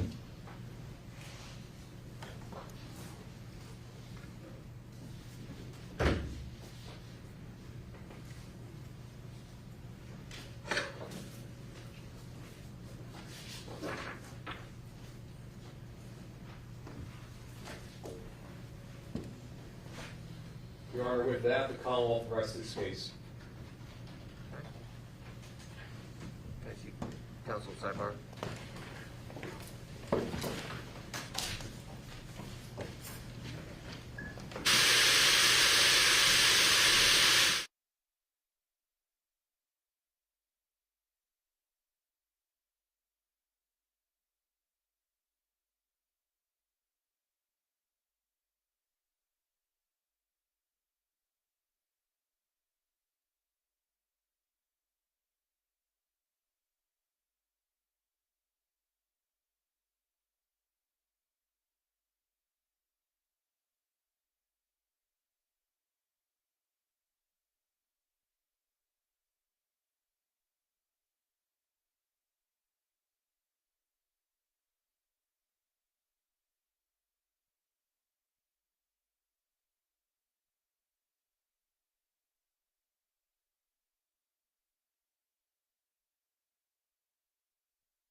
Members of the jury, that concludes the case for today, so I'm going to release you. I'm going to ask that you be back here tomorrow for 9:30. There's a quick matter I have to attend to first thing. Again, between now and then, I instruct you not to discuss this case with anyone, including each other, to refrain from conducting any form of outside research or investigation concerning this case or anything related to this case, to avoid contact with any of the participants in this case, and to avoid any and all media accounts concerning this case. Have a pleasant evening, and we'll see you back here at 9:30.